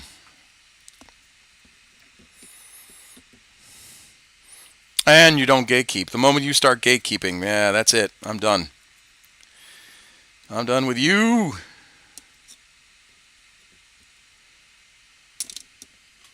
I hate gatekeepers.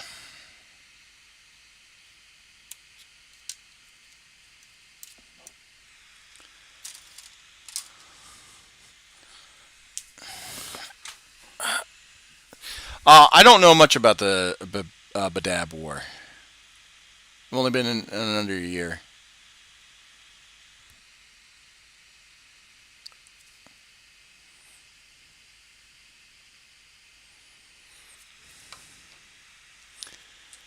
Beauty of Warhammer, finding what's true and what's myth or rumor. Yeah.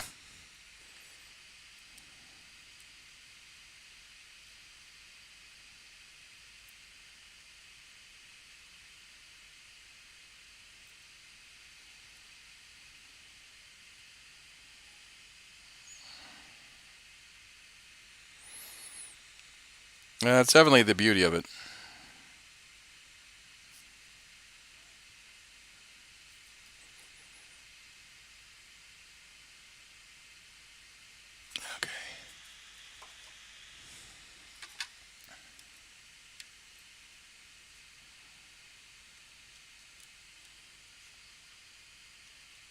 Okay. And there we go. A little bit too much glue on the bolter, but there we go.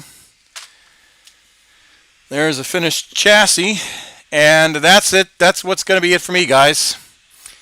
Thank you all for watching. I wish I could finish another tank, but to review what we've done, we've done the chassis of the Hydra Flak battery, and then we've done the Manticore Missile battery.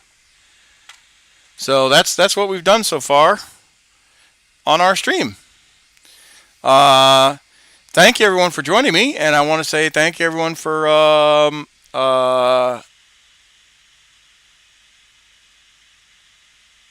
what's it called? Thank you everyone for joining me for this live stream, and thank you for donating to the charity. For those of you that are for those of you that want to support the channel, please subscribe to and follow the Twitch channel, and please also subscribe to YouTube.